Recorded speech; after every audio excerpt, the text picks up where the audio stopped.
call up the first panel. Yeah. So I'm going to read your thing, so I'm going to do that before. Okay.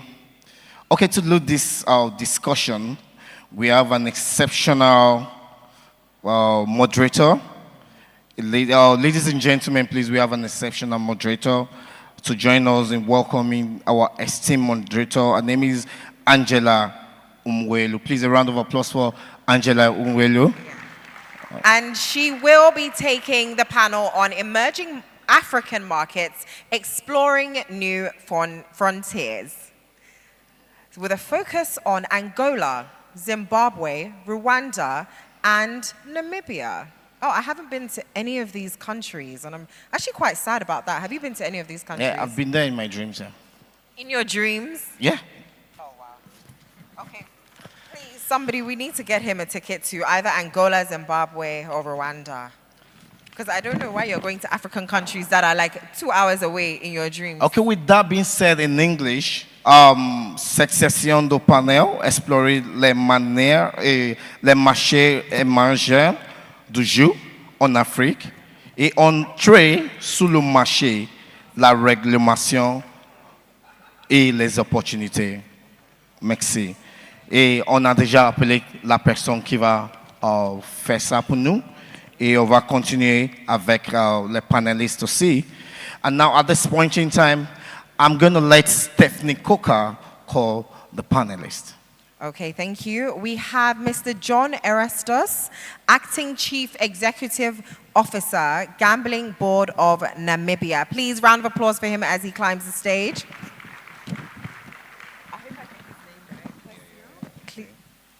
Ms. Clisio Diaz, Head of Department of Technology, Innovation and Service Modernization, Angola Gaming Supervision Institute. Please, round of applause.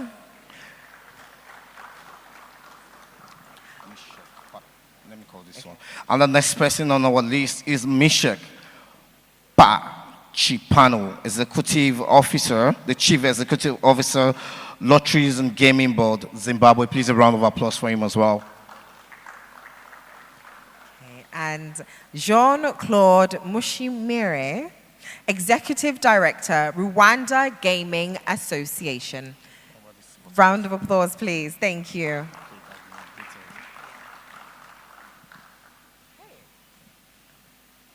Thank you and welcome. And please, a round of applause for our first panel of the day. And once again, the brochure for AGE 2025 is available. There should be cards on your table. Scan the QR code for the brochure. Thank you very much. Thank you. Please acclamez pour les panélistes, s'il vous plaît. Merci. Merci beaucoup. Thank you very much. I'll allow the gentlemen to reintroduce themselves so that he can hear the voices, and then we'll get on to the questions. I'll start with the gentleman on my immediate left. Kindly go ahead. Good morning, everyone. It's a pleasure to be here for the second time. My name is Clesio Diaz, and I'm representing the Gambling Supervision Institute of Angola. Morning, everyone. John Erastus from Gambling Board of Namibia.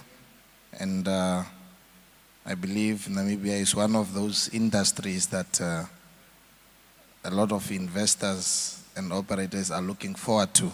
So I'm happy to be here and looking forward to engaging with you all. Thank you. A very good morning to you all, ladies and gentlemen. My name is Dr. Mishek Pachipano Chingoja, all the way from Southern Africa, Zimbabwe to be specific. Feel greatly honored to be here as we seek to make engagements that will take our continent to the desired trajectory. I thank you. Claude Mushimira is my name, from Rwanda Gaming Association in the country of Thousand Hills. I'm happy to be here in Lagos, and thank you for everyone. Many thanks, gentlemen.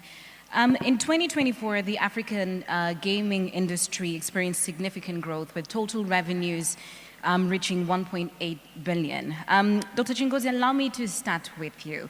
Not in view of the investment, but what in your understanding is the future of gaming within Africa in view of the ever-changing landscape? Where do you stand as a jurisdiction? Thank you very much, Madam.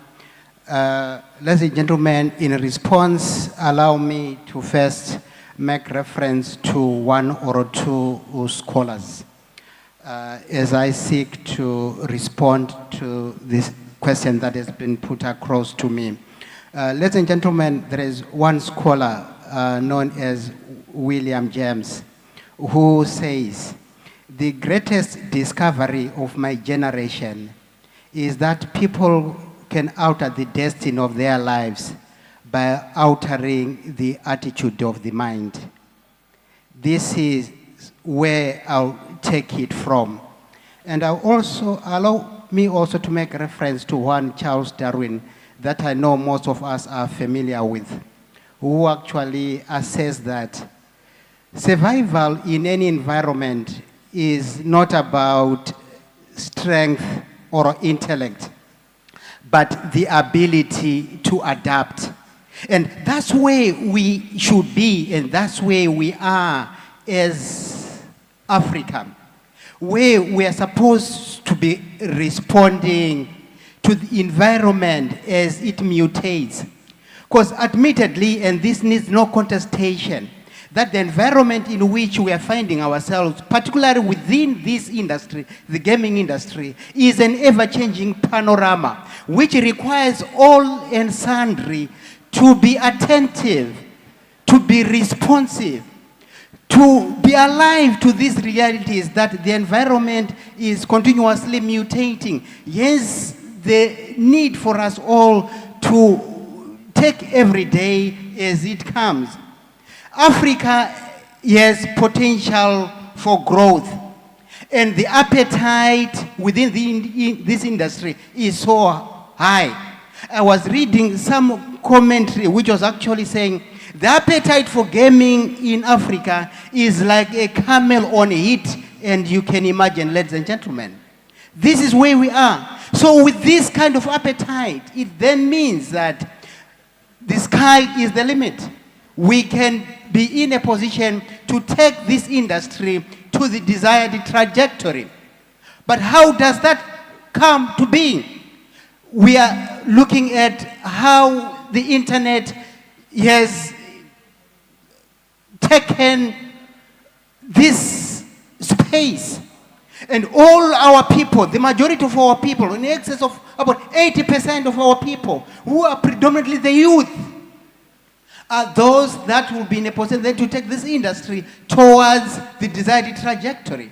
And with this kind of potential within the youth, who constitute the majority, we will surely take this industry to a greater level. There is also a need for uncontaminated collaboration, uncontaminated and prostituted innovation, which explains why we are all here. Because no man is an island. No man has monopoly over knowledge. No man knows it all. Hence, we are all here to be sharing best practices within our jurisdictions. And this should be in a position to take Africa to another level. Ladies and gentlemen, there is a lot of hemorrhage in terms of levies, in terms of revenues within Africa.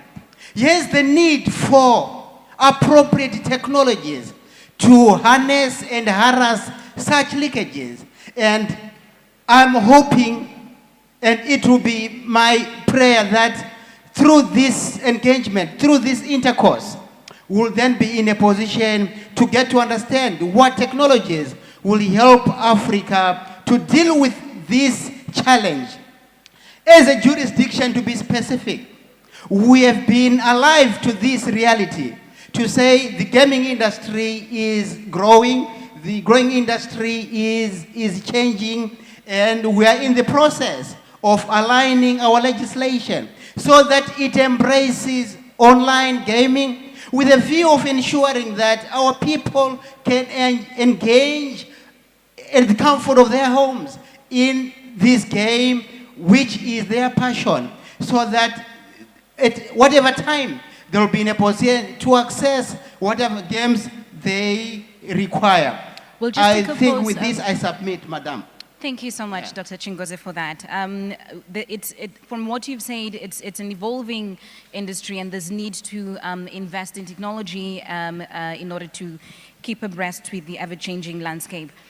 Clesio, my second question is to you, but just before that, as a preamble, each year the World Bank publishes the Ease of Doing Business report, and quite a couple of African countries rank very high on the strides that they've created to ensure a business-friendly environment. How would you gauge the ease of doing business in Angola? And in order to ensure the operators and affiliates establish successful presence? Thank you so much, Angela. Well, it actually, we are very excited and happy with the prospects of Angola. I mean, we've climbed a few ranks in terms of World Bank projections. But with that being said, if operators want to establish a successful presence in the country, they should be looking to focus on localized content and experiences that resonate with the market itself. Because sometimes we get a one-size-fits-all approach, especially from foreign investors and operators, and it's the case that they get to the country and they're just not successful at all. So one particular aspect of the country is that Angolans are not as tech-savvy as our neighboring countries and still rely a lot on brick and mortar to build trust with a brand. So I would advise that it's very important that players in the sector know how to bridge that gap if they want to ensure a successful run in the country. So while it is important for them to have a robust platform, invest in technology, they also have to somehow have a land-based presence to build that trust with our local bettors. That's my main advice for investors that want to have a successful run in the country. And what is the second part of that question? How is it easy to set up a business in Angola? Should they be interested? It is. I would say there are still some challenges, but it's much easier than it was in the previous years. We have agencies that take care of all of the aspects, especially when it comes to foreign investment.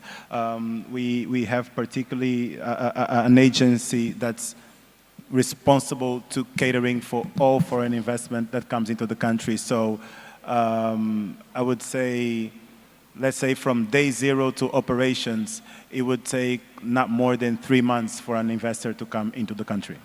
Understood. Mr. Erastus, there are operators in attendance in the audience today who would... Oh, can you not hear me? Oh, can you hear me now? Okay. Mr. Erastus, there are operators and affiliates in attendance in the audience today who will be keen in exploring investing in Namibia. What are the requirements and restrictions related to local content and ownership by foreign investors? Thank you very much for the question, Angela. Once again, good morning, everyone. Namibia, being a young nation in this industry, seeks to emulate on the international best practices as practiced by other jurisdictions. And we are compliant to international standards in so many other sectors or areas. So this gaming space is no exception. So the realities on the ground is that we have a law in place regulating gambling. However, our law was not inclusive of the ever-changing online gaming or betting. So we are in the process of reforming those or amending those sections in the law to accommodate this fast-growing industry. We do not want to be naive and ignorant of the realities on the ground. So this year, we are hoping that, as you may be aware, we are having change in government. So maybe in March, this coming month, we are inaugurating the first female president in Namibia. And after that, we are hoping that our parliament will sit on these changes in the regulatory framework. And hopefully, before end of the year, we should be able to roll out requests for applications in the betting space. So there is still room and space for everyone that is going to be addressing or responsive to the requirements of the country and our objectives as a government of the day. What do we want to achieve, and what are you bringing to the table? So we have been fortunate to learn quite a lot, for example, from our sister country, Botswana, who have run a year and a half or so regulatory process in terms of their betting. It took time, but it was quite a learning experience, and now they are online. Their licensees are responding to the needs of the government of the day, and we would like to emulate the same example because also of the proximity, which is to our advantage. We do not want to reinvent the wheel or fix what's not broken. So we would like to emulate those good practices and roll them out in our industry. So we are a new market. Of course, as we continue to engage, I'm happy to share more information with the delegates here and all those aspiring to enter our market, because maybe while seated on this side, I may not be able to unpack everything as you so wish. So I look forward to engaging you. But that is the status of the Namibian gambling space. We are welcoming all foreign investments. We are having a positive outlook in terms of our economy. There's been an increase in disposable income and middle class income or class categories in the country. So with all those, we foresee a very bright future for the industry, provided that we put our legal instruments in place to address and speak to the objectives of the government. Thank you. Understood. So you're working on the legislation or the renewed legislation, and you're also benchmarking whilst at it? Absolutely. Okay. Monsieur Jean-Claude, recently the government of Rwanda, in a move aimed at promoting responsible gambling, they increased the GGR from 13% to 40%, a 27% hike. Additionally, the withholding tax on winnings was increased by 10%, from 15% to 25%. Is that really an effective way of discouraging frequent betting? And I know it might be too early, but what is the response from the ground? Thanks. As you mentioned, recently the cabinet approved the key tax reforms, including the gaming tax, which shifted from the 13% to 40%. That is an increase of 207%. That is high. And also from 15 to 25 for withdrawing tax. So it's very high. But recently we are working with the government to establish, for example, last week we established a task force between the operators, private sector federation, and the government, key stakeholders in the government. Now we are working before this reform go to the parliament, that to be adopted as a law. Because increasing of the taxes, that means you are limiting the betting or responsible gaming. More than that, you will find that people go offshore. Yeah, they will go offshore where there's no protection, there's no prior protection, and also the government and the operators will lose. There's some way we are advocates through this, through the parliament, that can be done. For the responsible gaming, more than the increasing tax, as a awareness campaign, some like safe execution programs, betting limits. There's many ways we are advocating on that, because the tax increasing of the tax. So we're not 100% means that you have the player protection or you have the responsible gaming. Yeah, on that we are still working on it, but also we are advocates with other stakeholders, a way to have the responsible gaming more than to increase the tax. Thank you for that. I'm glad you mentioned player protection because as we speak about investment and innovation, there's need to ensure there's a balance, right? To protect our minors, to protect the punters who are at risk and those ones who are recovering. Dr. Chingoze, from an investment perspective, do you think they should have a social responsibility in the investment commitment? Come again? Sorry, the question is to Dr. Chingoze. Should the investors have a social responsibility in their investment commitment? Thank you very much. Assuredly, I think I have every conviction, I have every motivation to believe that investors should have a role to play in ensuring that they are also responsible for the harm that they bring upon in view of their investment, because it needs no contestation that gaming or gambling comes with some kind of a harm on those who partake. Hence, the uncontested need for investors to be responsible for mitigating or helping in ameliorating the challenges that are consistent with gaming. Ladies and gentlemen, you'll agree with me that the youth are very vulnerable and they at times allow their passion to override their reason. Hence, the need for progressive investors to take cognizance of that and to help them to help align the youth who are the future within the industry so that we sustain the industry. So the high and low of this is to say, very much so, the investors should be responsible for promoting responsible gambling within gambling spaces. I submit, Madam. Thank you for that bit, Dr. Chingoze. Could you contextualize it from a Zimbabwe perspective? Are there measures in place or in plan to ensure that the investors actually do have that responsibility? Thank you very much, Madam.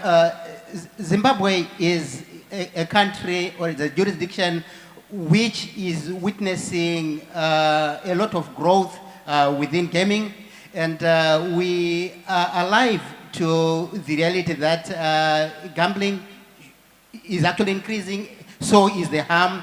Hence, we have taken it up to align our legal framework so that it takes cognizance of this with a view of ensuring that going forward we'll be having mechanisms that will help address. But for now, nothing is in place there, but it's work in progress. It is work in progress. I Thank you for submit. that. Klesio, what have you done to ensure that player protection in your country is an ecosystem approach and not just the responsibility of one entity over the other? Thank you so much, Angela. Well, one of the things that we have been doing was to identify, firstly, what challenges were present to create that ecosystem of dual responsibility, let's call it that way.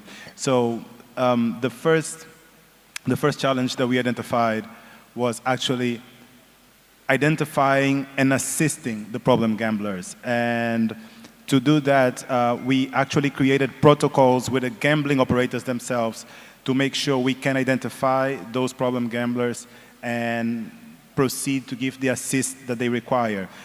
We have established a working relationship with an institution that we have, which is called the National Association for the Fight Against Addiction, to help assist the problem gamblers. So once we identify them, then with this institution, we provide the proper assist.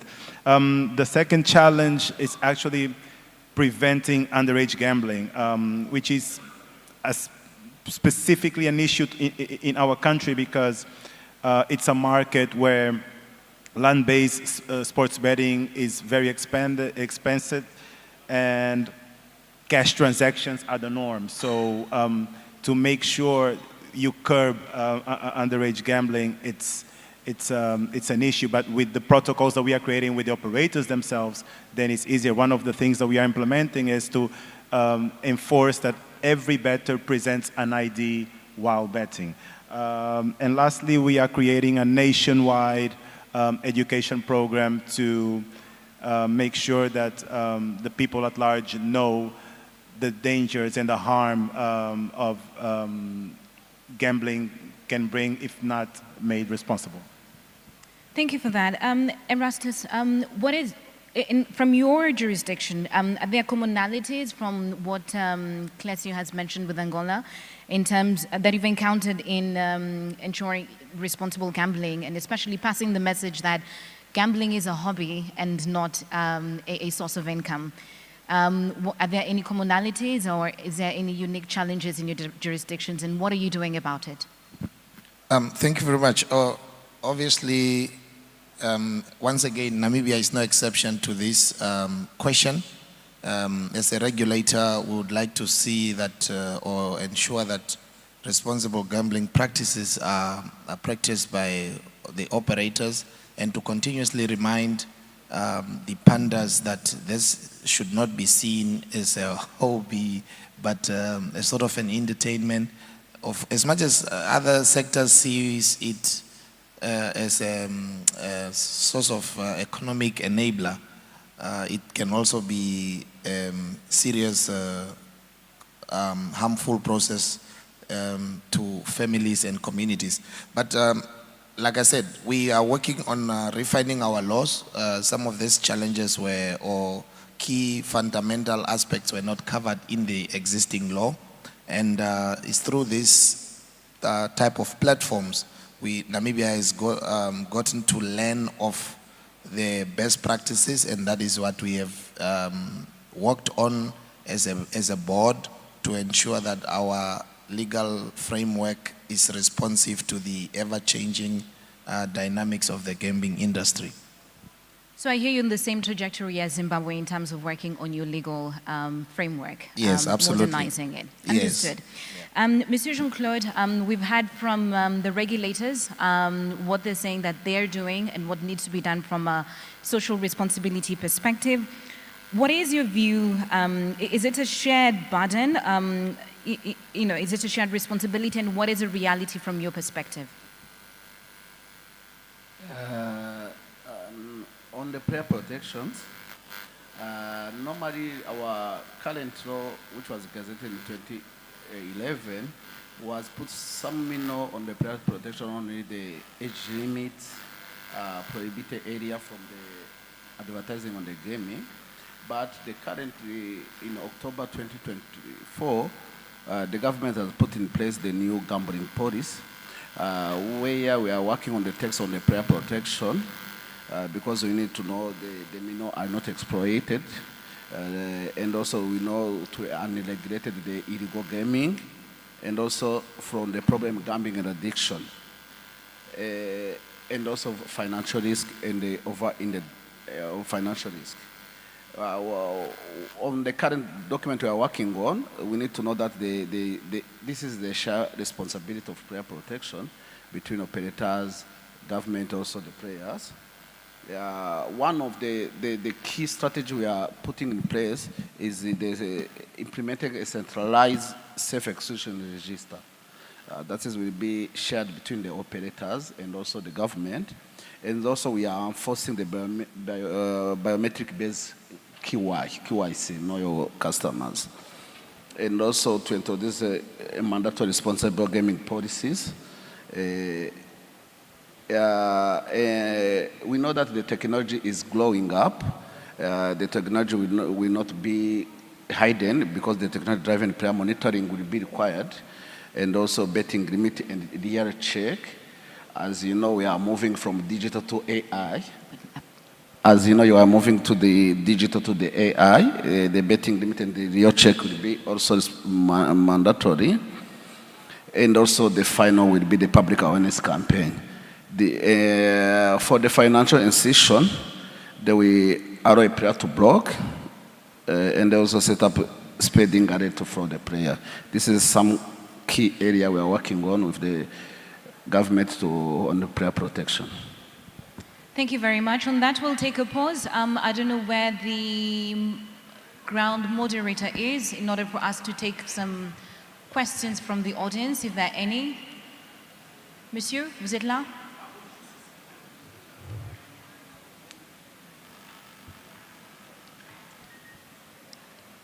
Is there a question? There should be one there with the gentleman with the cap.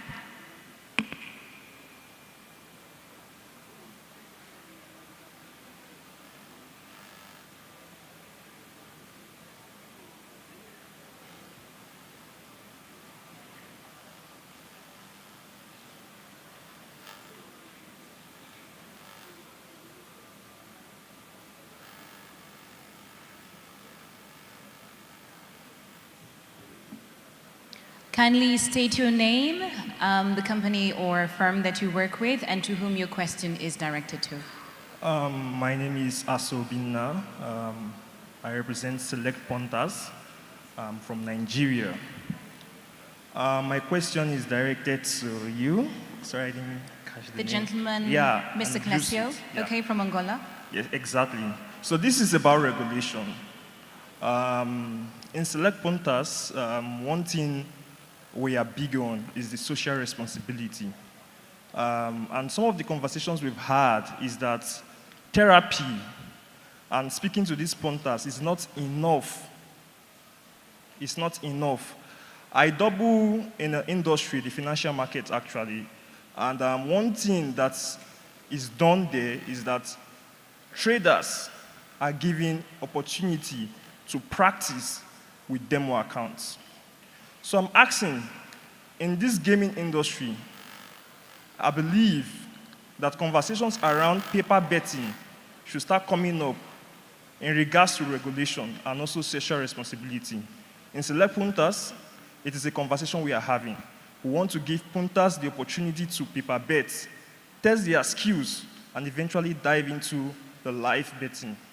We're about funding Puntas also. It's a new model in the world right now. I don't know if you've heard. We are funding Puntas. Funding is here for Puntas. Thank you so much. That's my question. Sorry, sir, I didn't quite catch the question. What is the question to Mr. Clasio? Okay, so the question is therapy and conversations around betting addiction enough? Don't you think introducing paper betting can also help with social responsibility to the participants? Thank you. Let me just see if I got the question right. Introducing paper betting, right? Well, at the end of the day, all the ways that are introduced that can eventually curb gambling addiction or can eventually promote responsible gambling need to be considered. And then, most importantly, after being implemented, they need to be actually studied. There needs to be a control to see if they were actually effective, because there's a lot of things that we have tried that at the end of it, we find that the results were not positive. So we need to be able that in due time, identify that that specific measure is not being efficient, and then scrap it and try, the next one. Because the most important thing is to implement something that actually works. So I see no harm in trying something new. Thank you for that. Is there any other question? There should be one. Please go ahead. Kindly state your name, the company, and to whom the question is addressed to.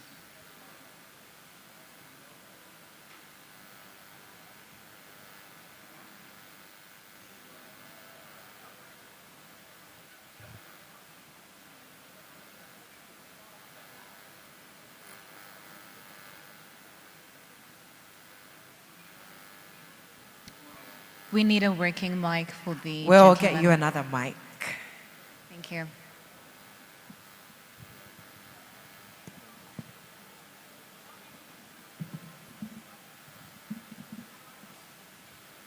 Yeah, good morning. I heard that you can hear me now. So my name is Mustafa Kamara, and I am Senegal National Lottery Chairman. So my question is, any of you can answer the question maybe. It's not directly to a specific person. But you talk about regulation. Regulation is very good for the players. It's good also for the state. It's good for the operator, for sustainable market. My question is, how do you monitor all the regulation you have in your different country? Do you have the means? Because regulation is nothing if you don't have the means to monitor it and enforce them. So that's my question. How do you monitor it and how do you enforce regulation? Thank you very much. Any of you three gentlemen can take that. How do you monitor regulation? It's a good question. It's different within the jurisdiction, how they monitor the regulations, but most of the countries has established a gaming board and also has established monitoring system, electronic monitoring system to monitor the operators, also to evaluate and monitor the industry. But frequently when you look at about abroad and Africa-wise, it's better that there is a collaboration between operators, government, and also some key players, because the monitoring system only cannot give you to monitor the industry, or the regulation cannot do that.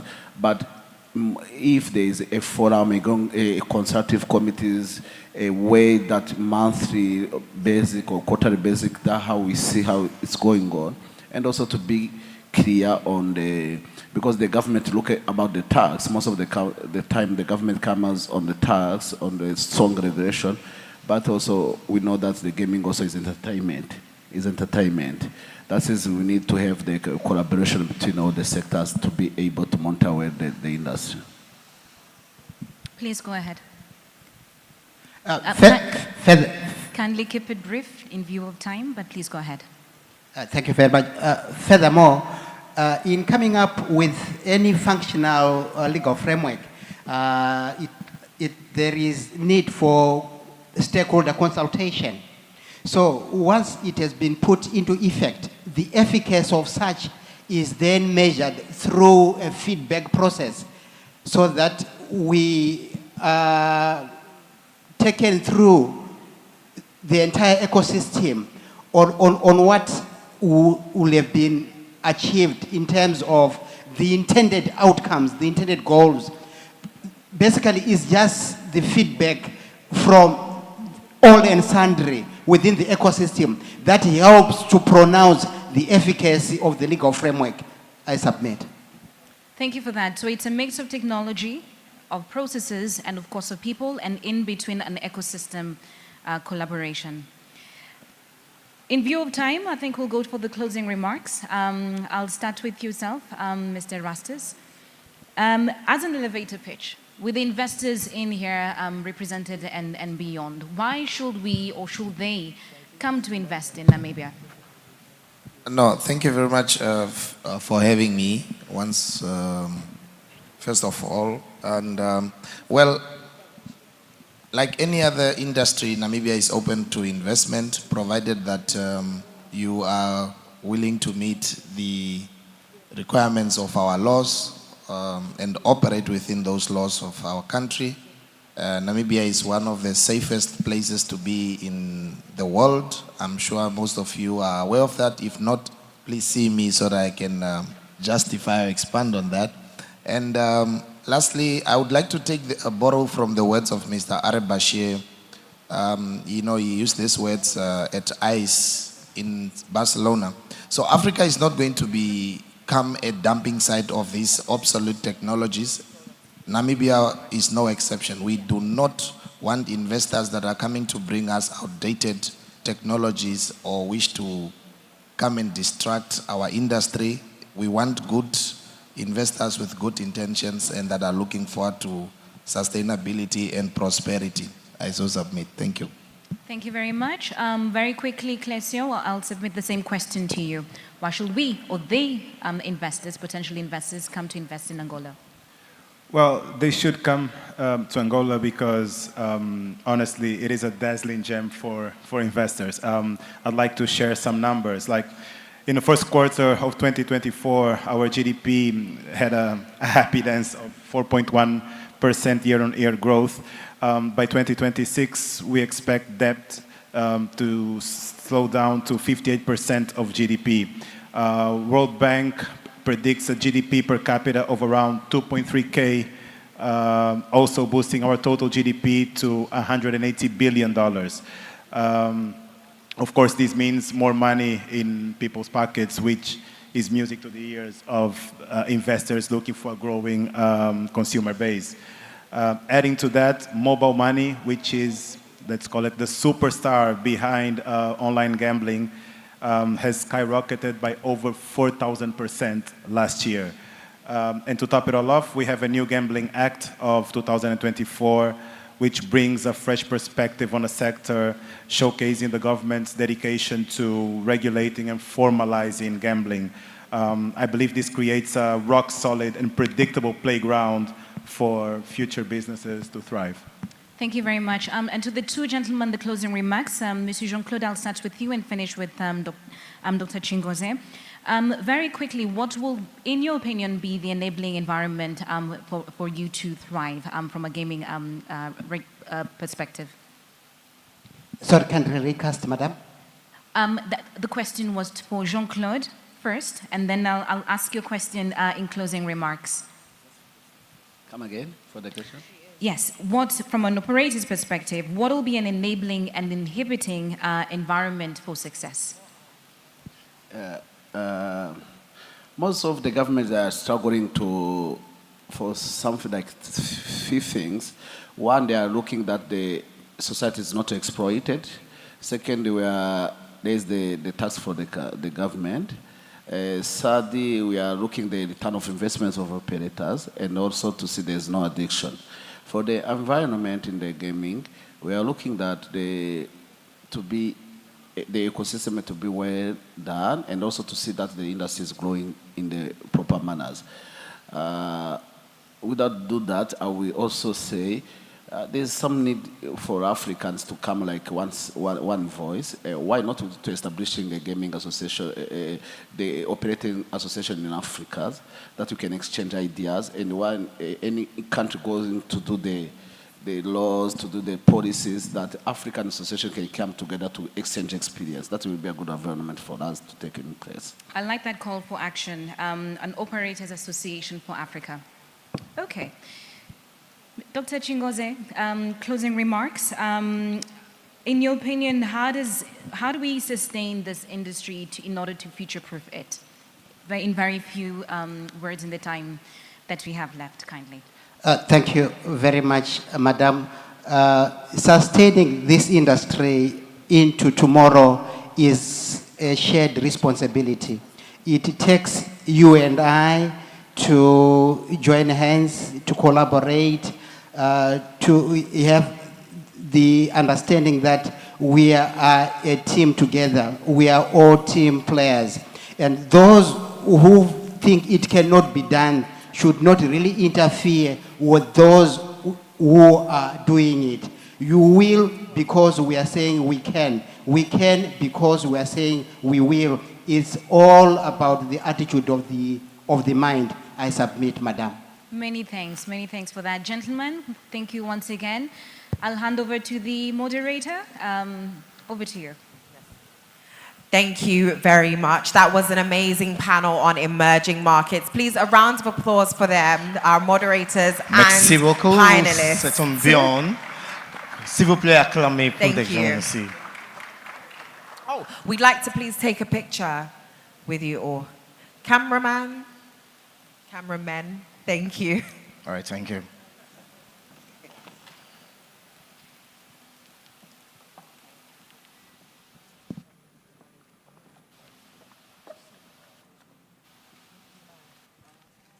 So what did you learn from that panel?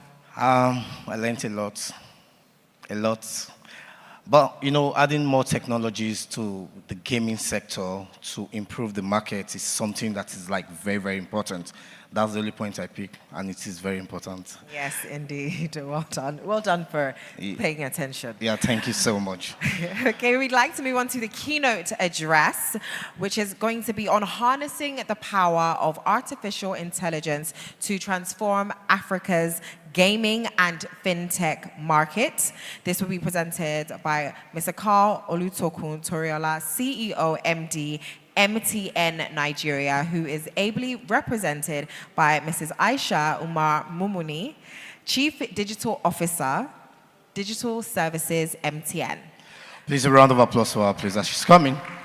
On va parler sur l'importance de AI et pour améliorer comment on va faire de gaming comme ça, jeux comme ça. S'il vous plaît, acclamez pour elle. Elle vient de MTN aujourd'hui, mais c'est pas elle. Elle vient pour représenter le CEO aussi, mais c'est elle qui va parler. Merci. Please, a round of applause for her once again. Thank you. Thank you.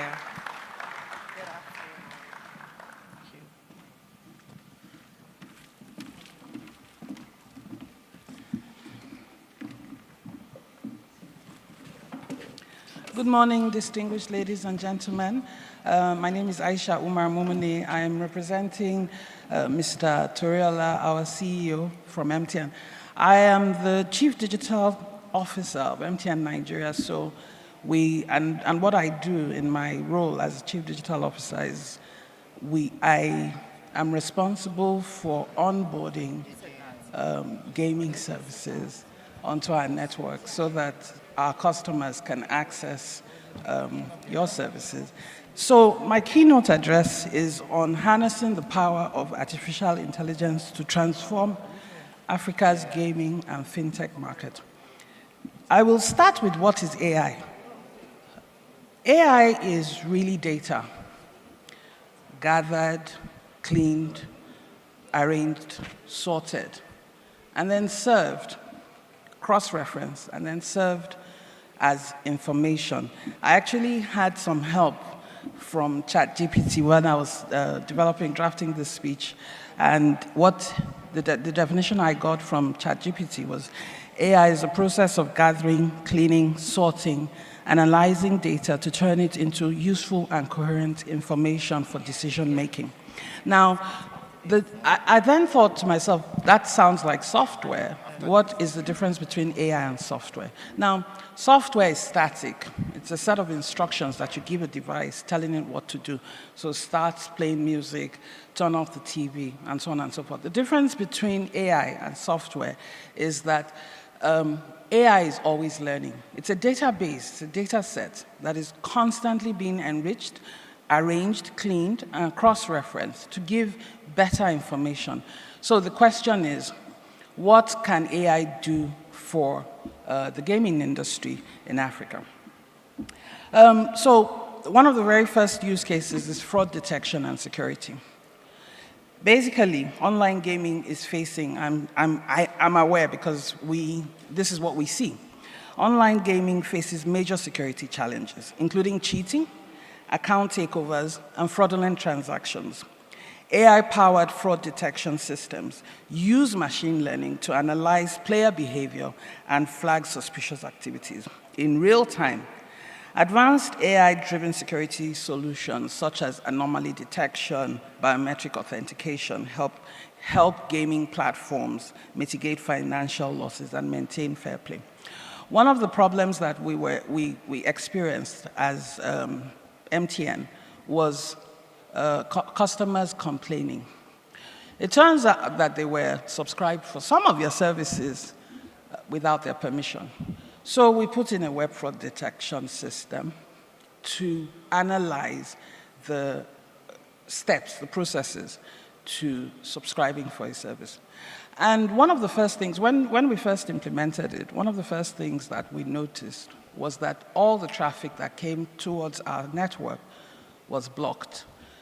And so we spoke with our service provider and asked them what the problem was. They said, and it's a very simple thing, in South Africa, for instance, when a customer changes their device every week or every month, the system clearly flags it as, and this is AI, clearly flags it as fraudulent behavior. But in Nigeria, our customers are changing their devices with the gray market that we have. They're changing their devices 3 times, 4 times a month. That cannot be classified as fraudulent behavior. And it was AI that pointed this out to us. So we opened up the fraud detection. We relaxed the business rules a little so that we could allow those people access to the services. Personalized user experiences. As I mentioned, AI is really a collection of data that has been cleaned, sorted, arranged, and cross-referenced to serve you with information that is coherent, that is relevant to your use case. Another example from MySpace would be our recommendation engine. We're working on a platform that allows us to recommend services to our customers based on what they have done, who they're connecting with, what they're doing, and where they have been on the web, in other spaces, so that instead of just giving them a service that is completely irrelevant to them, we can provide them with services that are relevant and timely at all times. This is a very, very interesting use case for AI, and I have a feeling that some of you are already using this technology to recommend similar services to your customers, because what we're seeing is that when someone takes up one service, the likelihood that they will respond to a marketing advertising campaign for a similar service is quite high. We see AI doing that sort of cross-referencing and correlation. Another very, very useful scenario is gaming analysis. Game developers are now developing AI-powered predictive analytics to forecast the player engagement, how often the players are playing, where they're playing from, what they really like. Again, similar to our recommendation engine, obviously detect the risk of churn and optimize monetization strategies. These insights can help game developers fine-tune the mechanics, introduce targeted promotions, and enhance player retention through real-time adaptive gameplay. Some case studies I actually took note of was CarryFirst in South Africa. CarryFirst is a leading mobile gaming company in Africa, and they use AI to enhance user engagement and retention. They use machine learning algorithms, which is really just the software that tells the AI, keep learning. I'm going to keep feeding you data, keep arranging that data and cross-referencing it, and detect, like we do, fraud in real time. I think the fraud detection capability of artificial intelligence is it's amazing. We are seeing developments in software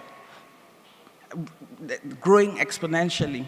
And some of these fraud mechanisms, the human eye cannot catch. I'm sure that you have all seen CAPTCHA and OTPs. We've used all of that. But again, AI is able to find backdoors, ethically, they say. They're able to find backdoors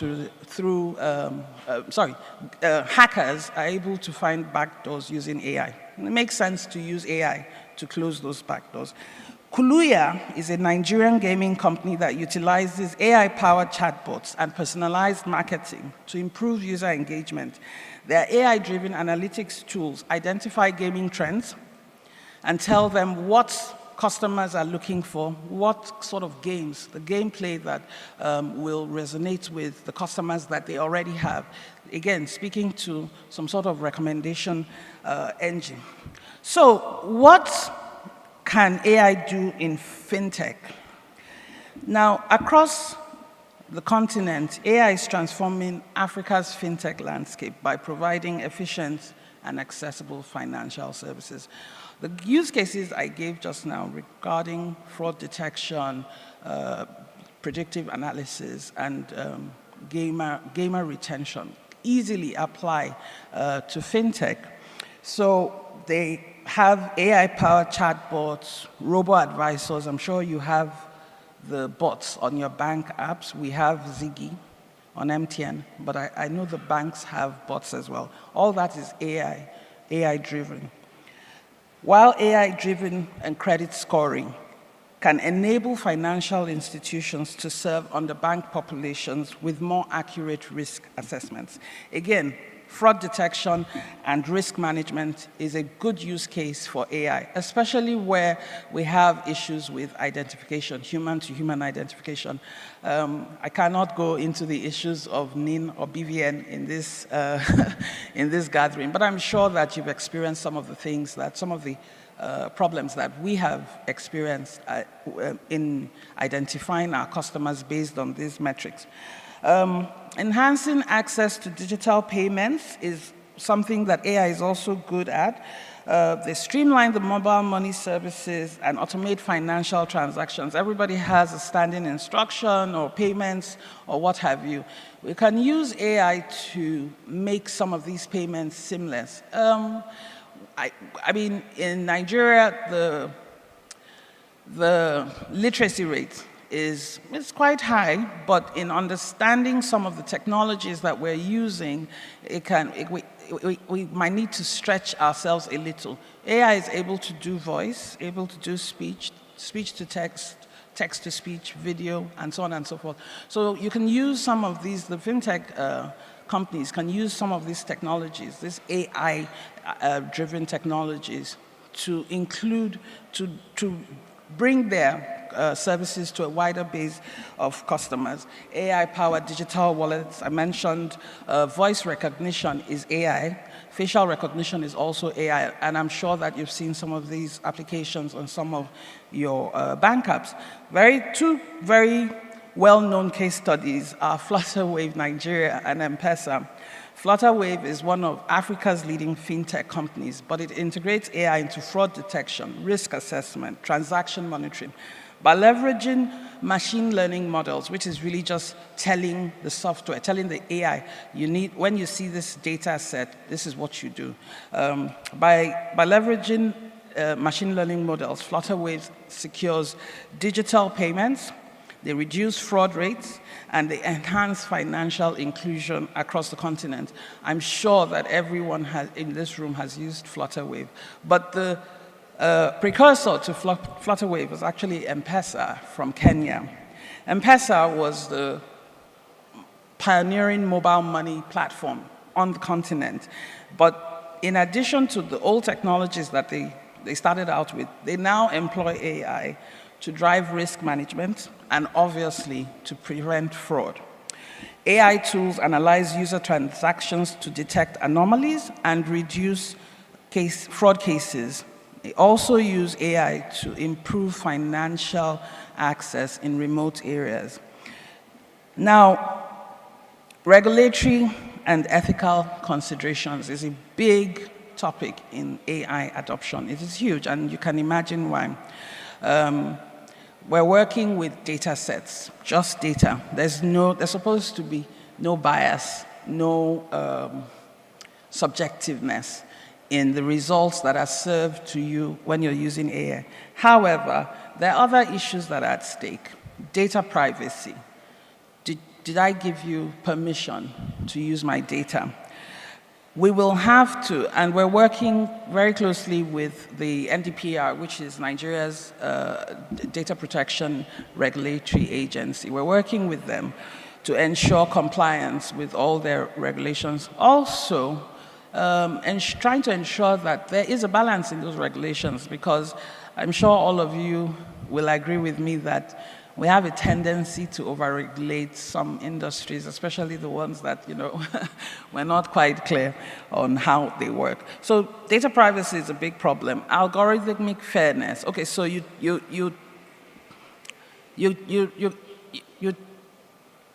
send a prompt to your AI system. How do you know that, how can you be sure that the results that you're getting are not biased? There is really no way to know this for sure, because the response of the AI is really based on the data that it has been fed. Cybersecurity is, I mean, it's the way of the future. As human beings and Nigerians move more onto the internet, it becomes critical that we are able to identify each and every user of our services. It must be you that requested the service.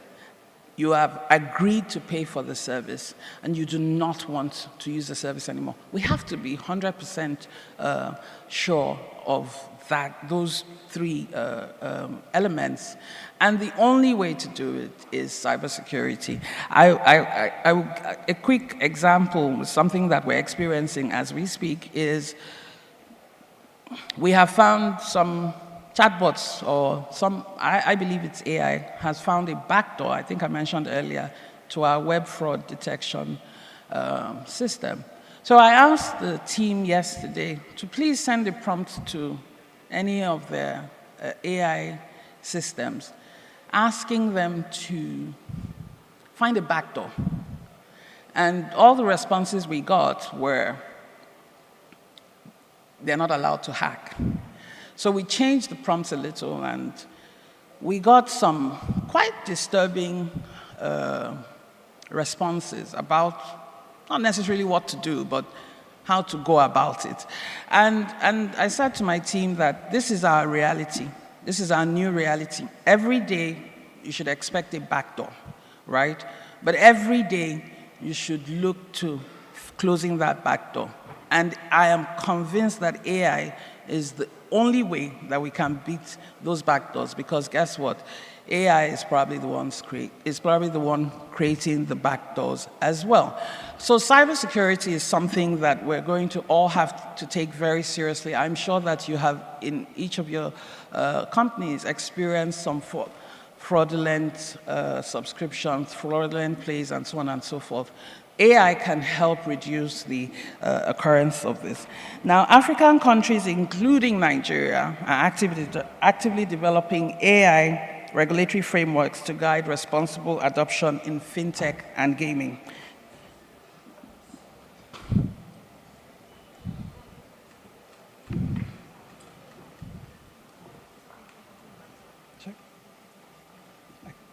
Should I come?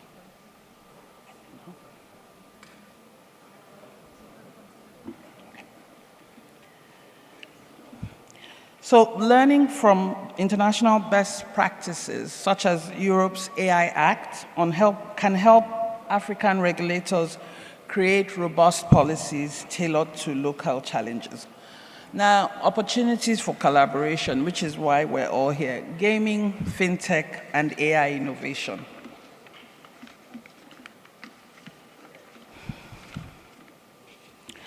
As I mentioned, game developers already use AI-powered predictive analysis to forecast player engagement, to detect churn risk, and to optimize monetization strategies. So the question is, how can you work with the fintech companies using AI to drive penetration of your services? AI-powered in-game purchases. I don't know that all of you have in-app purchases or in-game purchases, but you probably do. Is there a way that you can integrate with the fintech companies and their wallets, such that when there's a need for a payment, an in-game payment, it can be done using the fintech companies? It's something to think about. So for example, a partnership between a fintech and an online gaming platform enable microtransactions. We're taking a look at some of these things ourselves so that your in-game purchases can be faster and more secure. Another use case, another possibility for collaboration is cross-industry AI applications. AI solutions developed for fintech, such as fraud detection and automated customer support, like with the chatbots, can be adopted to gaming platforms so that you reduce the number of calls to your customer centers and you have your customers serve themselves in real time, how can you do this? Do you have bots? Do you want to develop bots with using AI? I think that is something that you should consider because it would really, really help your customers. You can use it for education, you can use it for awareness, you can use the bot for marketing your catalog of games. AI-driven financial literacy games. We do have a low financial inclusion rate. I'm sure that all of you here have experienced that. The number of debit credit cards in Nigeria is quite low. But can you create games that teach people about financial inclusion, how to become financially educated, financially aware, using AI? I think that that would probably be a very interesting opportunity. And I can see some of my partners here, so maybe we should have that conversation after I'm done with the address. Predictive analytics in fintech and gaming. I'm sure that a lot of you are already doing this. This player played today. What game did they play? What game is similar? What can I recommend? How can I upsell? How can I cross-sell? All these things we used to do sort of manually by ourselves using our computers, but the beauty of AI is that they can do these things faster, better, because it is a huge data set. It is a huge opportunity for growth. So while we do have those concerns I mentioned earlier, data privacy, ethical considerations, and so on and so forth, AI can help you make the move from a traditional gaming company into a technology-based one. And they're very easy, simple, the steps to do this, very, very simple. If you speak with your IT developers, they have access already to AI. You just need to find creative ways to embed them into some of your games. Blockchain and AI synergy is something that is gathering a lot of discussion, right? Is gathering a lot of talk right now. Combining blockchain with AI can enhance your security mechanisms. Transparency and in both gaming actually and fintech can also be helped with AI. AI-driven blockchain solutions can also secure in-game transactions, can prevent financial fraud, and can improve digital identity verification, which is a big problem that we're all experiencing. In conclusion, AI is revolutionizing Africa's gaming and fintech industries by enhancing security, improving user experiences, and expanding financial inclusion. As AI adoption accelerates, industry players, ourselves, must focus on responsible AI deployment, regulatory compliance, and cross-sector collaboration. To harness AI's full potential, all of us must, first of all, invest in AI research and development tailored to African markets. The point I made about changing devices in South Africa as opposed every month or every year, as opposed to changing devices in Nigeria every week stands. We need to understand, we need to have AI understand what our markets do. And really, it's just about the data that we're giving to the AI systems. We must establish ethical guidelines and regulatory frameworks for AI-driven fintech and gaming solutions. We must. We cannot allow AI disrupt some of the things that we've worked so hard on. I was listening to the panel discussion just now, and a lot of work has gone into establishing frameworks for gaming and sports betting and everything. AI can disrupt those frameworks, so we need to be ahead of the curve in that regard, making sure that whatever we're implementing for AI gaming or fintech is completely aligned with the frameworks that exist. And of course, foster partnerships between gaming, fintech, and the AI innovators to drive sustainable digital transformation across the continent. Africa, for real, stands at the forefront of a digital revolution. I think all of us have seen that.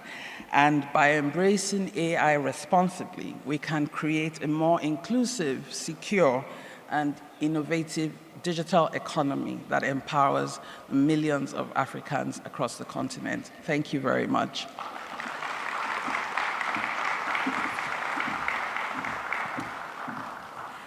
Thank you very much, Mrs. Aisha Umar Mumuni, Chief Digital Officer, Digital Services, MTN. Well, to finally, officially kick off this event, it is my pleasure to introduce a leader whose vision and dedication have played a pivotal role in shaping Lagos State into one of Africa's most dynamic and innovative hubs. Our keynote speaker, the Executive Governor of Lagos State, His Excellency, Mr. Babajide Olushola Sanwo-Olu, is a trailblazer in governance. Please a round of applause for the governor. Thank you. Development, and under his leadership, Lagos has seen tremendous strides in economic growth, infrastructural development, and technological innovation. His commitment to creating an enabling environment for businesses to thrive has made Lagos a key player on the global stage. And I am living proof of that, and so many others that have moved to Nigeria because of the way Lagos State has improved. So please, once again, a round of applause for the governor. Our governor. Le gouverneur de l'État de Lagos est ici aujourd'hui, Governor Babajide Sanwo-Olu. A round of applause for him. Acclamez pour le gouverneur de l'État de Lagos, s'il vous plaît. Il est ici aujourd'hui, il a fait beaucoup de choses, il a supporté des gens. Ici, au Lagos, il y a des gens qui viennent au Lagos. Les gens viennent de l'État-Unis de l'Amérique. Les gens viennent pour faire des affaires ici au Lagos à cause du gouverneur. Acclamez pour lui encore. Merci. May I please implore you all to stand for the national anthem. Nigeria, we hail thee, our own dear native land. No tribe and tongue may differ, in brotherhood we stand. Nigerians old and proud to serve a sovereign motherland. Our flag shall be a symbol that truth and justice reign. In peaceful battle honored, and history counts us gain. To hand unto our children a banner without stain. O God of all creation, grant this our one request.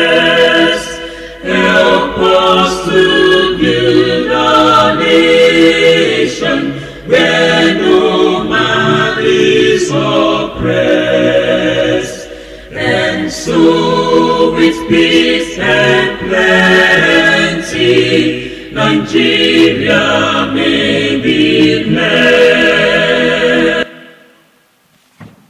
Thank you very much. Merci beaucoup. Thank you very much. Please join me in welcoming His Excellency, Mr. Babajide Olushola Sanwo-Olu, to deliver the welcome address. Thank you. Thank you. Please a round of applause for the governor as he's coming to deliver the welcome address.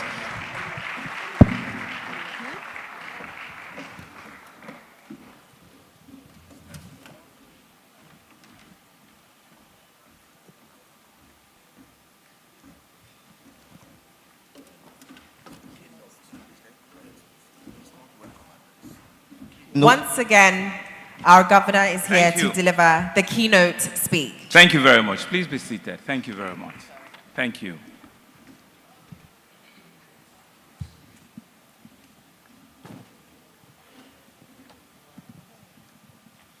Let me acknowledge members of the state cabinet that are here, especially the Secretary to the State Government, Barrister Abimbola Salu Hundeyin. Thank you very much. Also the Honorable Attorney General, Mr. Lawal Pedro, Senior Advocate of Nigeria. And of course, our chief host, the man that continues to raise the bar of gaming and lottery authority in not only the state, but in the country, Mr. Bashiru Are. Thank you very, very much.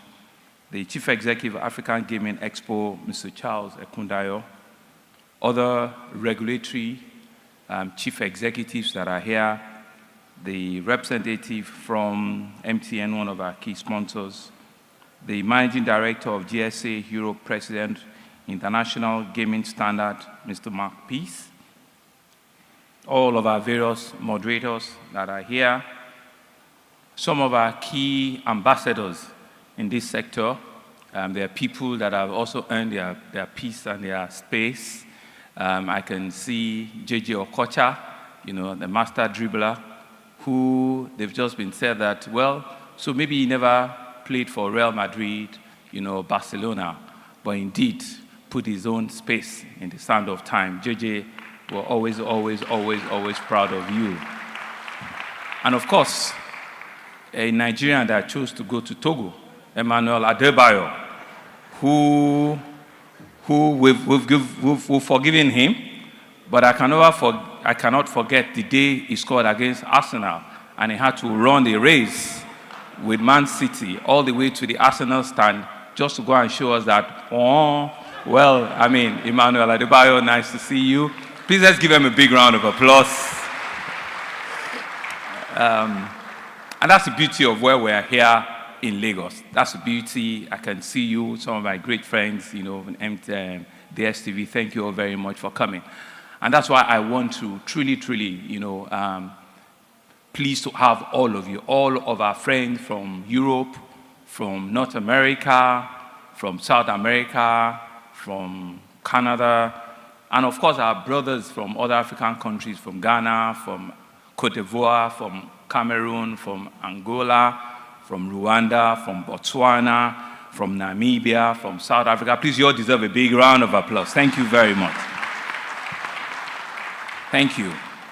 Thank you for making our time to come to your city, Africa's model mega city, Lagos.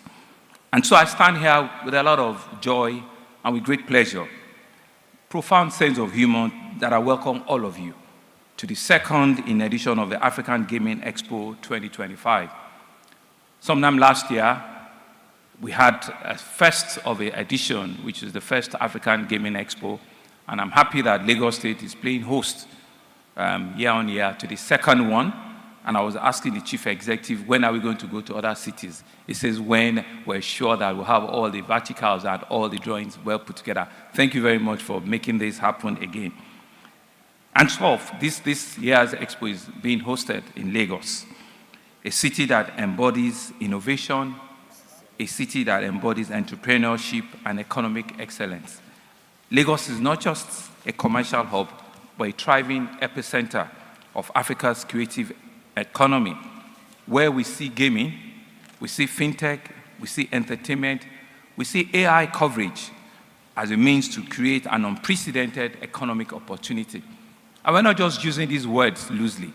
These are well-crafted, thought-out economic agenda that is driven by a shared purpose and a vision at the state level, but more importantly, with the thriving businesses and economics that we continue to see develop out of the ecosystem of Lagos.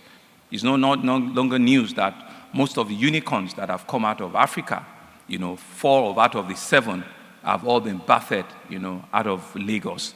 And we'll see also how even our federal government are taking the conversation around AI as a means and as a strong enabler, to fast track, development and Lagos is leading in all of that vertical. So we're here again to continue to demonstrate and to show where we have to work and live and thrive in Lagos. This year's theme, Transforming Africa's Gaming Fintech Sector with Artificial Intelligence, is not just timely, it is essential. The gaming industry has evolved beyond a traditional entertainment. Today, it's a key driver of creative economy. It's a strong generating employer of labor. It's fostering digital innovation and it's creating new revenue streams. Similarly, the fintech has revolutionized financial transactions. It has helped to expand access to digital payments and financial inclusion across the continent. Now, artificial intelligence is the catalyst that will accelerate the growth of both industries, enhancing user experience, helping to secure ourselves better, and pushing forward operational efficiency. We, even in the public sector, are looking and are thinking and are cracking our head how AI would help us to fast-track delivery of services to our citizens in various areas of our economy. Over the past decade, Africa's gaming and fintech sector has witnessed explosive growth driven by increasing smartphone penetration, digital transactions, and a very young tech-savvy population. And we emphasize that. The number of digital transactions, the digital space, the digital coverage, MTN, Airtel, and all of them that you have in Nigeria alone, I'm sure it's bigger than a whole lot of European countries all put together. The amount of people that are holding smartphones, that are holding digital technology as a strong enabler. You know, Nigeria and indeed Africa has some of the largest footprints in the world. This evolution is not just transforming how we play and pay, but also how we create and consume entertainment. I'm sure it's no longer news that Lagos, in the last December into January, you know, played host to one of the largest congregation of, well, we don't want to use the word dirty December, but it was just an awesome time. It was just, you know, a transformative time in which tourism, entertainment, commerce, everything in one full bunch, you know, happening in Lagos over a 3 to 4 weeks period. I think Lagos still deserves a big round of applause for that. Our challenge is to see how we replicate that. We do it bigger, we do it better, we do it smarter. We use it as a catalyst, you know, to also engage and attract other investors. And so we see AI as not just the forefront of that revolution. It's powering fraud detection. It's used as a personalized gaming experience. It's also helping in area of responsible gaming initiative and financial security. AI-driven tools are also enabling game developers, fintech innovators, and digital content creators to build a more immersive and inclusive platforms that drive engagement and profitability. And I think those points are very critical. You know, if you build platforms that are not inclusive, that are not, you know, engaging, you are probably just starting it. Here in Lagos State, we recognize the immense potential of a synergy between gaming, fintech, entertainment, and artificial intelligence. As a government, we're committed to fostering an ecosystem where innovation thrives, where responsible gaming is prioritized, and where digital entrepreneurship flourishes and do well. We're actively working on policies and initiatives that will position Lagos as the leading hub for digital gaming, for fintech solution, and AI-driven creative enterprise in the whole of Africa. We don't want to crowd the space. We just want to be a strong enabler. We want you to think of those things and think Lagos. And from Lagos, we can tiptoe and we can deep dive to other parts of Africa. And I'm sure that's not too big, you know, an idea that we need to have. I mean, if we can do it, then, I mean, we can as well know that it's not going to happen. But with all of you here, with the support that this government will continue to give your sector and your industry, we believe that Lagos and indeed this sector is ready and is able to take on the world. Through progressive regulation, through strategic investment, and through digital infrastructure, we aim to create an environment where game developers, fintech startups, where content creators and AI pioneers can collaborate and scale up their innovations globally. We want to be able to think local but act global. We want to have a local content creation but create a global solution. And so this African Gaming Expo 2025, we believe will provide that opportunity, a vital platform for you all stakeholders, for regulators from different jurisdictions, for investors, for financial, creativities, for technology pioneers, to be able to engage in a meaningful discussion on how AI can drive efficiency, and that's important, efficiency, where we can see a lot more securitization, security being played, and inclusivity across gaming, fintech, and entertainment. This is more than just an expo. It's a launch pad for ideas. It's a launch pad for partnership, and we see it as a launch pad for innovation. We believe it will define the next phase of Africa's digital transformation.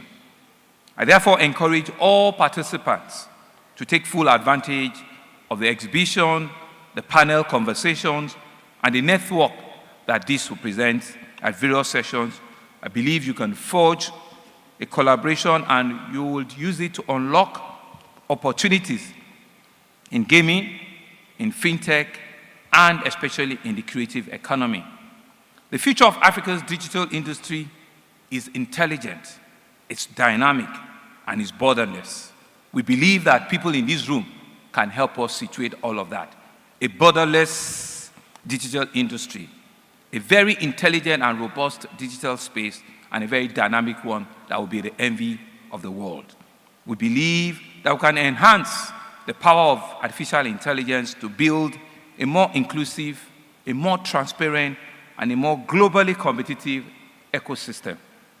And therefore, ladies and gentlemen, on behalf of the government and the people of Lagos, I want to extend very, very warm welcome to all of our guests, local and international, to all of our distinguished panelists, speakers, partners, exhibitors, innovators, creators, financiers, to enjoy this African Gaming Expo 2025. We implore you to explore the vast opportunities in Lagos and to let us pioneer the next frontier of gaming, fintech, and the creative economy together. We want to thank you. We want to say that indeed Lagos is happy that you will find the time, the space to join us here again. Please explore the opportunity, the tourism potential, the hospitality of Lagos.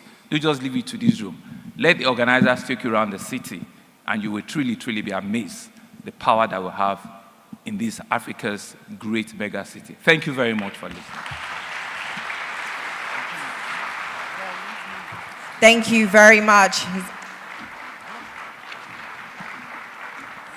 Please keep clapping for him, please. His Excellency, the Governor of Lagos State. Your Excellency, the Executive Governor of Lagos State, Governor Babajide Sanwo-Olu, we sincerely appreciate your presence and we want to say a very big thank you for your speech. That was amazing. Please, a round of applause for the Governor once again. Merci beaucoup pour votre rapport ici aujourd'hui. On a apprécié ce que vous avez dit et s'il vous plaît, les francophonies, veuillez acclamer le gouverneur. Merci. Once again, we'd like to announce the Wi-Fi is actually available and it will be appearing up on the screens shortly. Wow, I've learned a lot from what Governor said actually. And you know, I'm actually from Lagos. Okay. Where are you from? Osun State. Okay, it's okay. What happened? It's all right. No, it's okay. I don't want to drag that here. It's fine. Okay. But Lagos is definitely a thriving city, an amazing city that we're all very proud of. That's why I'm here. That's why you're here. Same as Osun too. Cool. Yeah, good answer. On that note, we would like to move on to an amazing. Oh, look at that. Oh, they look very angelic. Yeah, before I bring them on stage, I would like to announce to you that if you are interested in participating in the raffle draw, the delegate should please submit their complimentary card at the reception. I know you're going to win a car. You're going to win a big thing. Just clap for yourself. You know you're going to win a car. You can take the car to your country or you give me. Okay, I'd like to introduce, to perform the African Union Anthem, the Declassical Studios. Please, a round of applause as they come up on stage, looking very angelic.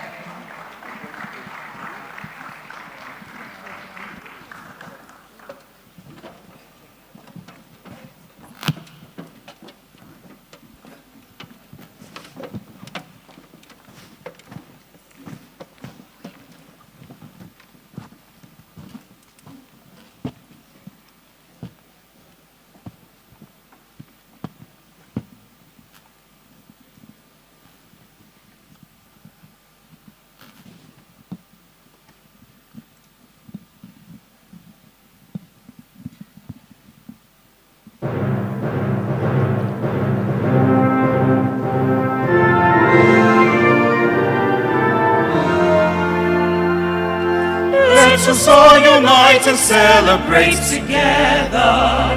The victory is won for our liberation.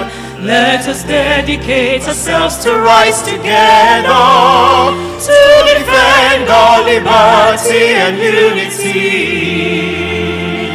O sons and daughters of Africa, flesh of the sun and flesh of the sky, let us make Africa the tree of life.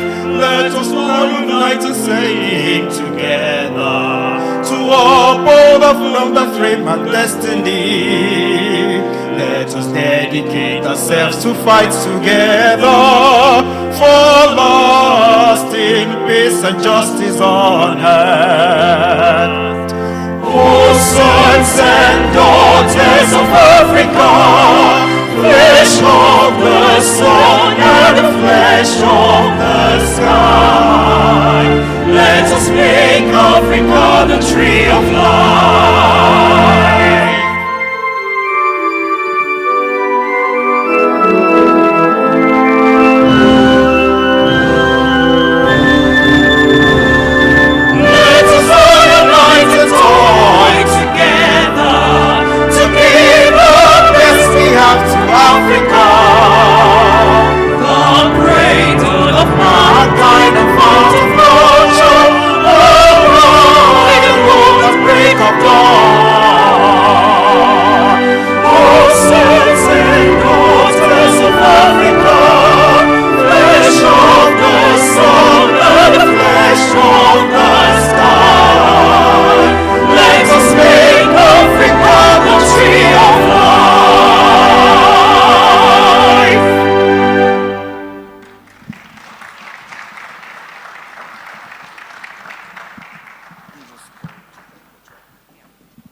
Wow, such beautiful voices. Yeah, I used to sing before, but you know, I've heard this before. These I- people that always say they used to sing. Why can't you sing? The singing cease. Okay. If you can sing, you can sing now. Okay, let me try it. No time for your. This kind of their song is something you listen to when you want to sleep. Like deep sleep, actually. So that's why you can't sing it. Yeah, I want to specially recognize the presence of some fantastic footballer. There's this guy I know. He scored a goal against Arsenal. He ran the whole stadium. He was like, Where are you going?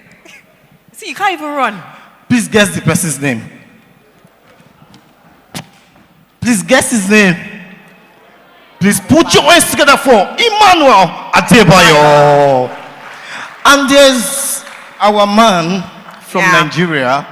They had to name him twice. Yes. Like 2 letters. Super Eagles, waiting they share, waiting they happen, we won't know. Shayna Winch, Abina Biladi. Please put your hands together for Austin JJ Okocha. But I wonder why Okocha is so calm today, but you are not calm on the field. That's a good thing. Look at him, so calm. He can dribble like 10 people, but he's not calm on the field. Well, we've established you can't sing. I can sing. Okay, you can't play football because the way you run here is like you're already approaching, But I have a talent. What's the talent? I can eat. Okay, this is what I have to deal with, honestly. Let's move on to the next panel. Yeah.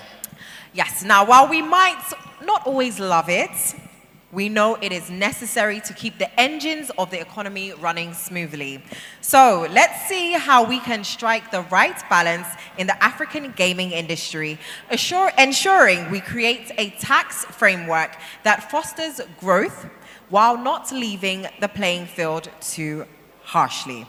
Our next panel on taxation in the African gaming industry, striking the right balance. This panel will give us insights into the challenges and opportunities of taxes in select African markets and how we can craft a fair tax framework that encourages growth. Notice I use the word fair. Fair, yeah. You pay your taxes? I do. Okay, very good. All right, so we have a moderator and also an amazing lineup of panelists. Please put your hands together for Cynthia Array, news anchor for Arise TV and writer for Sports Boom UK. And the panelists are Mr. Adewale Akonde, Head Legal and Regulatory Compliance, Bet Niger. And also we have David Moshe, Managing Partner, Velex Advisory, Kenya. Please a round of applause for him as well. Robin Bennett, Head of Department Regulatory Compliance, Western Cape Gambling and Racing Board, South Africa.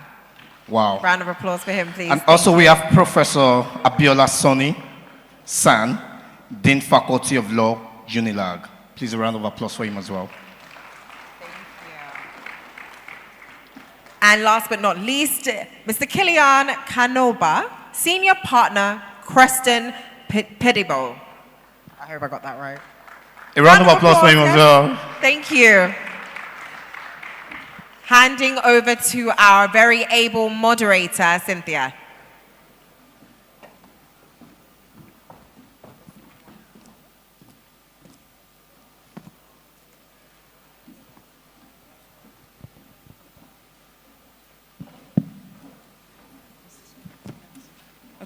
Hello. Good afternoon.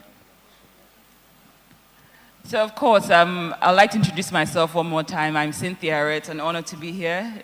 All protocol duly observed.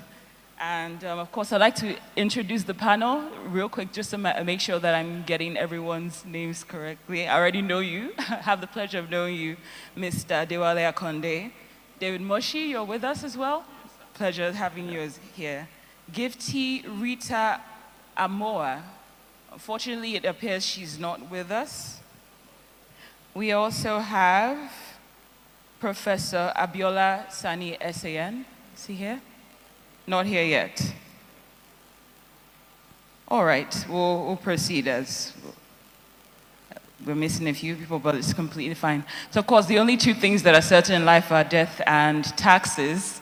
Thankfully, we're not discussing the first, but we're discussing the latter. And of course, I'd like to start with our very own man from Nigeria. That's Mr. Adewale Akonde of Bet Niger. Let's discuss what's going on with taxes in Nigeria. Of course, we know we've seen a couple that have surfaced this year from the withholding tax that we were supposed to kick off 1st of January, amongst other taxes.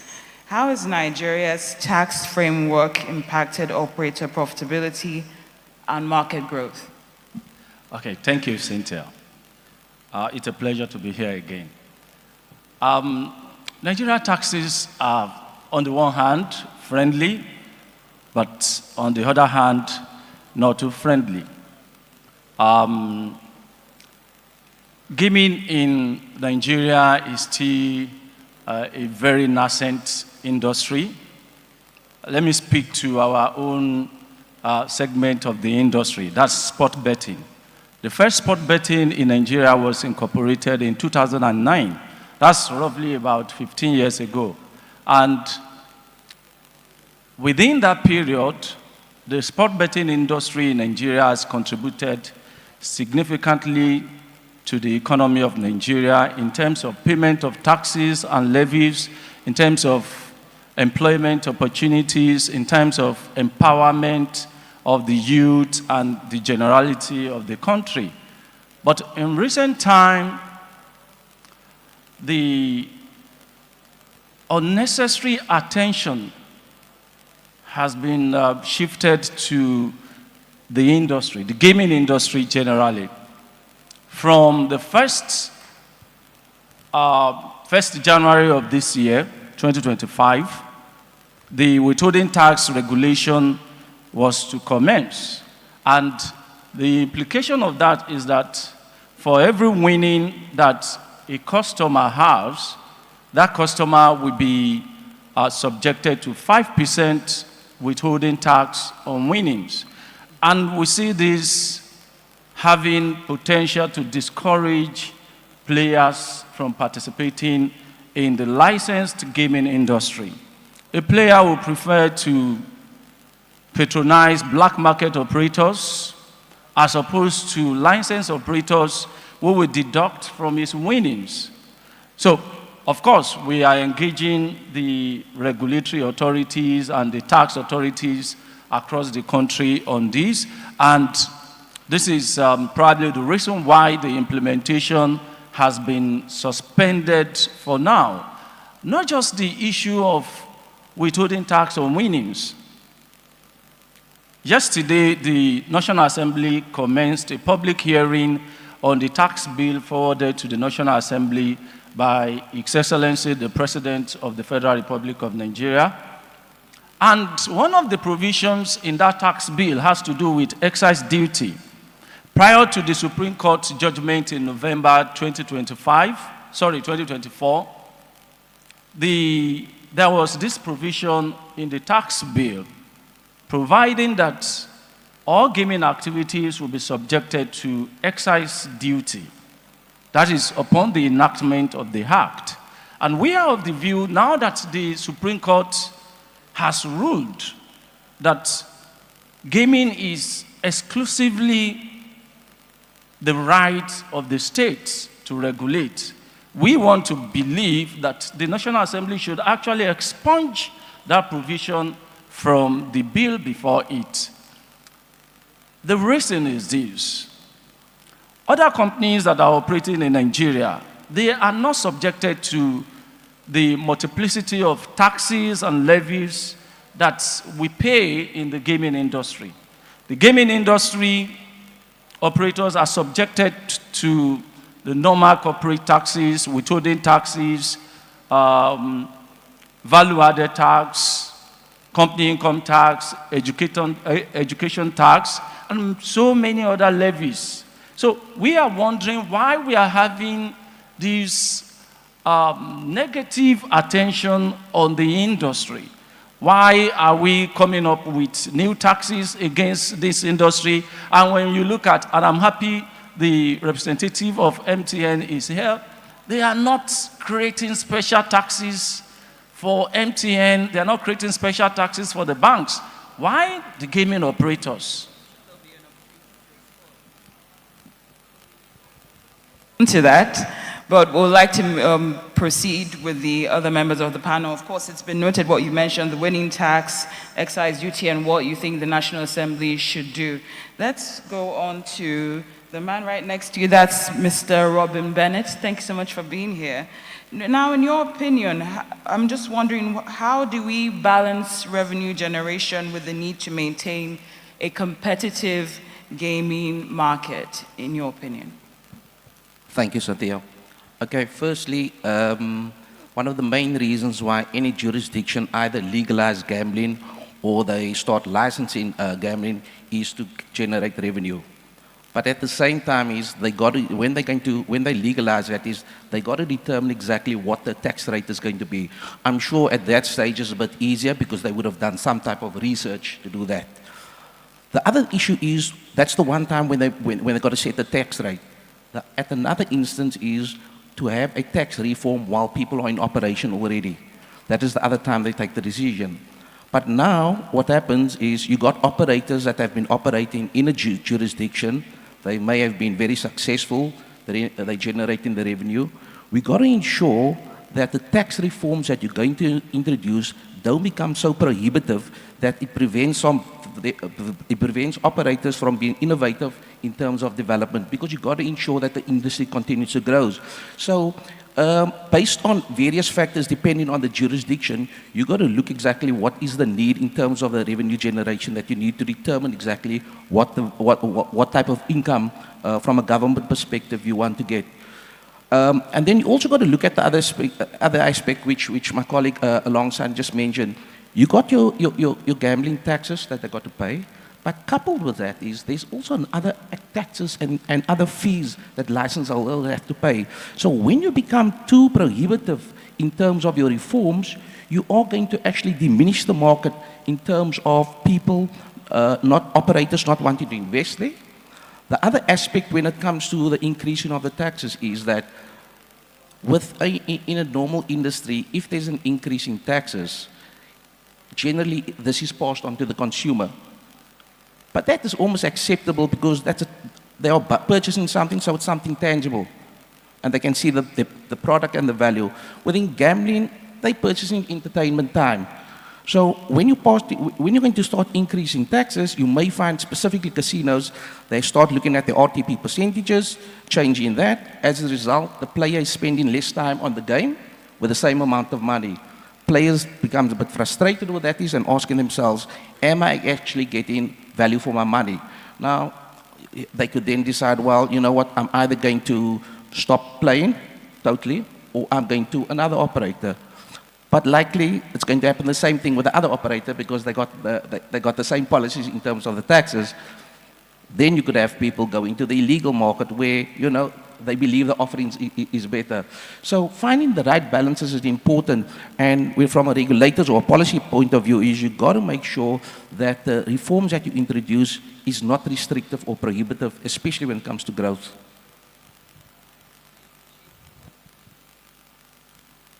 Not go. Okay. I appreciate the point you made about this probably being an incentive that might encourage the illegal market aspect. And I'm sure we'll touch on that as we progress. Thank you so much. Now let's proceed with Mr. David Moshi. Yes. I recall when I interact with some operators, one of the things that they say when I talk to Nigerian operators is that they often mention that if the taxes continue to mount the way that we see, things might end up playing out the way things played out in Kenya. That's often the example that they give me. Maybe you might need to correct us or update the operators on what this situation is in Kenya. But for now, just wondering how your country's tax structure compares to other major African gaming markets. Thank you. I think from a practical point of view, Kenya, I think, has been on the forefront in trying out different taxes on gaming. Of course, from a time being where you saw that the activities were more on land-based to the introduction of, online gaming. And Kenya, in terms of the population, is a young population, more techie, coupled with the fact that some of the payment solutions like M-Pesa, which is a driver of how business is transacted, help to blossom the industry. So looking at the structure, I would say currently, let me give a current position of the taxes that are being applied. So you have excise tax, which is meant to be on stakes. You have a withholding tax, that is on the winnings of the player. Those two taxes target the player. Then, of course, you have the gaming tax. I would look at this as direct taxes on the activity itself. So, and purely driven by policy in terms of how do we tax the industry? What are these policies that the government wants to put in place, want to address? So from a revenue point of view, you look at the gaming tax to collect the taxes. But then from the onset, when we only had the gaming tax, but then came a point to try and cure the aspect that probably there are revenue leakages. Then in terms of the activity, how it's conducted, if we don't tax the operator, then probably it's the player who is winning more. So let's go for the player. That advises the introduction of the 20% tax. So across Africa, if you look at it, that I think the excise tax is what has been the latest introduction. I think it's in Kenya and Ethiopia that you look at it. In standard, I think mostly you have the withholding, you have the gaming tax, and of course the other taxes from jurisdiction to jurisdiction. But I would say that Kenya has been on the forefront. Whatever you're experiencing here in Nigeria in terms of the operators fighting back, I think the key thing has been the rates. The rates are high, and I think South Africa, to a bigger extent, has the lowest tax rate within Africa jurisdiction. And of course, it's highly regulated. I think that should be the discussion. What are the tax heads that are relevant that will help the industry to thrive than to stifle? Because at the end of the day, you looking at that, the government, you want to collect revenue. Yes, you want the industry to thrive in a regulated environment. You don't want it to go under, whereby you will also lose on taxes or people start, betting across other jurisdictions. So it's an issue of bringing together all stakeholders and having a roundtable discussion, because the gap exists whereby you have the policy makers, we have a conference like this, but the policy makers are not participating. They don't have a deep understanding of how the games are conducted. They really don't know the impact on the taxes they want to introduce, more driven by revenue. But then you need to have a tax regime that, of course, you are able to encourage the game, looking at other areas of responsible gambling, but at the same time, you don't stifle the industry. Thank you. This is a wonderful mic, isn't it? Very important what you just mentioned about the need not to stifle the industry, and I think it's really worth mentioning that all the stakeholders need to be present, like the policymakers, so that they truly understand the impact of what we're discussing, and thank you so much. So let's proceed to Mr. Kilian Hanoba. I'm hoping I'm pronouncing your name the right way. In your opinion, how can African countries harmonize their gaming tax policies to prevent regulatory arbitrage?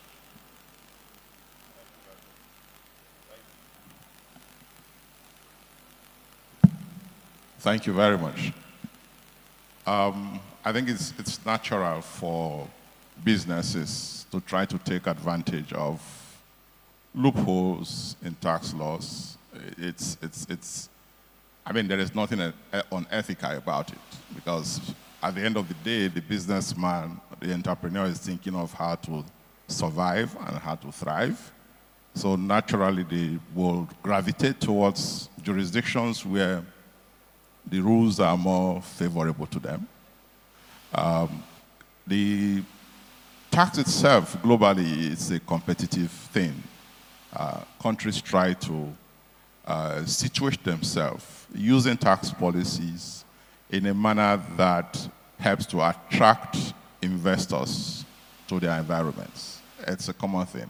And that's why if you hear globally in the tax world, it talks about the race to the bottom, countries competing with tax rates and all of that.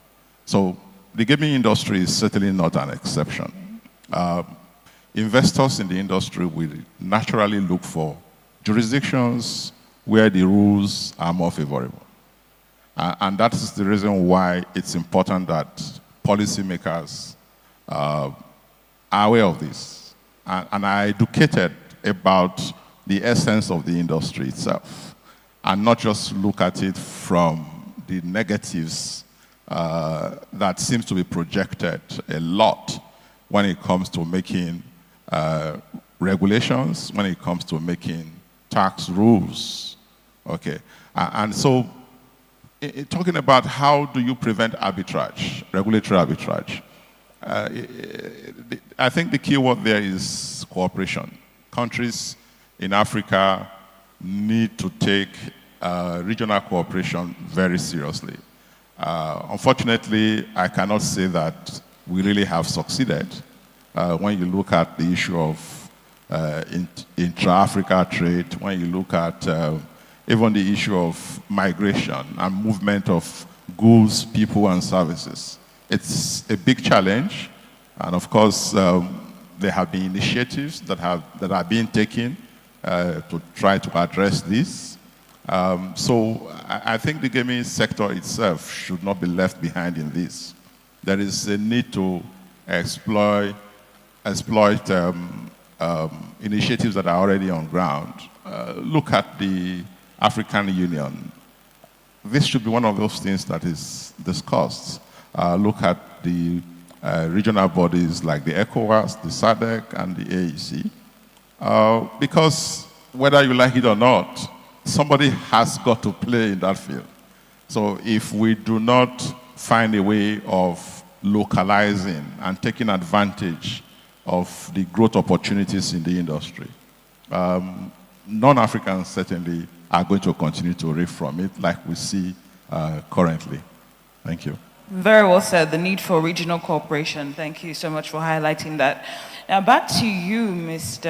Adewale Akonde. What tax reforms would you suggest? I'm sure you'd be happy about this question.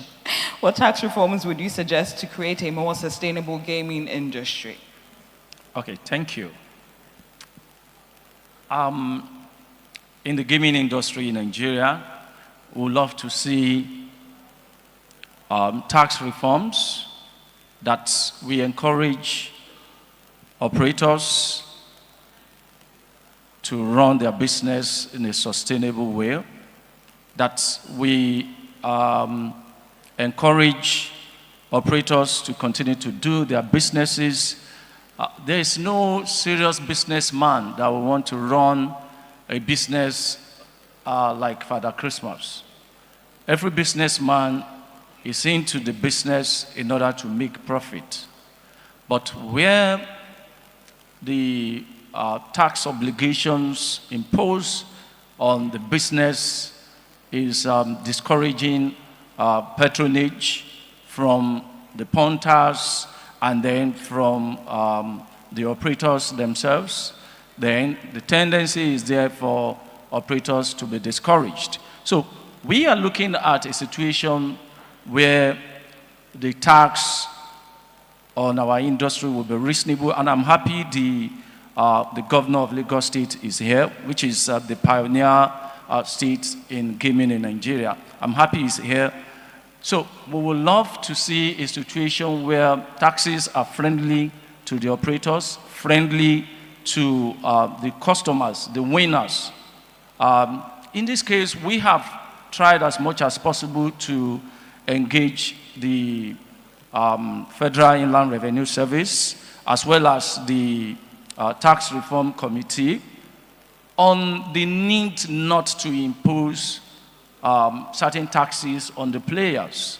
By the time you impose onerous taxes on the players, you subject them to 5% withholding tax, and for players who do not have tax identification number, that is 10%. It's going to discourage players, and if that should happen, the players will run away from the regulated market and they will start patronizing the illegal operators. And the illegal operators, they don't pay taxes, they don't pay anything. They will have enough resources to actually encourage players to patronize them. So we are looking at tax reform that there will be no special punitive taxes on the gaming industry. As it is today, it seems Some segments of the country do not want this industry, and as much as possible, they want to impose taxes that will discourage businessmen, operators from going into this industry, as well as discouraging players from patronizing as well. And if this should persist, it's going to spell doom to the industry. So we are looking at fair taxes. Of course, we want to pay taxes, but we want the taxes to be fair. We pay our taxes, let there be something reasonable for the businessmen as well.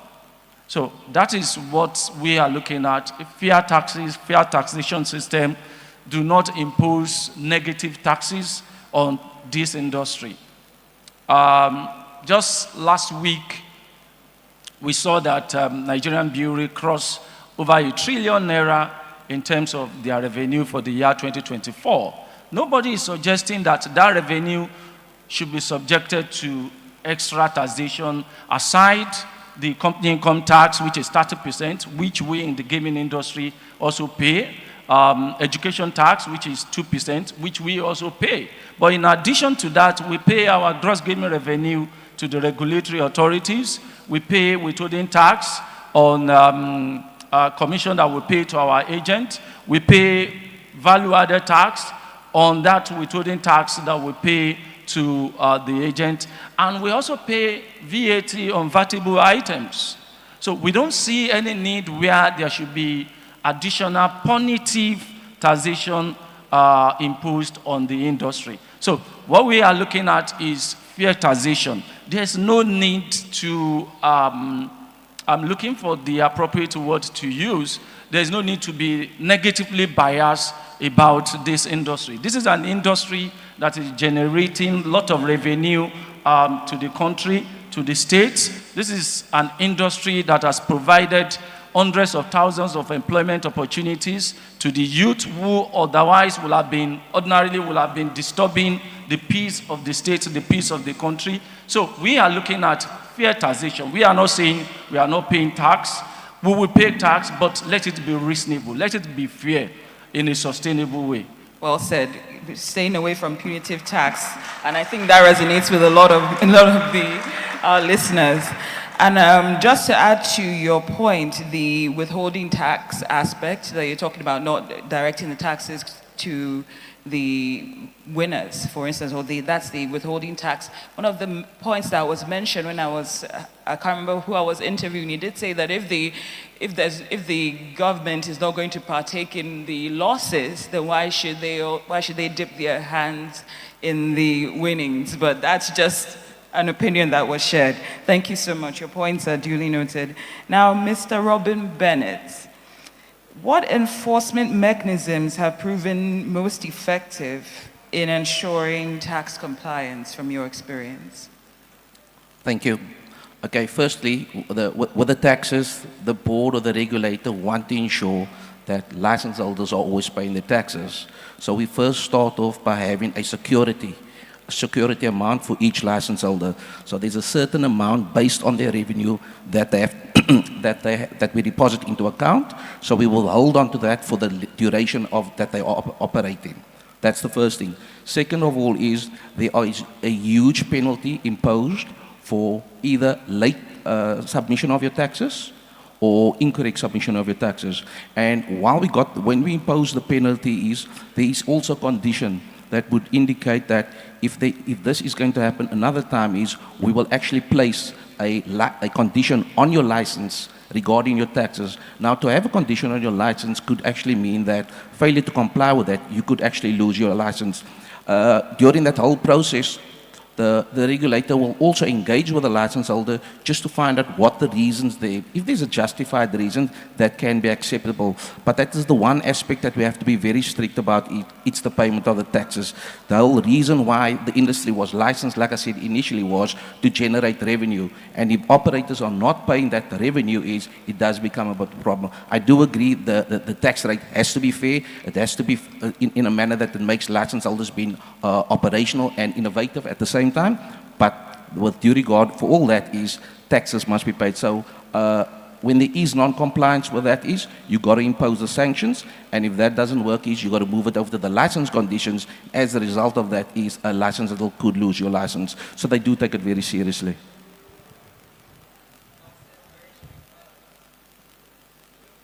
Is you lose your license. Good point. Now we proceed with Mr. David Moshi, similar to what Mr. Robin Bennett's question. What impact have recent tax changes had on operator compliance and market stability? The impact, now definitely introduction of taxes, you know, the rates or the type of tax or tax head being introduced has an impact. Now, one is the tax that to be introduced. Let's take, for instance, the excise tax. Gaming activities are conducted differently.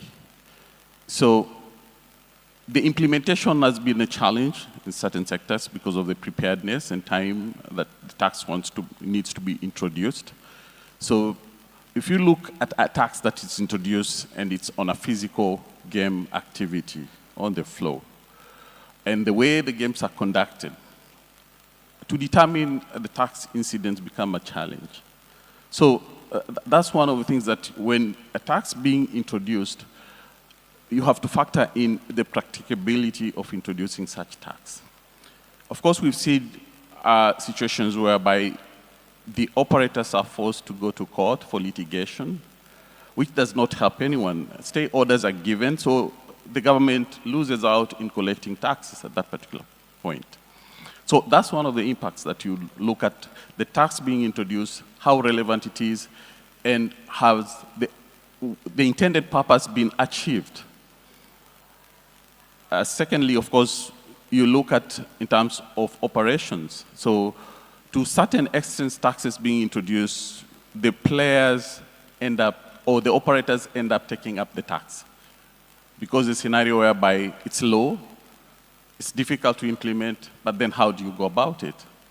For instance, if, of course, at one point we had VAT, but it was dropped, the games became exempt. The implementation was difficult. It's a vision that when you put a VAT tax, that the operator or the seller will be able to pass it on to the player. It becomes difficult for such activities. They are games of entertainment. So what ends up is that the operator ends up to take up that particular task. And the effect, you know, definitely impact on their cash flow, impact on definitely their profitability.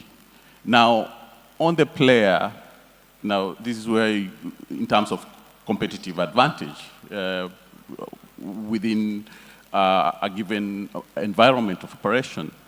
Now, is everyone complying with that? So those are some of the effects of the taxes.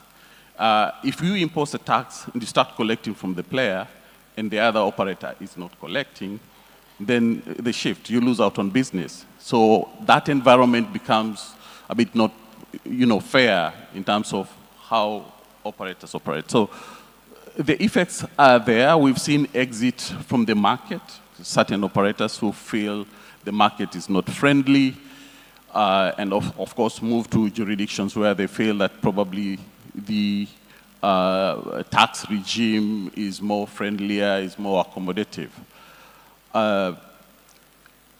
Yeah, so in simplicity, I would look at it just in summary. There's much that can be discussed, the effect and the impact, but certainly the effect both on the player and on the operator, it does have an impact. It looks at, even in terms of investment, when people want to invest in certain market, you'll be looking at what are the tax regime like, are they friendly? And just going further, not just the effect or the impact on the industry is wider. You look at the marketing spend that goes in this particular activity is big. So the moment you introduce one tax on the other, it affects probably in terms of the volumes, in terms of the play. Definitely it moves on to the other sectors that definitely will be of benefit to the economy. Thank you. is context is key, where you mentioned relevance, the practicability, and in some cases you might see players or operators exiting a certain area because it's not necessarily favorable in terms of taxes. Thank you so much. Now, Mr. Killian Hanover, what role should tax incentives play in promoting responsible gaming practices?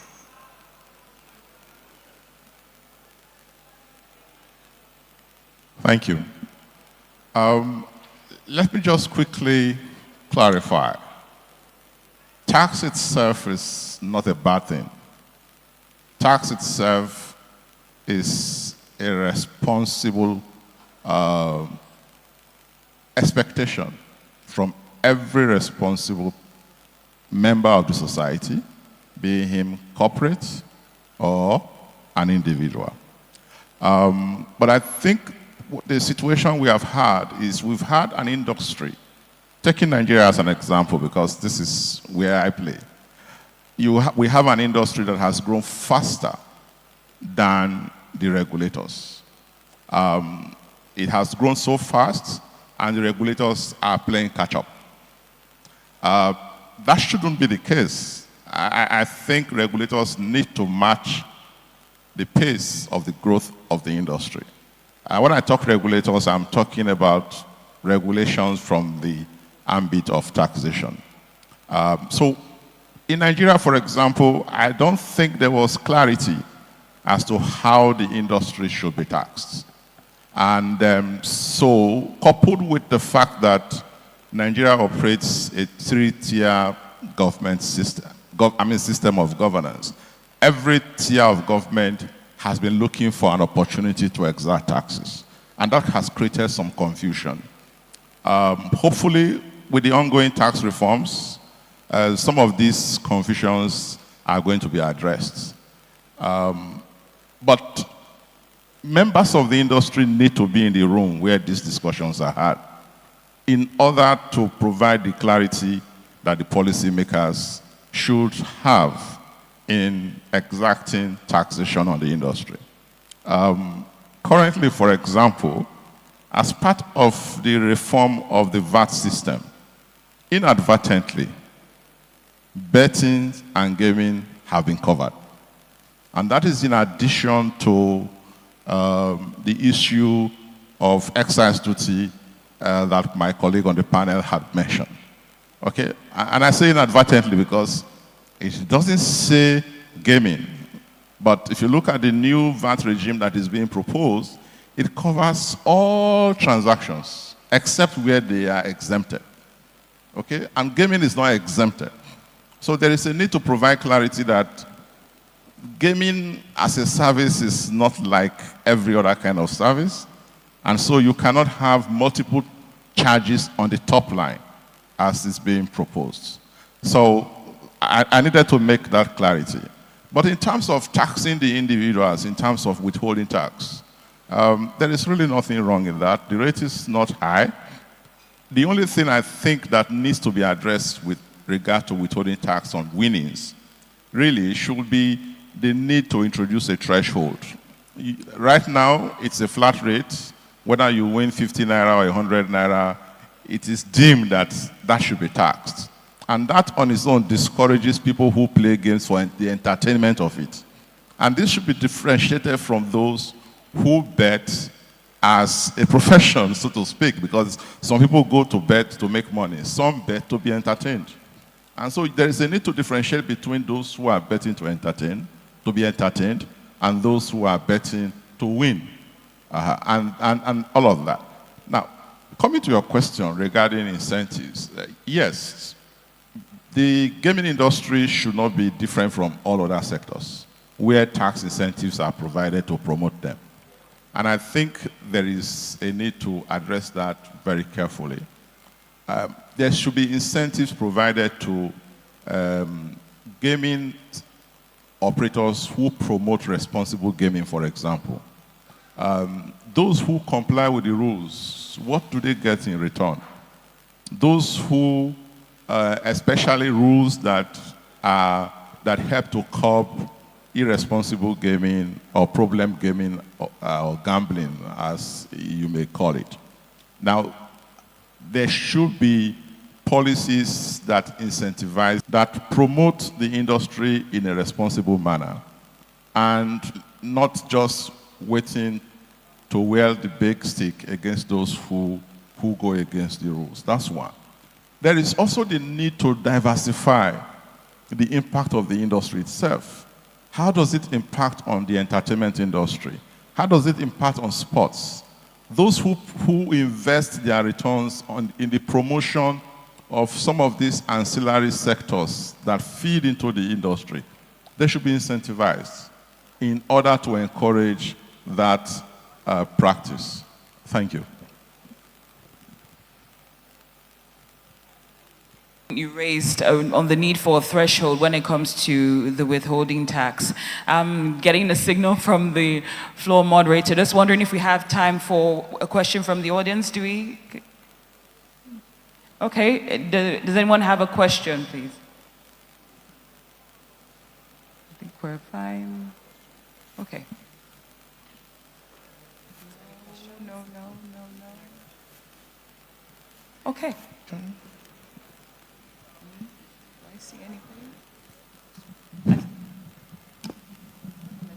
Okay, we have a gentleman over here. Okay. Please, who is your question directed to, and proceed, please. Yeah, good afternoon. My question directly goes to Mr. Adewale Akande. Mr. Adewale Akande, you made mention of so many things and so many issues to be addressed. But the one I want to look at has to do with the withholding tax. When you look at the recently passed withholding tax regulations 2024, there is a particular section on that regulation that is talking about withholding tax on gaming, winnings, and so on at the rate of 5% for individuals that are residents in Nigeria and 15% for non-individuals. You will agree that winnings from gamings and so on can now be regarded, or is now regarded in Nigeria, as an income. And when we talk of withholding tax, it is a tax that is paid in advance, which means this tax that is being paid will eventually be deducted from the total tax that is payable by whoever that has paid this withholding tax. If that is the case, it then means that, then let me talk about that of the 15% for the non-resident. We need to make it brief, please. Your This question. 15% for the non-resident is because it's going to be considered as their final tax.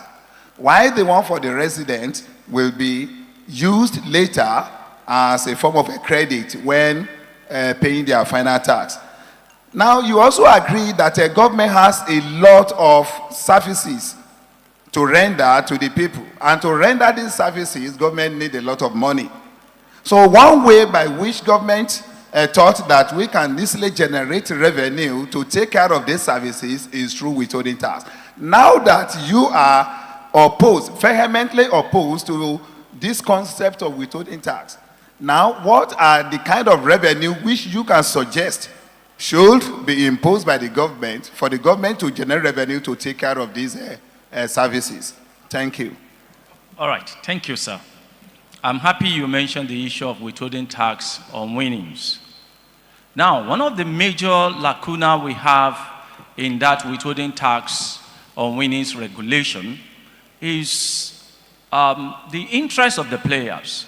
So, if a player this month deposits, let's assume, 500,000 naira in his wallet, and at the end of the month, the player ends up maybe with just 50,000 naira. So that means that player has lost about 450,000 naira. So the following month, if the same player, if he plays again, maybe this time around, he uses 50,000 naira to play his game, and he wins 200,000 naira. So if you add his winning in, let's say, January and February together, vis-a-vis his deposits, you see that this player has won in total maybe about 250,000 naira. This 250,000 naira will now be subjected to withholding tax on winning. Meanwhile, his loss in the previous month will not be taken into consideration while deducting the withholding tax from his winning. So if you look at it, this will tend to discourage players. So if I lose, I'm on my own. OYO, on your own. But if I win, I'm the friend of the government. The government will come after me. They will take a percentage of my winning. And this is not fair. One of the basic principles of taxation is fairness. Taxes must be fair. Where a player loses and the government says you are on your own, but if the player wins and the government says, hey, my friend, come, you are my friend, pay me my 5%, you look at it, naturally that is unfair. So this has a tendency of discouraging players from patronizing us. And the same set of players will go online, patronize operators who are not licensed. So that is one big negative aspect of this regulation. Now, Well said. Now, you are saying what other taxes can the government levy? We have too many taxes and levies already. Sometimes last year we were replying a state and we listed some of the taxes and levies in this industry already. We have close to about 30, from local government to the state to the federal. There are so many taxes already. A corporate organization that is registered in Nigeria is ordinarily liable to pay withholding tax, that's the general withholding tax, value-added tax, company income tax, education tax, you pay your license fee to the state, and so many other taxes. These are the avenue the government should explore to get money, not imposing additional taxes and levies on the industry. The government has been fixated about this industry enough. So we have to encourage the operators to give us a space, let us breathe. And I want to believe the industry will grow bigger. Thank you. Let the operators breathe. Mr. Adewale Akonde, Mr. Robin Bennett, Mr. David Moshi, and of course, Mr. Hillian Hanover, we'd like to thank you for your insight. And of course, the hashtag of the day is let the operators breathe. Thank you so much for this enlightening discussion. And I'm sure we all appreciate this. Thank you.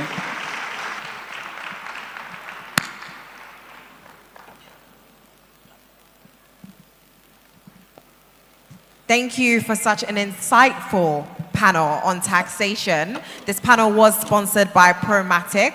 Thank you very much to our panelists and moderator. We would like for you to take pictures. Is that okay? If I could just. Okay, well, we still have two of them here. Yeah. Cameramen, thank you. So please, sir, come and join us as we take the pictures. Thank you very much.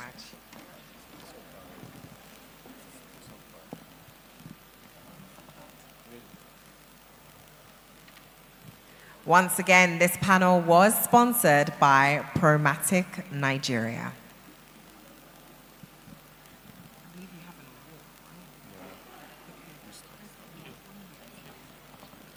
Thank you very much. Thank you. We do have an award to give out, not to MC Faster, unfortunately. None of his talents have sufficed.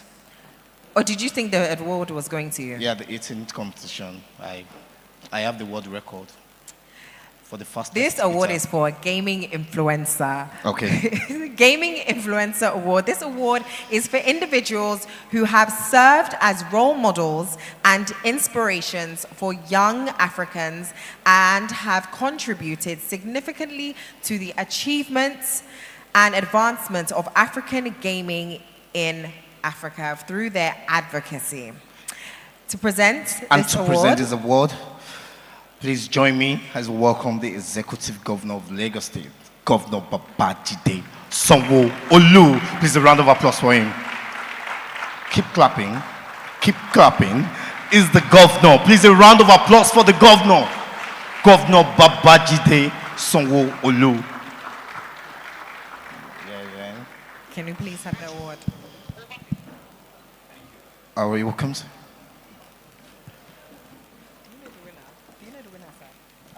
Okay.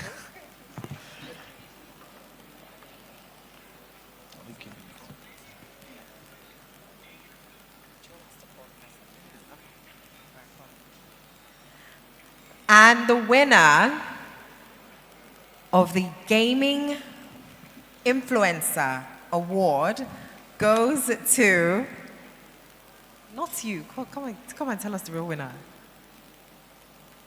Emmanuel Adebayo, please a round of applause for Emmanuel Adebayo, le grand cher qui vient de Togo. C'est lui qui est. Emmanuel Adebayo, il a joué pour Arsenal, il a joué pour Madrid, il a joué pour Chelsea, non? Chelsea aussi. Please a round of applause for Emmanuel. Est-ce que vous avez aussi joué pour Chelsea? Okay, all right. Emmanuel didn't play for Chelsea. No, I want him to react. He played for Tottenham and he played for Man City. And And he the scored match you were against- talking about was Man City. Because we know. I won't tell you my team, but he will know. You know, Anyway, on behalf of the African Gaming Expo 2025, it's indeed an honor to be given the Gaming Influencer Award 2025 to one of the very bright, shining lights in sports, especially in football, out of Africa, that has been a pride to the entire world, a man that a lot of people, a lot of young people have looked forward to. They've learned one thing or the other, and it's indeed an honor, that even in the gaming business, it continues to encourage, to propagate, and to, elevate the industry for the young and the young population. It's an honor to give this award 2025 to Mr. Emmanuel Adebayo.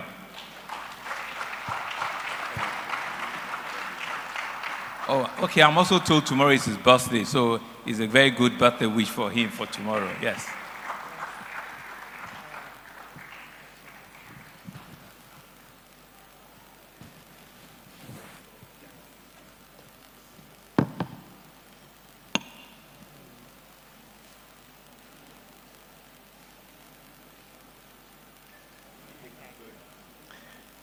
Okay. Okay. Well, Austin JJ Okocha, our own, can join. A round of applause for him, please.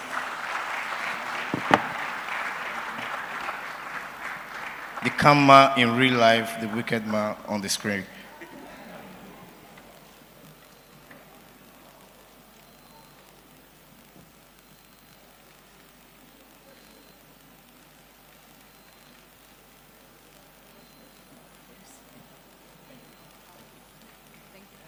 All right, thank you. Thank you, sir.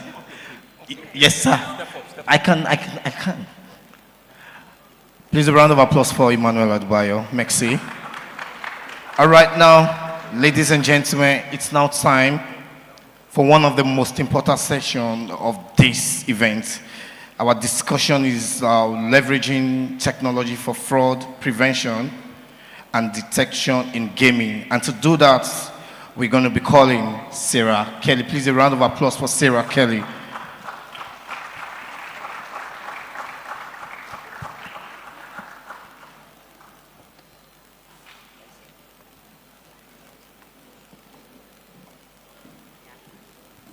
Welcome.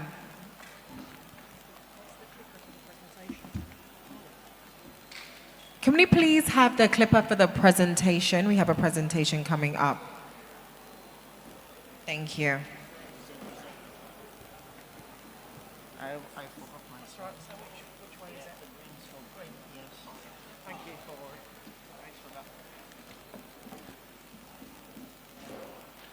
Well, good afternoon, everybody. As introduced, my name is Sarah Kelly. I'm the Vice President of the International Association of Gaming Regulators, and I'd like to welcome my fellow trustees and members here today. I'm also the Director of Licensing and Enforcement of Alderney Gambling Control Commission, which is a small island in the English Channel. And I'm also the Money Val Assessment Lead for the jurisdiction of the Bailiwick of Guernsey, dealing with the anti-money laundering and terrorist financing. Now, I have a confession to make. I only had one confession before I stood up here, which was, I am not a techie. So although this is about leveraging technology, I know that there are far better experts in this room than me to talk about the actual technology. What I'm hoping to do for you today is give you some pointers to look at the technology that will assist you and your businesses to prevent fraud. That was my first confession. My second confession is I'm a West Ham fan, and Emmanuel ruined my early adult years. But I'm not bitter.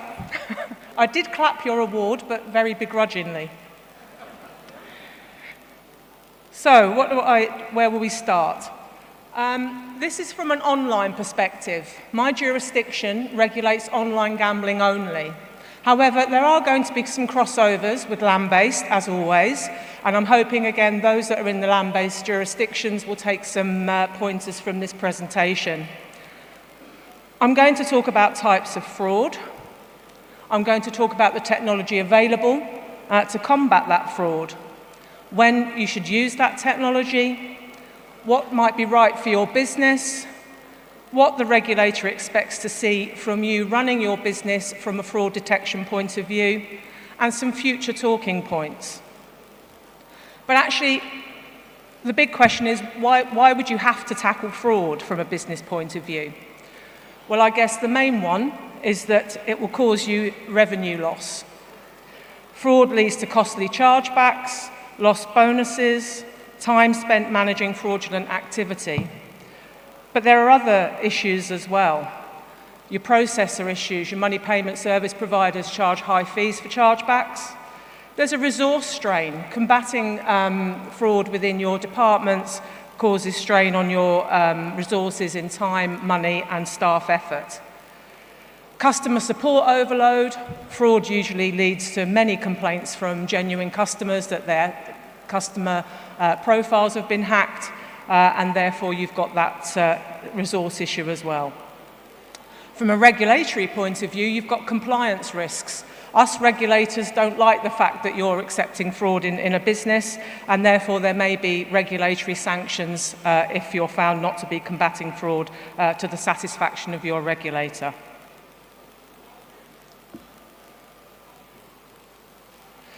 So what types of fraud are out there? Well, it changes, doesn't it, by the hour. But for now, we've got multi-account holding, which can lead to bonus abuse, gnoming, chip dumping, and collusion with different account holders. People exploit sign-up bonuses. They use coupons and promotions to set up fake accounts. Gnoming, multiple accounts will play casino games against each other, bet against each other, in order to have head-to-head games where one will win, one will lose, but basically they're in collusion to defraud the betting company. Chip dumping is very similar to gnoming. Then we've got payment fraud. Chargebacks where stolen credit cards are used and request chargebacks, leaving the operator to cover those losses and incur those fees. Phone top-up abuse, social engineering to trick victims into fraud and fraudulent accounts through phone payment systems, which steals money directly from customers.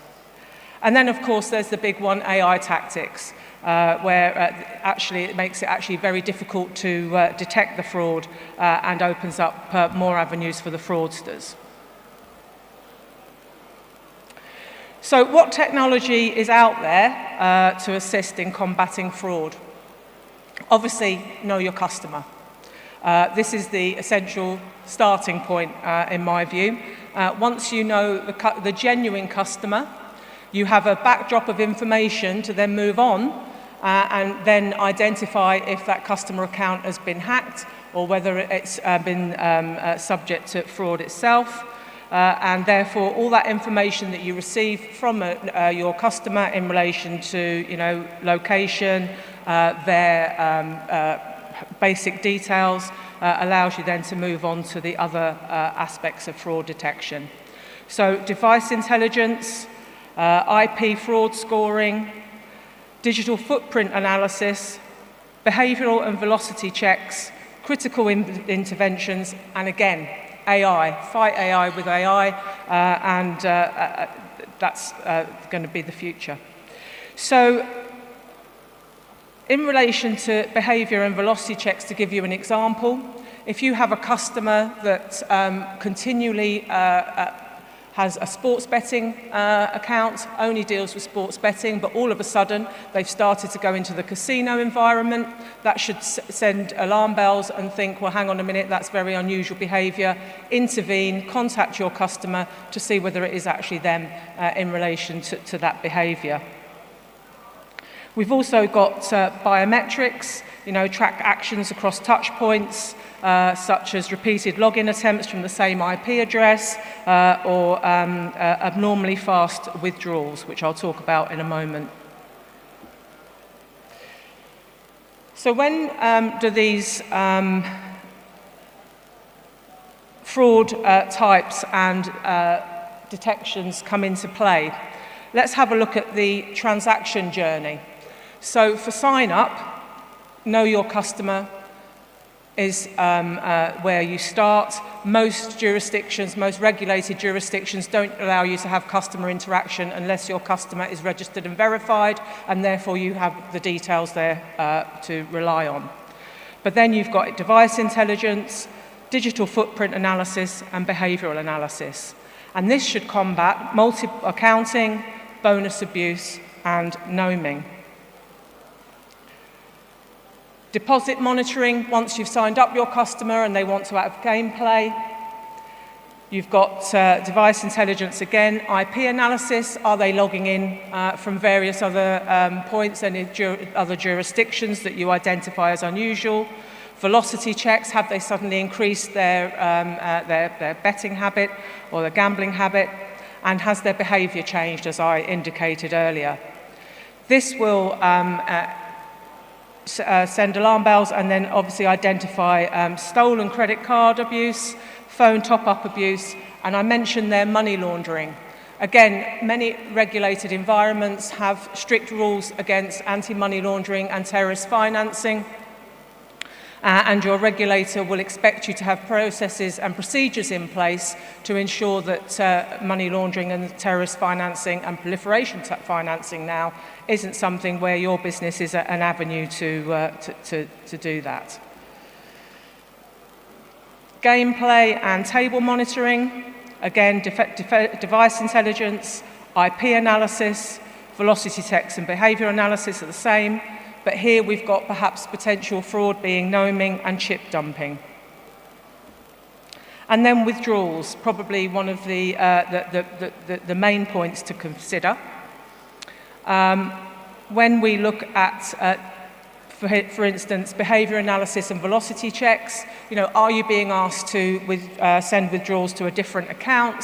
Has that withdrawal taken place on a very short space of time to empty your client account? Is there something there that is very, very unusual? So what's right for your business, putting all of that into context? Well, this is really based on your business, based on your risk profile and types of fraud risks that you identify within your business. We would expect our operators to do a business risk assessment, and included in that are the fraud risks that your business would be susceptible. Now, what you do as a matter to tackle those risks would be proportionate to the size and type of business that you are. The bigger companies develop bespoke systems. Smaller companies usually outsource, but not necessarily. But what you must understand is that whatever you can do in-house, you must be able to show to your regulator that you have got the right risks identified, the right products to mitigate that risk. Now, what would I need to see as a regulator coming into your business, looking at your business risk assessments, looking at what products you have? Well, I would want to see that you've got that appropriate system in place. I wouldn't want to see that your main risk is, as a sports betting company, I wouldn't want to see that you've tackled casino games. I would want to make sure you've got the appropriate system in place to mitigate those risks identified. I'd want to see examples of the technology that you've decided to use, whether that's outsourcing, in-house. I'd want to make sure that you've got appropriate resources to deal with that risk, and that we will assess the processes and we will be outcome focused. So we would expect those processes to be shown. We would probably do a sample of accounts and then see what the outcome was of any interventions in relation to that fraud. So what do we think the future is? Well, I've just put two matters here. Personal ID cards. We're talking about a customer having a personal ID card linked to payments, and that can be used across any operator. They will have a digital key. The information will be held in the cloud. There will be one payment system, which hopefully will then prevent lots of systems being open to fraud. And of course, AI will continue to develop. AI now can be used as a help and as a hindrance. As I say, I'm not techie, so that will obviously be explored later. But certainly it is something that will be able to assist you in tackling fraud. Now, that's a very quick overview of the fraud prevention. You're going to hear a lot about social responsibility as well, and I think these two avenues go together. It's the same, and I think these two avenues go together in relation to behavioural analysis, velocity checks. They all go together. These don't butt heads. If you're doing one for one, you're doing it for the other, and it's just opening up to do that. And that's the end of my presentation. There's my email address if anyone has any further questions after this session, but also there's the IAGA website there if you want some more information about the International Association of Gaming Regulators. And I don't know if we have somebody on the floor to take questions.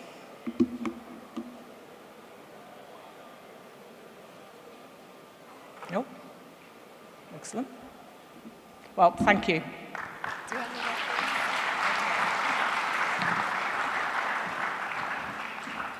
Thank you very much, Ms. Sarah Kelly. Very insightful nuggets there on fraud prevention in the gaming industry. Next up, we do have a panel on women in gaming. Now, we have seen, oh, don't worry, we do have lunch coming up very soon. It should be right after this panel, actually. So we've seen a rise in the female leadership that's not only been breaking barriers, but also driving growth and innovation. And today we're going to explore just how impactful the rise of women in gaming has been on leadership and player growth, particularly in the African market. So without further ado, let's dive into our next session, the rise of women in gaming and the impact on leadership, player growth in the African market. And this panel is definitely going to be inspiring. I wish I could actually learn more about gaming. You can also join them, you know. Oh, yep, there we go. Yeah. Okay, so we'd like to call up our moderator for this panel. And our moderator is Lois Bright, the Director, African and Middle East, the Connoisseurs Group. Please a round of applause for her. And the panelists. Yes, we have Ms. Ola Fadeke Akeju, Managing Partner, WYS Solicitors, Co-Founder, SLEC Africa, and Legal Counsel, Africa Still Rose Legal UK. Followed by Olabimpe Akingba, Regional Manager, Africa, Business Development and Regulatory, M. Chezo Limited. Please, a round of applause for her, please. We also have Gifty Rita Amoy, Deputy Director, Legal, Gaming Commission of Ghana, and Ambassador, Women in Gaming Ghana. Wow, all the way from Ghana. The last person on my list here is Ma'a Otu, Director, Betwinner, Nigeria. Please, a round of applause for her.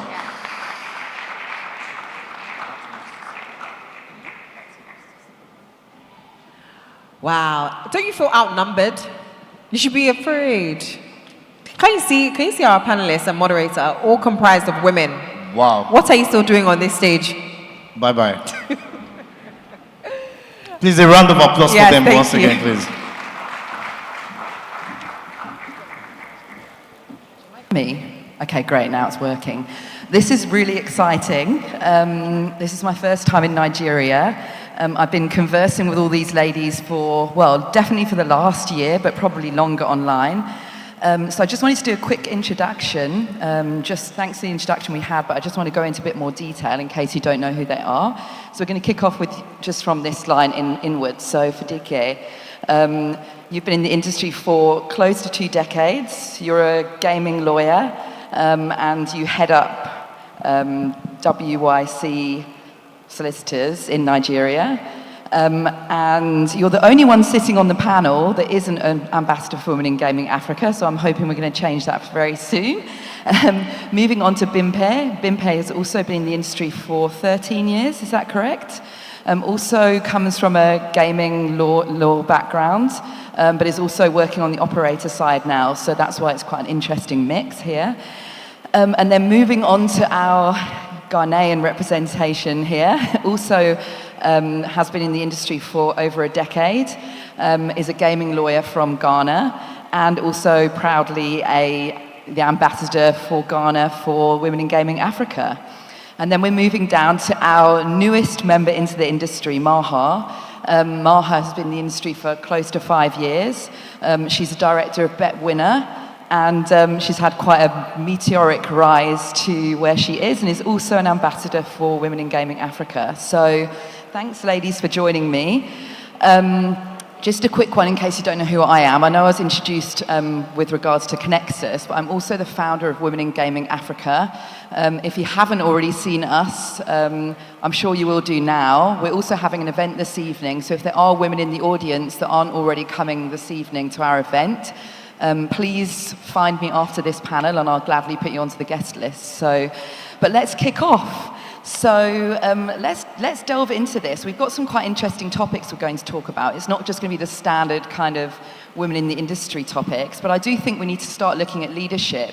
What struck me quite strongly, I guess, about West Africa is how many women there are in the industry in leadership roles. So this is kind of a question for all 4 of you, but I don't know who wants to answer it first. But we're just going to look at basically, in contrast to the common perceptions, we've witnessed an increase in women in the industry. So what's the unique perspectives do women bring in strategic decision-making in the gaming industry? I don't know who would like to kick off on this one. Fadike, I can see you looking at me. Awesome. Thank you very much. In terms of women representation in the gaming industry, I'll speak primarily from West Africa, Nigeria being the starting point. We've always had women in the gaming industry. I started out, for instance, about 2 decades ago as a regulator and as a C-level member of the team. So we've always had representation. However, I guess what is missing or what we don't have, or rather the question to ask is, are we sufficiently represented? And in terms of policy making, we find that there's still a lack of presence when we talk about policy making. In terms of operators, we do have women at C-level executive positions. However, when you look at the board composition, when you look at investors in this industry, you find that there's still room for improvement. They still need to create awareness, right? For the younger upcoming women, the average upcoming woman in the industry, yes, there's a fair representation, but you would find that this is skewed more towards support services, the legal services, accounting. But when it comes to core gaming, when we're talking game development, traders, you know, and the core operations of gaming, there's still room for improvement, especially at the top, the management level, the C level. So I'll leave it at that. Thank you.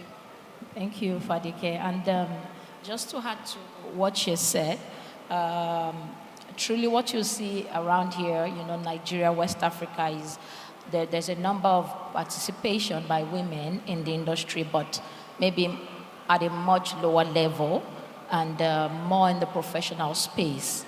And you'll find that these women actually are doing great things, but for sure we need more women at the exec level, the decision-making level. And yes, we are making progress. Example is Maha here, who is a managing director with one of the operators, Betwinner, and I think that's actually a good thing.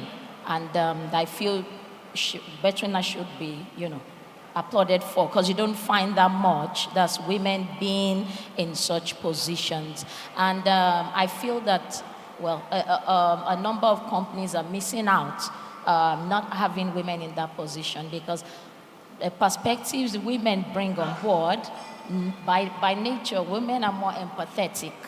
And therefore are prone to drive policies that are more inclusive.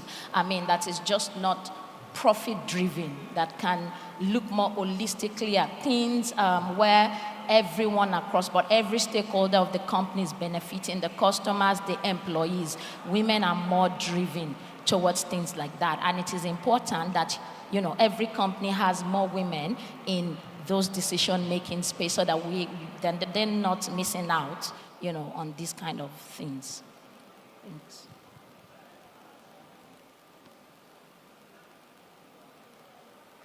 Gifty, would you like to answer that, or do you feel that you've got sufficient? I think that Fadike and Bimpe have given us, I think they have spoken enough about the situation as it stands. My experience is quite different from Ghana. When I joined the commission, it would interest you to know that it's a management force of 6. 4 of us are ladies, and we only had 2 men in management. So for me, starting from there, that really encouraged me. And but the broader thing, the broader picture, or looking at the females in the industry, I think is what we are all trying to encourage. And I was very happy with the initiative taken by Women in Gaming to try and encourage participation in the gaming industry. As Fadike mentioned, a lot of the participation by females is in support services, whereas there's a lot of opportunities at the forefront in the business. And I think that starting from here is a good opportunity, it's a good initiative to try to whip up more interest among young people, young ladies, young women, to get into the industry, because there's a lot of opportunities to be harnessed. And Maha, we have to hear from you, because obviously, as Bimpe said, you're the managing director of Betwinner Affiliates, and you've only been in the industry for 5 years. So how does your experience compare with these ladies who've been in the industry for a lot longer? I think for so long, women have been put on the sidelines in terms of being involved in key decision making with with the stereotype that women are too emotional to make certain decisions. But having women on the board, it gives you a 360 view when making decisions. And women bring a lot of features to the table as well, having empathy, and these are key features that helps in decision making and gives a good view when making decisions. And I think it will also change the perspective of the industry as well, attracting more female players to the industry. That's what I think. Yeah. So actually, I think the other thing we need to note, given the fact that, like I say, this is my first time in Nigeria, but given our experience in the last year of being part of this community, it's been really interesting to watch the differences in cultural nuances between nations, because I think we can all agree here that often Africa just gets lumped into this homogenous group, like Africa's a country. And obviously there's 54 nations, and we all have very specific kind of cultural norms and nuances. So what would you say when it comes to, if we could look at West Africa, what would you say impacts the involvement of women in the industry from a cultural perspective, if we're looking at, say, Ghana and Nigeria specifically? I don't know who wants to take that, or whether we go down the row again, but anyone fancy answering that one? Right. I think from a cultural perspective, from time immemorial, women have always, much as, feminism has always been a thing, culturally in West Africa, we've always had strong female leaders historically. Could go down memory lane and mention a few, but I think that has impacted.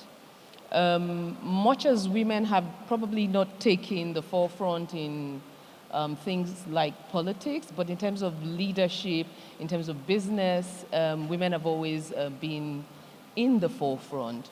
There is the level of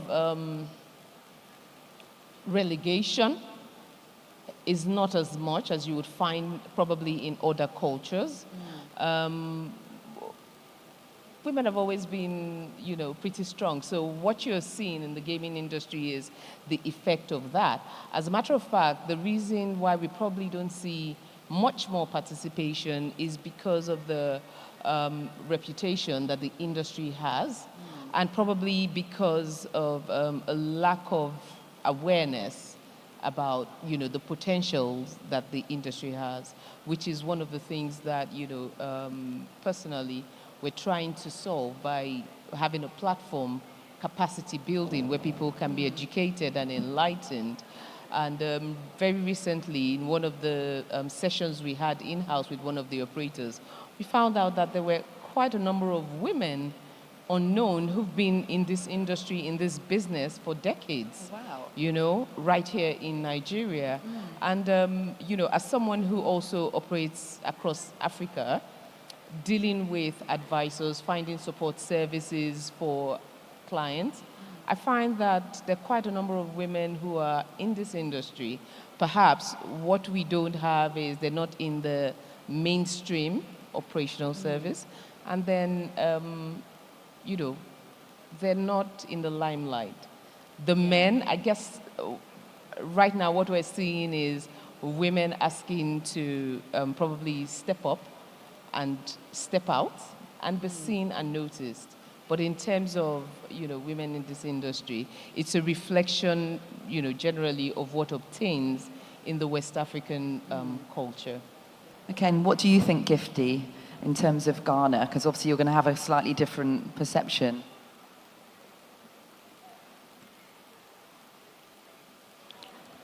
I have to agree with Fadike. I mean, West Africa has a long history of strong female leaders, so I think when on that score, we are agreed on that. If there's anything that prevents women from actively participating in the industry, I would also agree that it's reputational issues. And basically because from a traditional point or from a cultural point of view, gambling or gaming is considered as a vice rather than as an opportunity for you to develop your career or to get into or as a business. So on that score, you get people asking you, what are you doing as a woman in the industry? This is an industry for criminals. This is an industry for people who are perceived in a certain way. But the opportunities, since I've been in the industry, I can see that there are opportunities are many. And for me, it's been about helping to change this perception about the industry and getting people to understand that if the industry is run in a regulated way, then it brings the benefit is to the state as a whole and to the society as well because of the employment and everything else that comes out of it. So my experience has been that the only issue that I see is that it's a reputational thing. And for women who not getting into the mainstream business of owning the business or participating fully in the gaming business, I think it's a thing of also risk, of women being afraid to take certain risks or just being discouraged from getting into it because of the risky nature of the industry. But I see that that is changing. I think last year we had somebody who applied for a license from the commission, and it was a husband and a wife. And I thought that was a very good start for the man supporting his wife to actually get into the business. So on that score, I would say that, yeah, in as much as we have cultural underpinnings which make it, which frown on just participating in the business, women, African women, West African women have been strong women, strong leaders. And once we see the opportunity, I think we are poised and always ready to take up that opportunity, as evidenced by all of us on this panel. Yeah, I think it's really interesting you're saying about the vice thing, because it leads nicely into the next segment, which is we're obviously talking about our side of the fence, which is we work in the industry, but we aren't then talking about the other side of the fence, which is the players, you know, within Africa. Obviously, we know that there's unlimited potential of the African market, given the size. So I'd like to probably put this to Maha, because she's probably the most experienced one sitting up here when it comes to the marketing side. So it's been a topic that's been going around for the last probably at least 12 months within our community is what can businesses do more? And when I say businesses, I'm talking about operators, I guess, to start looking at the female players. We've seen the rise of the esports players, the women esports players. There's some really amazing, in fact, they're part of our community. There's some really amazing kick-ass women who are like dominating the esports arena within Africa, and they are like number 1, 2, and 3 in the world. So we're seeing this amazing rise of women in the esports arena. But what about players from a gambling perspective, gaming perspective? Do you think that we as operators and the other side of the fence, of course, need to start looking at what are we doing to advocate for women in the industry on the other side of the fence, the players? So at the moment, is the marketing strategies for operators focused only on men? And are they then missing out on a large portion of demographic who will be playing, but also then potentially have, the financial capital to be able to play, which is also something that I think we're seeing more of, is that there is more women with disposable income in Africa than there previously was. So Maha, on your side of things, I know that's a really loaded question, but it'll be really interesting to hear it from your side, whether you think we are doing enough and whether we can do more. I think we need to invest more on researching on female players and getting correct data on what their preferences are. What we have right now, research are based on male players. Majorly, that's what we have, and that's what we see, and that's what we work on. And most of marketing strategies executed are based on these data that were conducted on men. So I think we need to invest more on conducting research for female players and understand their perspective. And I know a lot of female players tend to shy away from coming out to say, oh, I place bets and all of that because of the stigma in the community and all of that. But I think times are changing, and we would see more women, because we have a couple of female punters out there, and I think that's a good place to start. Work with these punters who can actually help target that audience to get them on the platform. But majorly, we need to invest more on researching on female players to really understand the dynamics of female players, to be able to properly execute marketing strategies to target this audience. Well, for now, I think we're just doing try and error, guesswork. That's what we're doing right now. I think it's something interesting you said right at the start of your piece, which is the research. I think there's two things here. One, the research side of things, maybe we need to be investing more time and effort into researching the market to understand the player segmentation. But also, the other thing that I find quite interesting, and as you all know, I'm a massive advocate and a self-professed Afrophile. I mean, I love this continent. I think that we've got a huge opportunity in Africa to maybe lead the way in areas that haven't necessarily had a huge amount of research in other locations. So, but of course, to do that, we probably do need to have more women in the industry. So, Bimpe, maybe you can talk about attracting more women into the industry, because you've worked both sides of the fence, so you understand the constraints you might have about bringing people in. So maybe you could look at how do we attract and retain the best female talent.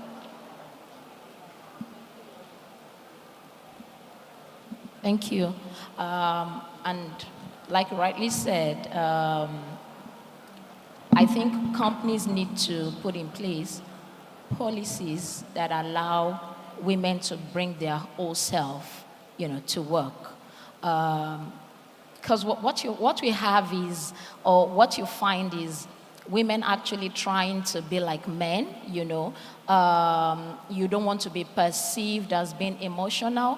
You don't want to be perceived as being the person, always complaining or needing time off work. And I'd like to borrow some. Chimamanda said something in one of our interviews, and she's like, actually, if women all choose to be like men, which is we also want to do great in the workspace, we don't want to, have to have these thoughts of, like family, taking care of family, especially for women who are married with kids. If we all choose to say, no, I want to be like the men, where I want to have time, I don't necessarily want to take time off and all, then, the workforce actually would die.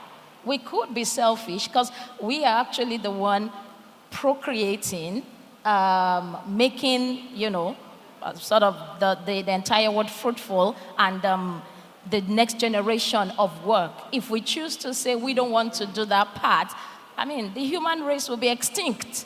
And it's a great thing we are doing. We shouldn't be punished for it. The workplace should support women and make, flexible work arrangements that support them to thrive. Again, difference is not necessarily negative. We should celebrate our strengths. We should collaborate to the good of the company. So essentially, companies need to put in place policies that allow women, be more comfortable to be able to attend to their personal life if emergencies come up. Maybe not necessarily even women, everyone. It allows people to be happy working with that company. It allows people to feel like they are a part of something and that the company itself care about their well-being. Yeah, really good point there. And that leads very nicely onto our next part, which is obviously about the regulator side. So what can we do from a regulation perspective that can then impact what you've just talked about, which is making it really quite easy and simple and doable for women to be able to operate as a woman in an environment as peers with men. So maybe I can put that to Fidike and Gifty, because I know both of you are heavily into the regulation side. Right. Right. I know that right now, DEI, diversity, is controversial in the world because America says it is. But the truth is, perhaps we could have policies that make room and allowance for women. If we had as a requirement that there should be representation at board level, then you would have more women who become knowledgeable, more aware, and then you would attract perhaps, people who bring more knowledge, skill, expertise to the board. In addition to that, much as I'm aware that, especially digital marketing, there are lots of women who are affiliates, there are lots of women who are, predicting, or rather providing prediction services online. There are quite a number of them with large, massive following. Perhaps beyond those services, we could leverage on their knowledge, their skill, and then their reputation as well, to properly project the industry to attract more women. In addition to that, one of the things that generally, even for, beyond women, affects the African market is the lack of transfer of knowledge, transfer of technology, skill onto the continent for it to be domiciled here. Perhaps we could have programs, that as part of CSR that encourages women in STEM to actually focus on the gaming industry. If we have policies, and this is where the policymakers, the regulators, and I'm glad there are quite a number of them in the room, beyond licensing, beyond, or rather as part of responsible gaming, you could bring on board more women, attract women. Again, for the operators, from operator perspective, perhaps if we adjust the marketing campaign to include women as well, because the average advert, which we have taken time to review extensively, would show men, they're always, it's always the male lead. A woman will probably take a supporting or back role in those marketing campaigns. So I believe those are a few of the things that could be done to encourage, by the regulators specifically, to encourage more women to come into the industry. We could also have specific capacity building initiatives that are targeted at women. I know that, for instance, the Women in Gaming in Africa is a platform that is emerging, and very rapidly so. One of the things that is being proposed is a mentorship program, which will significantly and massively, help to shape and maybe, what's the word now, assist women who are interested, to see other women, to recognize that, there's potential. And just looking at this room right now, there's a significant number of women in the room. So it means the interest is there, but are we creating a platform to harness that interest? Yeah, really good. I have to say, thank you for that, because I have to say, I do think that there is a statistic, I don't know the exact source right now, but I have got a statistic. 51% of the industry in Africa is women. Now, it doesn't mean it's run by women, but that means there's 51% of the industry is held up by women. So I suppose our kind of, what you're talking about in terms of mentorship, we're actually just about to launch our mentorship scheme in a couple of weeks. So obviously when we go live with that, I think that's going to even accelerate action even further. And yeah, so I think it's a really interesting topic. But I have to say, when I look around, specifically when I've been here, for the last less than 48 hours, there's so many women. When you walk out onto the conference floor, actually, there are women behind those booths. It's women that are running those businesses. It's women that are front and center, which I really love. But Gifty, maybe we can talk about, from a regulation perspective, what you foresee maybe being progressive in terms of the regulators actually putting things in place to ensure that operators or license holders do push to have more women in leadership. Do you think there's anything we can do to be more proactive? I think there are quite a number of things that can be done on that score. On the regulator side, I think that maybe African regulators, we need to begin to explore how we can support women-led businesses and provide opportunity to encourage more women to get into the business of gaming, the business of betting. We can explore those policies and also create a space where these women can run their businesses in an ecosystem which allows them to strive, right? I think the other thing that we could also do and to encourage private sector people to do is to offer training and development programs for women, for young women in encouraging women to pursue careers in compliance and enforcement, and as well as leadership.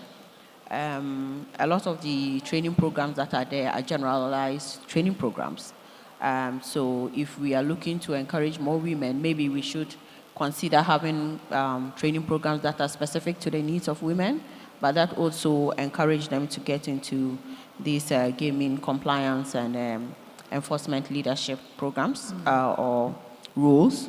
And then also in responsible gaming advocacy, Fadike mentioned a bit of it, but I think that as regulators, we can encourage our operators and licensees that in rolling out their CSR or responsible gaming programs, they can target women groups, and then provide education, particularly in their community engagement to women, and encourage, have mentorship programs for young women to explore how they can get into the industry. I think on that side, if regulators and operators went on that, work together on that, I think that would be create a huge opportunity and encourage a lot more young women or women to get into the industry.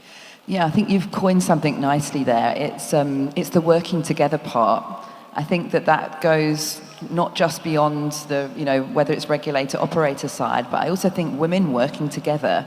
I think that we often are pitched against one another. And we're not just talking about business here, we're talking about in life, from practically the day you're born, you're pitched up against another female. And I think the power of community, with us coming together, is quite, I think it could be quite impactful for what we're doing going forward. But just before we move on to the final thoughts, Maha, I actually want to direct something at you.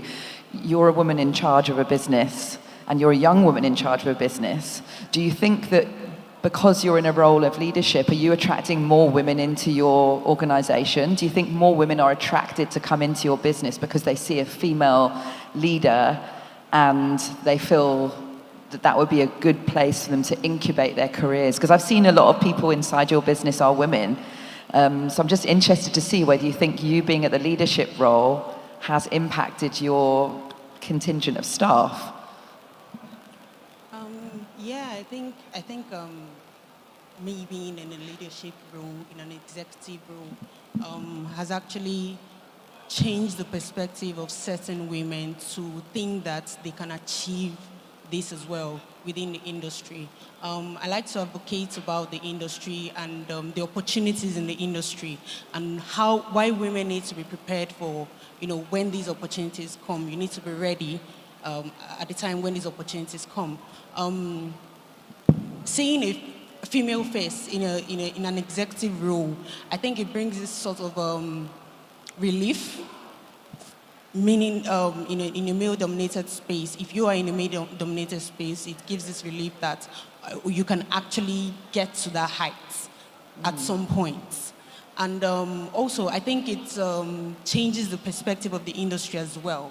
And actually, like Fadika mentioned, there are a lot of women in the industry, but not stepping into the light. I think we need to have more women who step into the light. We need to see more women. We need to talk about more women. We need to sing the praises of more women who have achieved so much for this industry but have been behind, to raise the awareness and to encourage the young professionals who are actually looking up to getting to certain role or achieving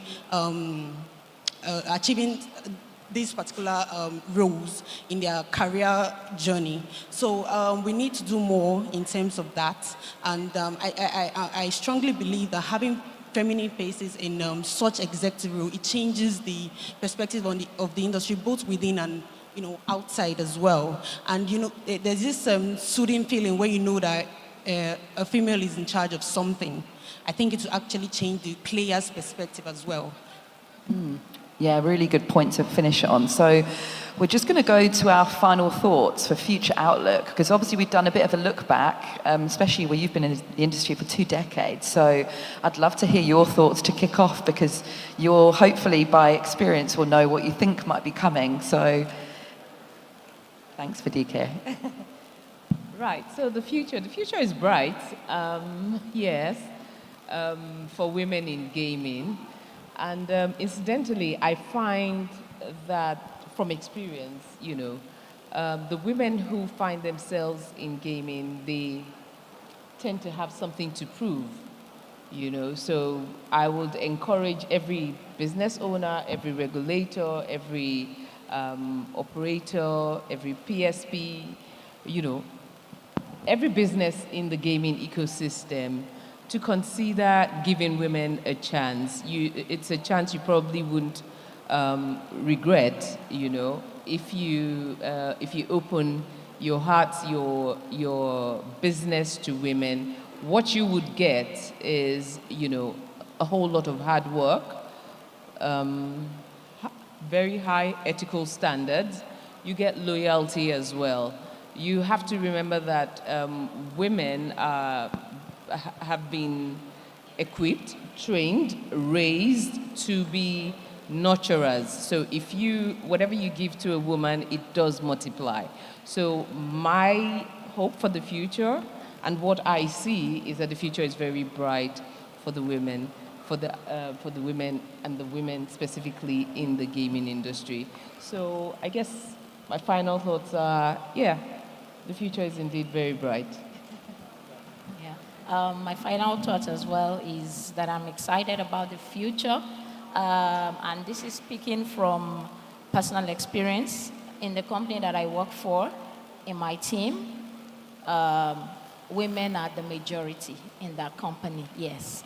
And while we're advocating for women to be, at the decision-making part of the company, I believe that, I think my final note will be for women to be better prepared, upskill, do as much as you can to be ready to take up those opportunities when they come forward, because I'm a big believer in personal responsibility. We are all seated here, I'm sure. If we're allowed to speak, at one point or the other, we all have experienced a level of prejudice, and that's the truth. But again, we will not speak as victims. Is why I said we need to grow, take personal responsibility, because, the antidote to prejudice actually is excellence. If you, train yourself so much to be good, even those who are biased would not be able to deny the level of your excellence, and they will open the way for you. So that would be my charge to every woman here, is to take personal responsibility for your growth, such that when these opportunities come up, you are then ready to be in those positions. Thank you. I also believe that the future is bright, a lot of opportunities to be harnessed. I would like to add that women shouldn't be afraid to get into the industry, not to be intimidated by the size of the industry and the jargons and all the technical words that get thrown around. With time, you would get to understand. You shouldn't be afraid to make mistakes, but to build on those mistakes and to aspire for excellence, and to also realize that there are a lot of opportunities for you to grow. There are a lot of opportunities for you to harness. And women should step into those opportunities, and then the future, I think, will be women in gaming. The women have rightly said, there are several opportunities within the industry. The industry is so big and so vast that there is somewhere for you. So any skill, whatever is that goal, that career goal, you can actually achieve within the industry, because sometimes it seems like for some women it is just passing out time first, then they actually go on to do what they want to do in another industry. But we have it all within the industry, so they can move from level 0 to the highest level within the industry. It is possible, and I'm glad you talked about mentorship program, because I think some women as well might feel stuck and they don't have the right guidance. So this program would help guide them and make them understand how to navigate the industry, because I think for most women, they don't know how to navigate the industry. I think that was what I experienced as well, being appointed at a time when I had no full understanding of the industry. But having people who are experienced around to help you navigate through the industry, it helps a lot. So having a mentorship program somewhere that seems like a safe haven for you, it will help nurture women and help them grow within the industry as well. Yeah, thank you, ladies. So I think I'd like to add to that would be, I want to see more women on boards because they deserve the seat of the board, and not because they're a woman. I want to see more women on panels, and not because they're a woman, but because they're the best person for the panel. I want to see women taking up more space in roles that traditionally been roles that would have been for men. And this is nothing about men. I'm going to say this. I want to see more women helping other women. So I think that we need to move away from this narrative that, again, Bimpe, you said the victim thing. This is not about being a victim. And this is not about saying it's men, because actually I think all of us sitting up here can probably say that there have been men that have helped us get to where we are. This is about other women helping other women, and us being on an equal level playing field. So we're looking for equality, we're not looking for changing the balance. So with that, are there any questions? I'm quite aware that we are running really behind time, and I know that people are probably really hungry, but if anyone has any questions out there? Totally understand if there aren't. You can come to our Women in Gaming drinks. Oh, there is someone. Okay, good afternoon, everybody. My name is Grace from Premier Lotto. So my question goes to Fadeke. All of you in the panel are at the exec levels. Do you think that more women getting involved in the exec level and probably the core gaming, the operations, do you think it will change the narrative, the negative perception that we have generally, especially culturally? Do you think that it's possible that you women in the exec level can change this narrative? And if you think so, what are your plans? Are there collaborations in terms of trying to get this sorted? Because that's a major negative, something negative we have in the industry. Yes. Thank you. Yes, thank you very much for that question. Indeed, I think there would be a significant shift, in responsible gaming, which essentially is what you're saying, what you're talking about.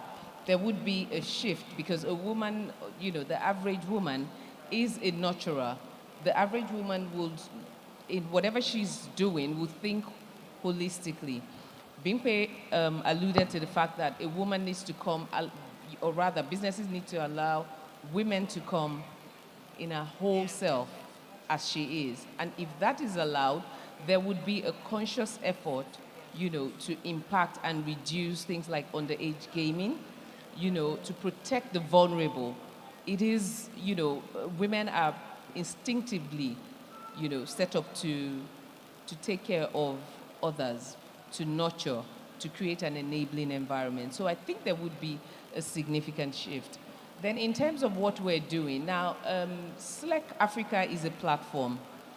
It's a capacity building platform because we realize that there is actually a knowledge gap. And when you're not properly equipped, it's difficult, for you to perform or to deliver to specification or to deliver to mandate. So one of the things we're doing is we've been organizing capacity building programs in-house for operators, talking about things like responsible gaming, shift in marketing and advertising, the way it is being done now, understanding policies, contracts, SLAs in the industry, understanding compliance requirement. This is because we believe that it will significantly, impact and improve, the gaming industry in general. In terms of what we're doing for women specifically, I mean, Lois is here, and they're excellent ambassadors for women in gaming here. One of the things we're going to take away from here is that very soon, watch this space. Something is coming for women. It will be designed specifically for women.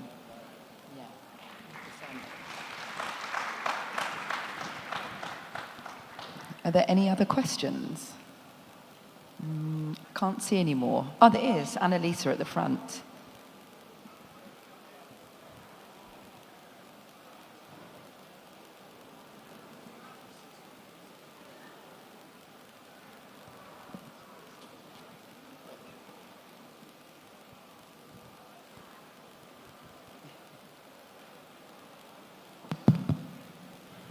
Okay, use this. Oh, thank you, merci. Just a comment on the whole topic, because I mean it's really great that we're discussing it. I've also been working in this industry, clawing my way through for a very, very long time, and I've had a lot of women that have worked for me. I mean, just to give you perspective, I used to work in land-based in South Africa. So route operations is a tough business, and we try to empower, we had a lot of programs to empower females to become technical and technicians and work in workshops and produce the diversity that we would like to and give females the exposure. So this is my take on this whole matter, and I'm saying this from personal experience as well. I think the problem with us, there's no problem, but what we need to do is change cultural perspective on a female's role, because we need to start empowering women to believe they're much more than what society expects them to be. We're born into a world, and this is our greatest disadvantage, we're born into a world for most cultures where we're just there to bear children, to go through the paces, cook the food, be good to our husbands, keep quiet, be docile. So we actually take on a role that is completely different to that empowered role that we walk into when we walk into the office, and we wear two different personalities. Now, the conundrum or the crux of the matter is not all females are strong enough to say, I can separate the two and I want to perform both roles. Some of them give in to the whole societal complex and say, you know what, it's okay. I'm going to give up my dreams and my career aspirations because that's too much for my household. It causes complexity, it causes strain in my marriage, and it's not what society deems is going to be fit for my life. But we need to encourage people, our females, to dream. And it's may not end with us. It's about bringing up these young little girls that have come into the world and making them believe that they are equal, or if not, more than what they expected to be. I mean, we are equal to all males, that's how it should be. But it's not what we believe as females. We know we have to perform a specific role. Now, if we're bringing home the bacon as well, then we should be given equal opportunity, and there should be a partnership. And in a lot of societies, that does not exist. And the playing field is not the same for us. And that is why we have these women in gaming forums, because we have a complexity that males don't actually have. We have problems we have issues to face that are bigger. Children, the responsibilities are so much greater as a woman. And I want to say kudos to all of you sitting there, because it's not easy to manage. It's not easy. I mean, if I tell you my day, you'd probably think, oh my God, it's crazy. But by the time we manage everything, we can't be excellent at one thing. We have to be excellent at everything in order to be a woman.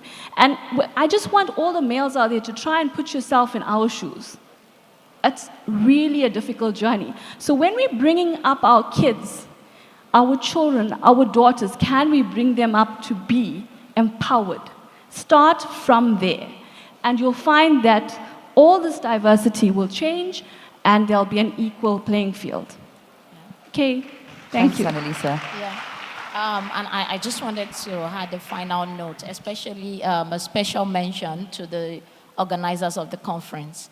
Like, actually, this is like the first conference I'm seeing where a panel session for women is put on the public platform like this, and the very first day of the conference. Usually what you'll find is, this small segment of a conference where you just have few people. As a matter of fact, a lot of attendees would miss those kind of segments. And so I must especially say kudos to the organizers, this conference. Thank you for spotlighting women. Yeah, thanks, Bimpe. Thanks, everyone, for, some really insightful conversations. And of course, we'll continue these on this evening. So really looking forward to that. Thank you. Yes, well, that was an amazing panel session. Can we please take pictures of this incredible lineup of women in gaming?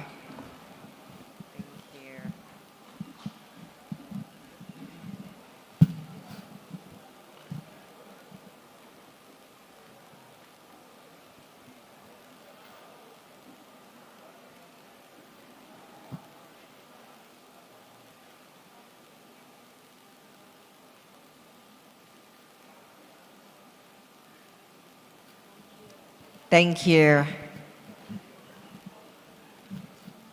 Wow, that was very insightful. I really loved what they said on the panel about showing up as yourself.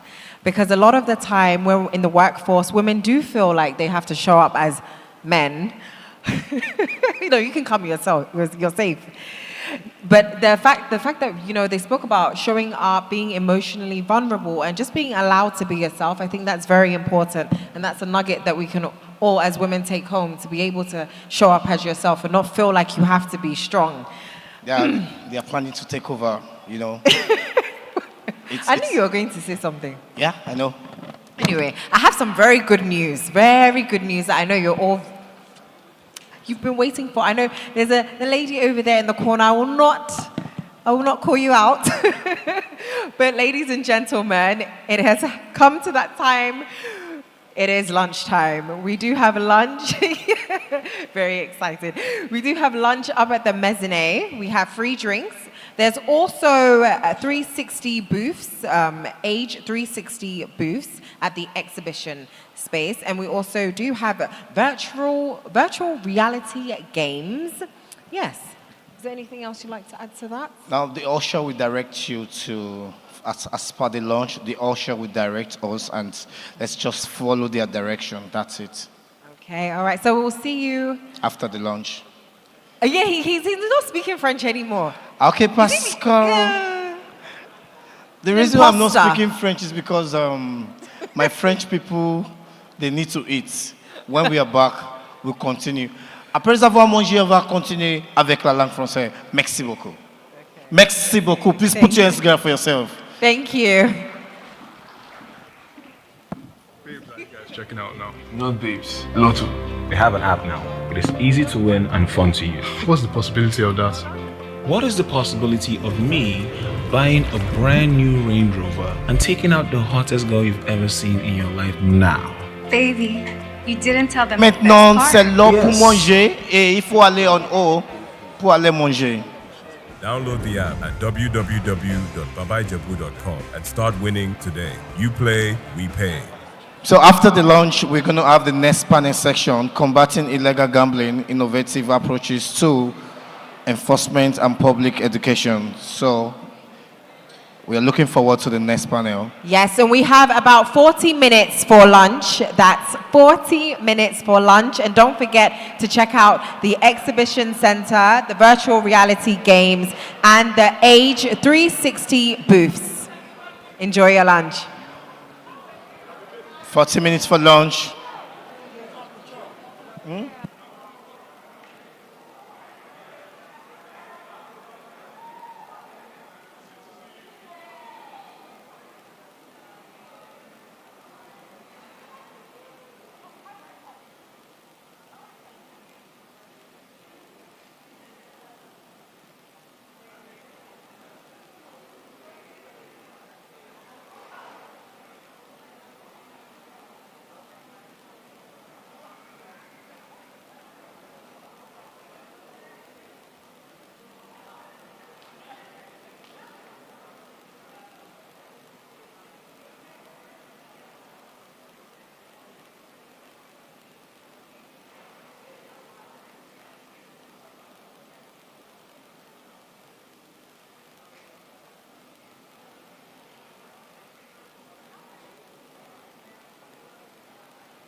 You want this? Do you want this? So up on the Badotapata. Check this out. You want this? You want this? I mean, all of this? Win 35 million Kenyan shillings. Win 2.5 billion Uganda shillings. Win 1 billion naira. Win big with 22Bet. Tons of cash, bikes, fancy car, and even a house of your dreams. Visit our website and take your chance. 22Bet always pays. Bet responsibly.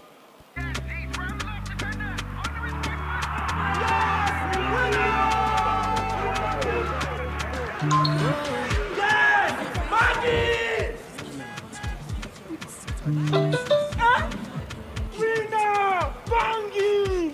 What does he have to use now, bro? Bangi! Bang bang! Wow. I will see you for this shot.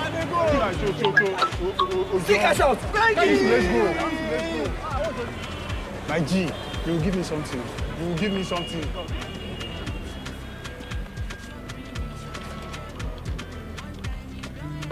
Instant pay. High odds. More bonuses. BankBet. Visit bankbet.com now. BankBet. More than win.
What will banking look like in the future?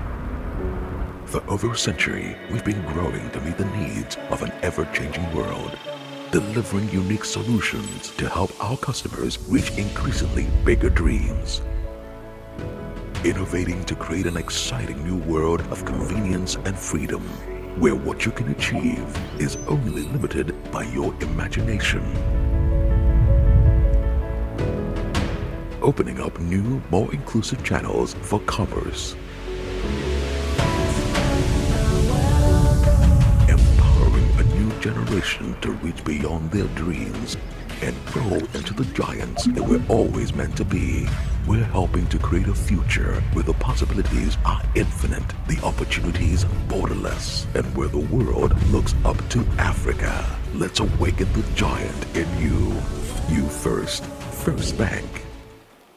Winners Golden Group, supermarket of all games. Stand a chance to win Golden Chance Lotto. Play your games at any of our kiosks, shops around you. Stake online, www.goldenchancelotto.com. You can also play and check results through USSD. Dial *7005# on MTN line. Bet WGB. Unique betting platform with a wide range of sports betting options, virtual and casino games. Sign up today. www.betwgb.com.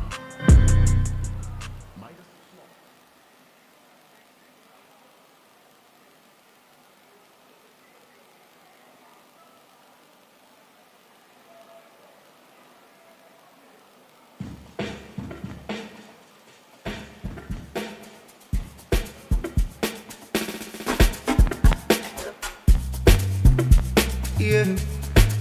Stop to do, yeah. Oh, good boy. It's in a me, take it easy. Got this on cruise to my cheese. You spoke one for days. Come on for the body, know the breathe. Put on your shoe, make it stand that this. All your sorrow, make it dance them free. If you know be kalala, yeah. If you know be kalala, go to the Fuji.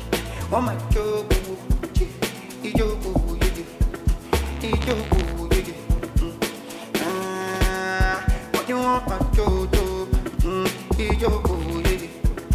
My jogo, yeah. And if you know the girl like the Fuji, Odupa, Olua, yeah. Joy is coming, joy is coming. Dupa, Olua, yeah. Joy is coming. Only a little more, you. Dupa, Olua, yeah. Joy is coming, joy is coming. Dupa, Olua, yeah. Joy is coming. Only a little more, you. Up on never. Do what you wanna do. I want to be shining one day. Yeah. Do me dirty, do me tender. I want to live for the one day. I want to live for the one day. Yeah. Got this on cruise, my teeth. It's go pop for the heat. Come on for the body, no they breathe. Put on your shoes, make it stand that deep. I am so make it dance that free. If you know the la, yeah. If you know the like the Fuji. One man joke, ijogo,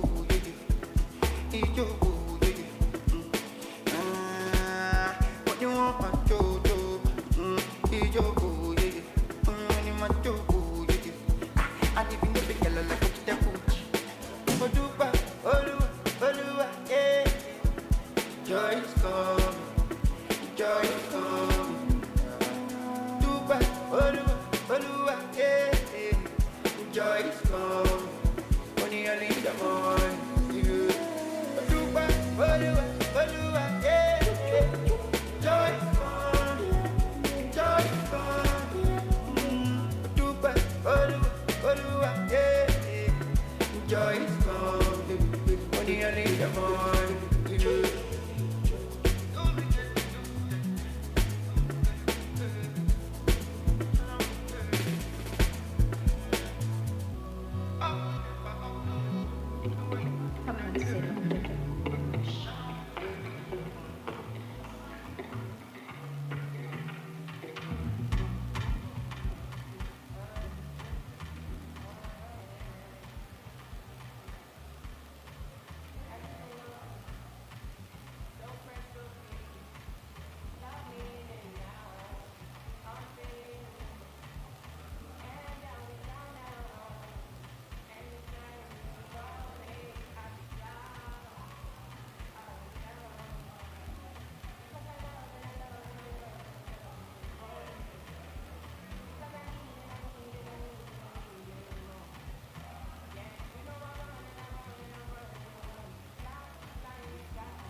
Nobody could do as I done too much. And it's about you, shallow more. Kabukabulo, my passion love. It's still the cause it's still the all. Happiness, everything else. My life no stress. Fine boy no ends. Happiness, everything else. My life no stress. Otutu, oh one yo. Bagara sí mi alákọ̀ọ́rí o. Ohun tó ń ṣe yín kọ́ ló ń ṣe mí o. Ẹjẹ́ lọ mọ̀ tá ṣe ànúbì novice. Yépa, yépo, àṣàmọ̀dì. Ọ̀gá no dey form of Kasabi. Michael Scoville, as you can see. Àbí zombies kò kàn mí o. Otutu, ó wọ yín o. Bagara sí mi alákọ̀ọ́rí o. Ohun tó ń ṣe yín kọ́ ló ń ṣe mí o. Ẹjẹ́ lọ mọ̀ tá ṣe ànúbì novice. Yépa.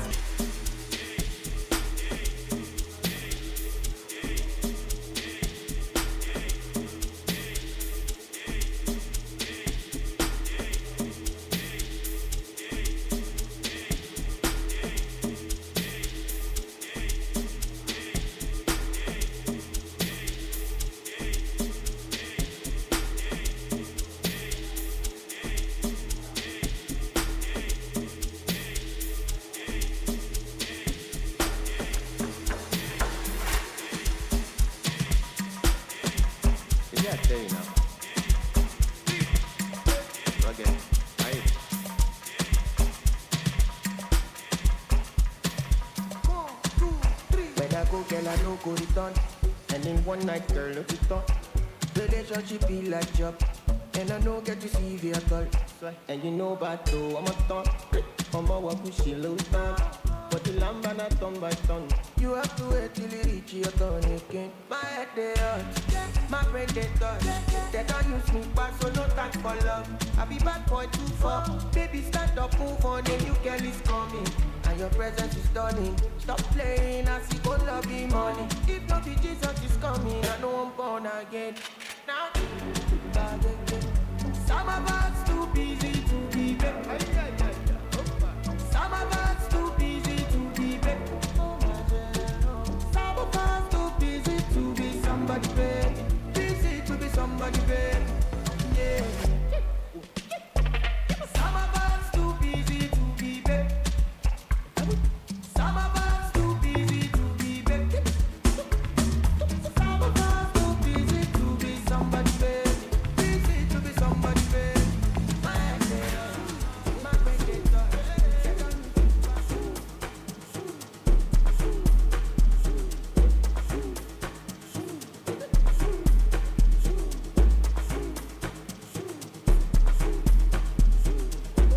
bana ba strata bana le matata kipita mamita shishidisa phezu strata ababolekanga dlala ngayo phezu kwatata after iphathaphatha ngizozetela ipasarita ke bana ba strata bana le matata kipita mamita shishidisa phezu strata ababolekanga dlala ngayo phezu kwatata after iphathaphatha ngizozetela ipasarita ke bana ba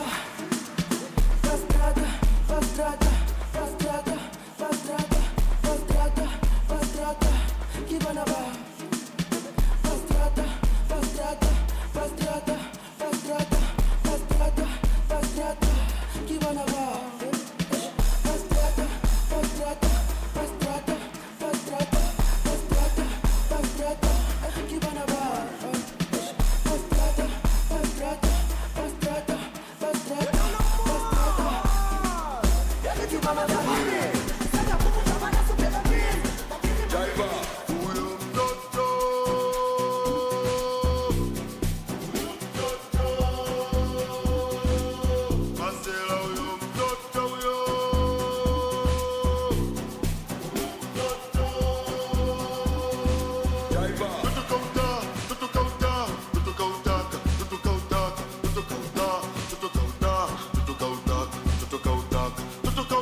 mwenyewe huyo,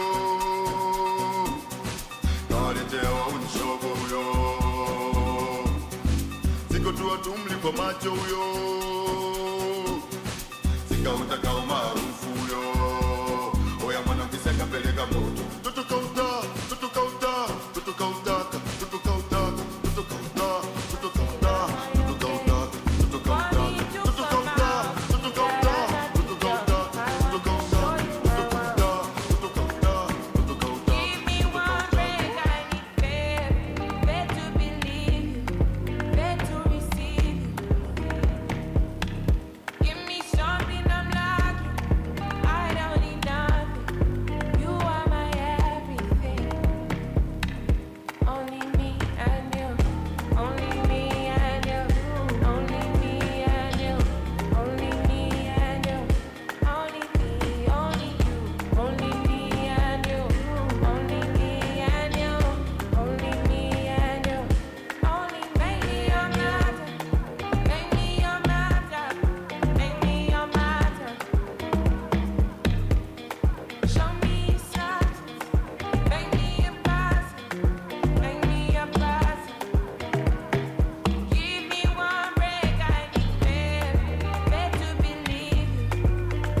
Since 1947, the matter never settled.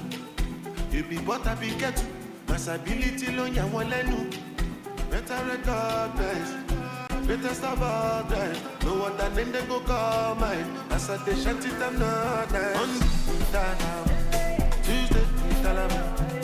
Wednesday, down. As long as I jalaba.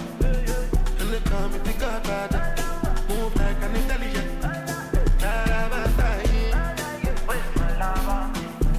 Have you ever seen a nigga like one? Each and every lady wanna give me mwah. When they smoke weed, when they smoke cigar. Now we there, I try to move on. I know two basking Solomon. I get high, I try to live. You don't like me, one over. My ass is fun alone. Cause my guys don't follow no. When the sky start falling down, I'm still your daddy. Olele fala, my pretty Malayaman. I'm king don't follow on me. My dirty color, wait for no dollar on me. And you never call on me. What I love on me, wait I love on me. I pray color on me. Put you go my bed, color on me. My name is Italy, I did your mama color on me. You tell her on me. Eat the banga so tell her.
got you. Got to me do body natural and no carry. Joker, load Mr. Ego. Boy so fly like Veggiablo. I'm no time, come along Monaco. Do any out, I see me, Lord. I get from Barbados. Make we do, oh yeah, I got you. La do me do body natural and no carry. Joker, load Mr. Ego. Boy so fly like Veggiablo. I'm on no time, come along Monaco. Make we do any out, I see me, Lord. Oh my God, this killing I'm a kind of but it will lead that kind thing. I'm on a dolly mocha cannabis. I'm on to show make you shower me. Follow me, balance me. You give a battle shape from where. Take all you want just see. I'm off for 90 go learn lesson. You do me like I take tramadol. Get the way you do me, I no fun. You the ginger me nice all along. Tabak back LMS come along. Say this money till eternity. I won't bear for your sanity. Kamuka Samyo, Modi Onanyo. From Barbados, if you do my own, I got you. Got to me do body natural and not shy. Joker, load Mr. Ego. Boy so fly like Veggiablo. I'm on no time, come along Monaco. Do any out, I see me, Lord. I tell from Barbados, you could do, oh yeah, I got you. La do me do body natural and not carry. Joker, load Mr. Ego. Boy so fly like Veggiablo. I'm on no time, come along Monaco. We do any out, I see me, Lord. Type shit, this killing on my kind mates. But it really that kind thing. While my shit be a monla once in. Electro jam over LLB, you tell me, you tell person. I'm up for night, you go and lesson. What's it going on, you tell person. I'm a you dip out, you want to give me that big banana. Yash too bad, oh my God. 2 4 floors on my socks. And the motivate in my side. Cannabis in my shop. Low jacking reason back. Colombia no feel like. I just from Barbados. We could do, oh yeah, I got you. La do me do body natural and no carry. Talk a load me like you. Boy so fly like Veggiablo. I'm on no time, come along Monaco. We do any out, I see me, Lord.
someone to follow.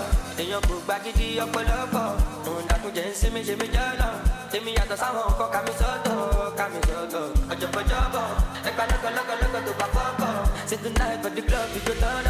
Everybody at the bar, I want to go in consult. I don't let anyone control. Anything I want to, I will do. I want to go in consult. I don't let anyone control. Anything I want to, I will do.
Like Fokker, yeah.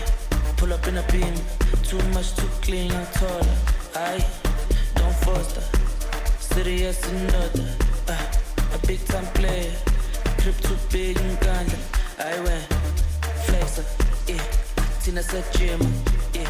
Too hot like a heater. My neck done froze like winter. Don't bet it on liquor, yeah. Shades on me, picture. MJ on the shit, thriller. Funny vibes every night. Enter, Nantalagata, Costa, yeah. A kiss star like Fokker, pull up in a beam, too much, too clean and taller. I don't foster, serious another, yeah. A big time player, a crib too big and ganja.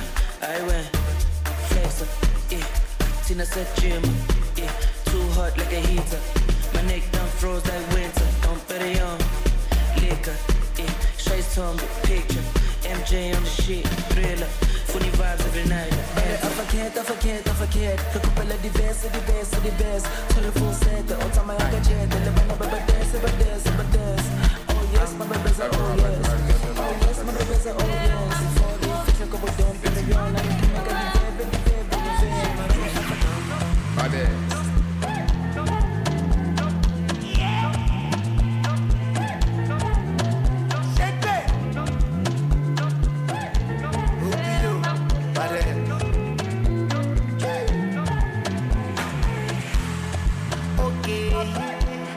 I show you my bank account.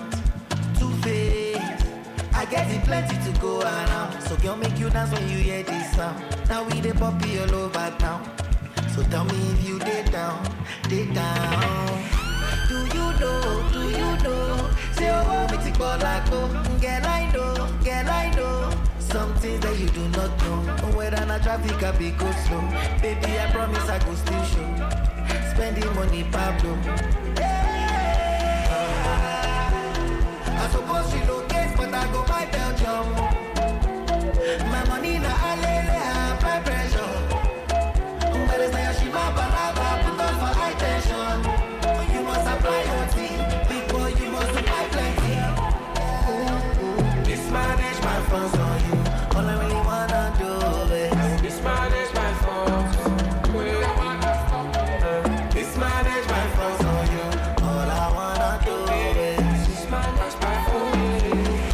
Alright, okay, them bro got off for the voltage. Tilapia, côté, bring a goofy with the cocaine. Gobe, you see the bed, do not replay. Find a bacha for my bros. Conquer the streets with the play. I need you billing up body, all got the woman. If I handle this your body, all got so.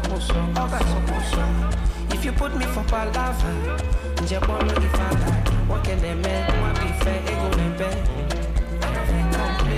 Ego see say my baby. I suppose she locate, but I go buy Belgium. My money na alele, high pressure. But it's like she my balava, put on for high tension. You must apply your tea, because you must apply plenty. Mismanage my funds on you, all I really wanna do is mismanage my funds. Mismanage my funds on you, all I wanna do is.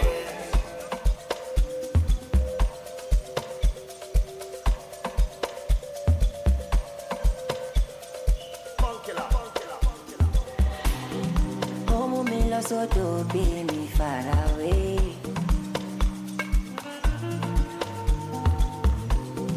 Mojo ya me lovers, if you like cocaine.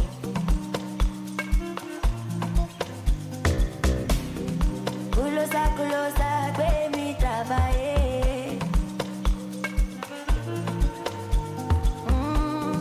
You're like they fit my shoe, oh my Cinderella. Kunonani kwami niku mayadole. Kitendo kinazungumza kwa satize. The way that you moving normally causing over. I'm moving astray because of your way. I beg you give me one poster, that's in my coaster to the demand this. Cause if I give you one shot, you go really want touch, you go really want pace. Lamborghini Land Cruiser, for Zumba, the way. I dey turn up a Zeus, give you times 2, you go steady confess. Say, take me away, away, away. Take me away, away, away. Take me away, away, away. Take me away, take me away.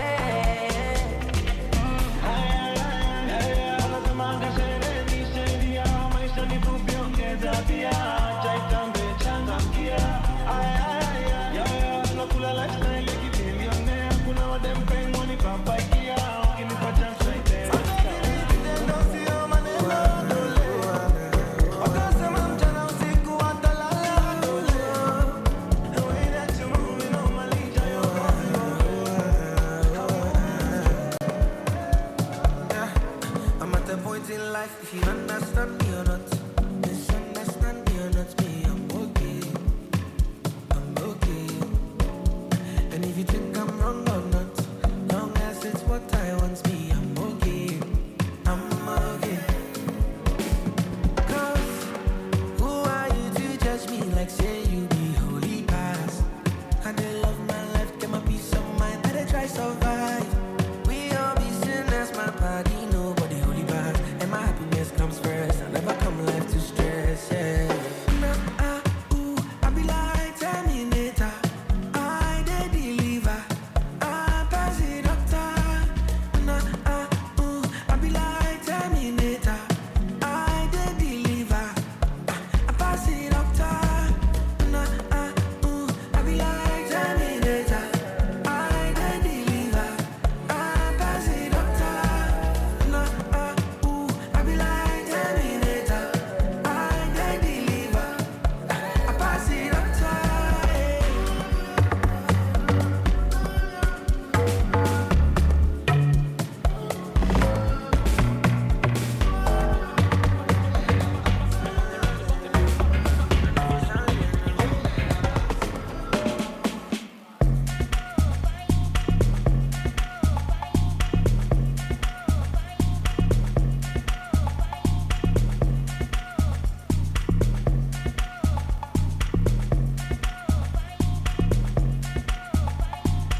me dele o, gbé mi débẹ̀ o. Too short to my gbé mi débẹ̀ o. Too sure you were gonna débẹ̀ o. Straight forward, I no get to kill it, go yeah yeah o, kò ṣe gbé o. 247 me a day yeah o. You know strong, make you dey for day care o. Mo ń gbóná orí mi dédé o. Kánpé o, kánpé o. Mo dúró kánpé o. Ó ti pẹ́ tí mo ti sálé o. I've been active, ajá mi sáré o. Sáré o, sáré o. Mo gbé wọn sáré o. Ẹ̀yin tèmi ẹ jẹ́ ká jayé o. Àyè kan ló wà kò sáyé o.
All right, thank you, DJ. Thank you, DJ, please. Distinguished guests, please, this is to inform you that the lunch is over. You can come and have your seats so that we can continue the program. Thank you. DJ, let's go. The lunch break is over.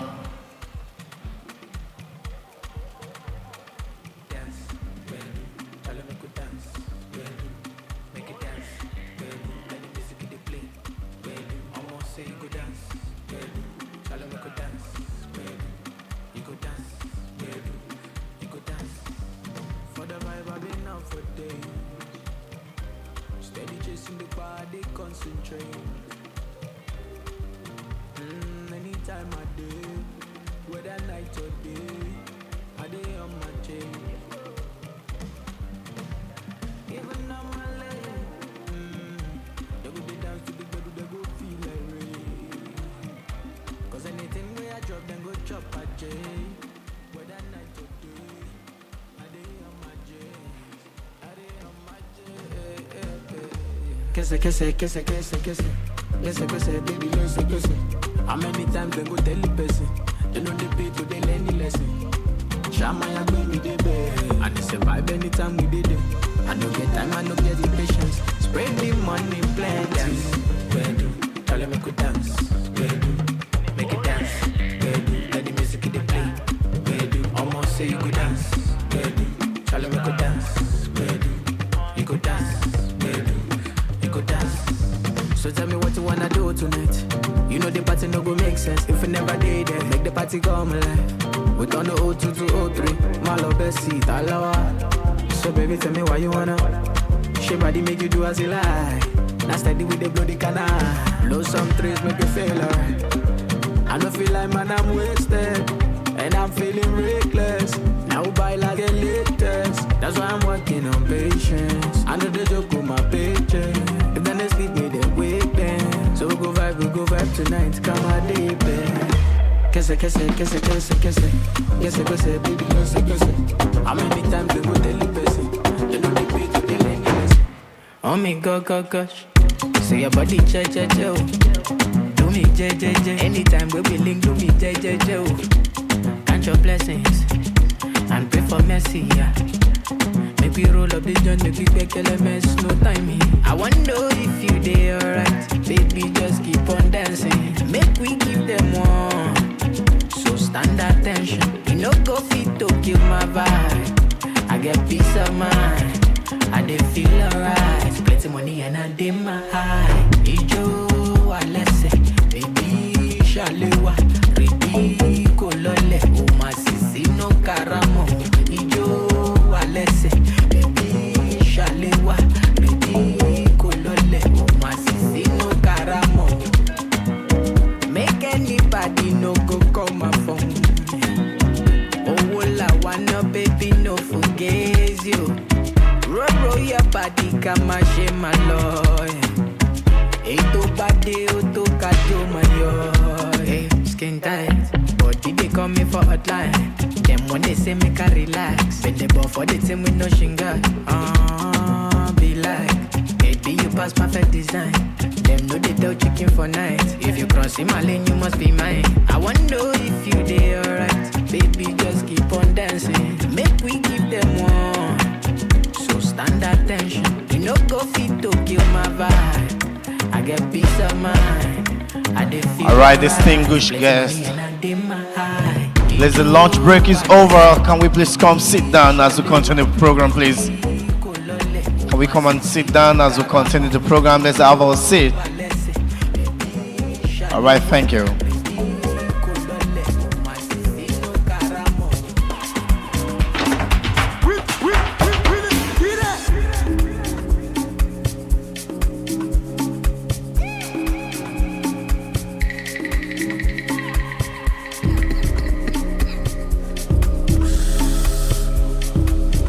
Right, DJ. Ok, on a déjà fini la pause, s'il vous plaît. Veuillez s'asseoir. La pause est déjà finie et on va continuer le programme maintenant. Distinguished guests, please, can you please come have your seats? The break is over. Let's continue the program. On a déjà fini la pause et on continue le programme. Merci. Monsieur DJ, il faut continuer de jouer. All right, let's sit down. You can see when I started speaking French, my francophone people started coming in. All right, thank you.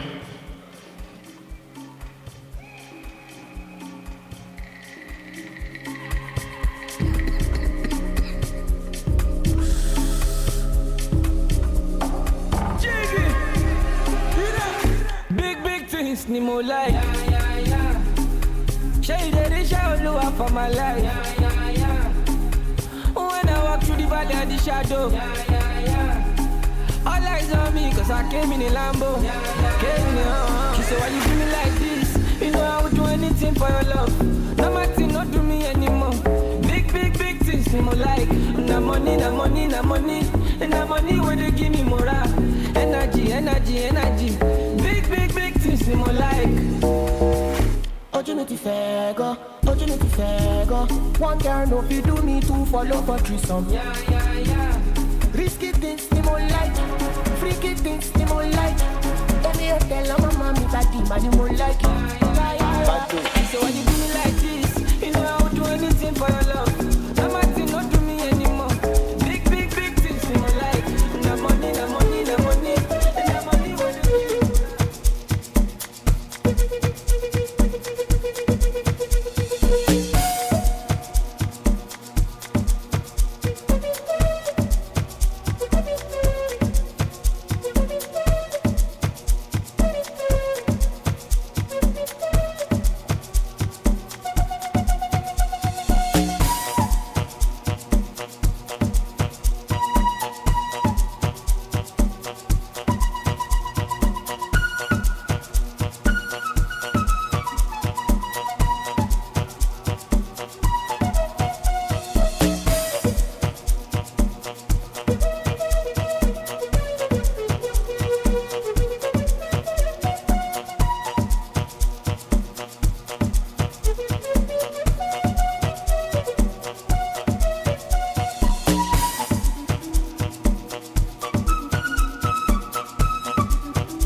is money? It's nothing. Ballin', ballin'. Premium or nothing. Now you know. Now you know. Now you know. Now you know. Forget what they're on them, yeah.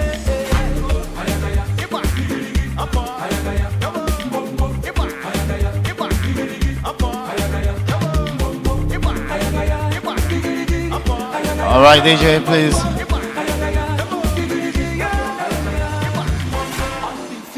All right, distinguished ladies and gentlemen. Please, the break is over.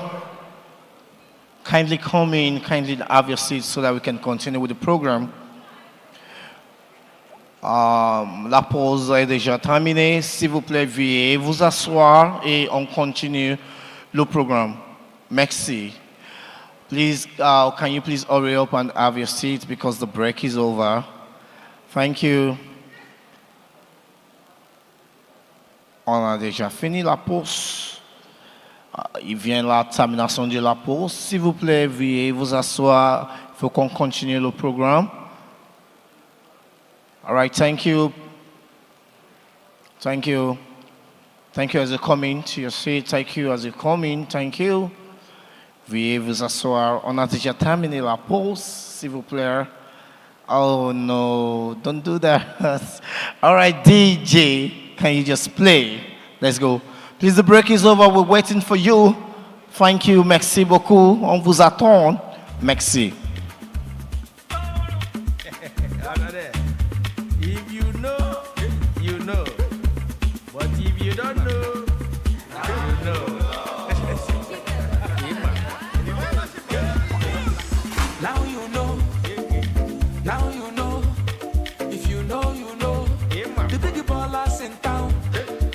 Now you know. Now you know. Forget what they're on them, yes. Agba baller. How much is money? It's nothing. Ballin', ballin'. Premium or nothing. Now you know. Now you know. Now you know. Now you know. Forget what they're on them, yeah.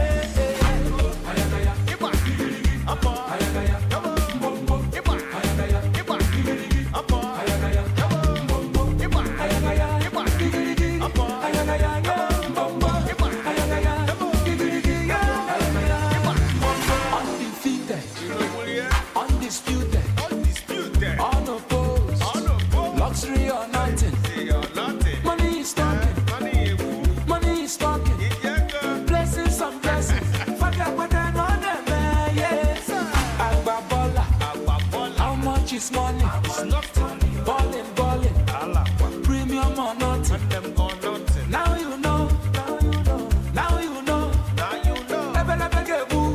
Forget what they're on them,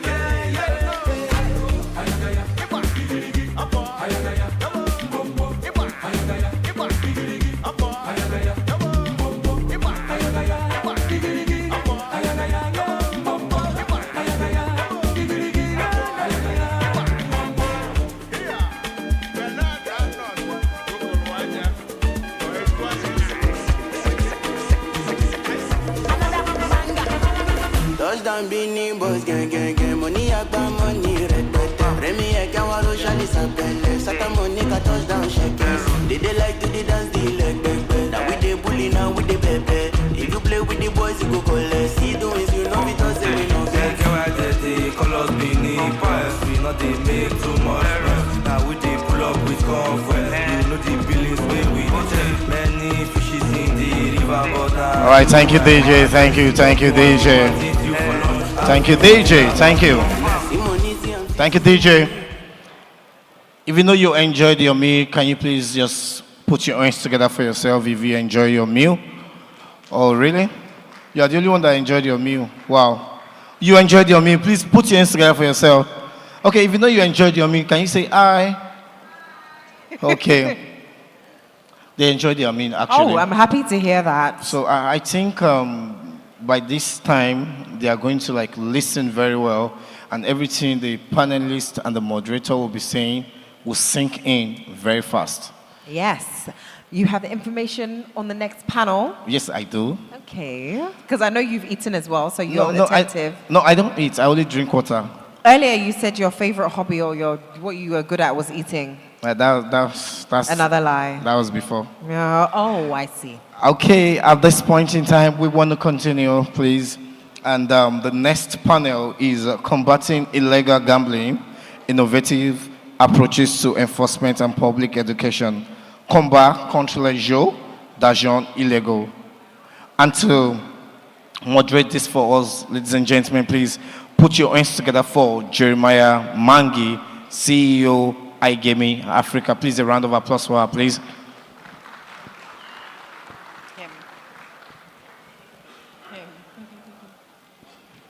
Yeah. Please, a round of applause for her. She's coming. Her, he? Okay, he. He's coming, yeah. Okay, please, a round of applause for him. A round of applause for him. Let me see the name again. Oh, Jeremiah. I was like... Jeremiah. It's like Jezebel. Sorry. Sounds like Jezebel. No, it doesn't. Okay, sorry. Who else is on the panel? Our another panelist will be...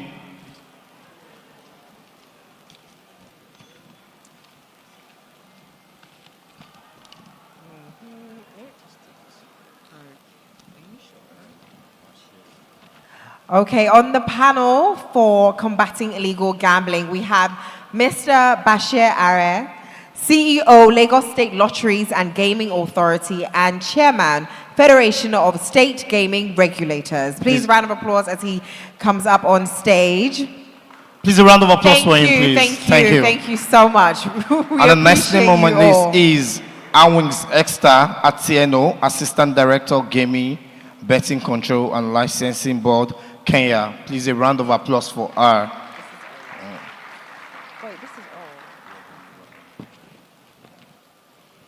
And we have Robin Bennett, Head of Department, Regulatory Compliance, Western Cape Gambling and Racing Board from South Africa. All the way from South Africa. A round of applause, please. A round of applause you know for them, you've please. eaten lunch, so I know that we're giving you a bit of work here, but I think we have tried. We had some really tasty meals up there. Okay, and we have Mr. Peter Emolemo. Oh, I hope I pronounced it right. CEO, Botswana Gambling Authority. Mr. Peter Emolemo. Please, a round of applause for Mr. Peter Emolemo. And the last name on our list today is, not today, for this panel session, is Mark Peace, Managing Director of GCA Europe, President International Gaming Standard Association. Please, a round of applause for Mark Peace. A round of applause for him. Thank you. Our panel is complete, so we'll be handing over to our moderator. Thank you. Mr. Jeremiah. Yes, I'm very sorry Mr. for that. Jeremiah. Saying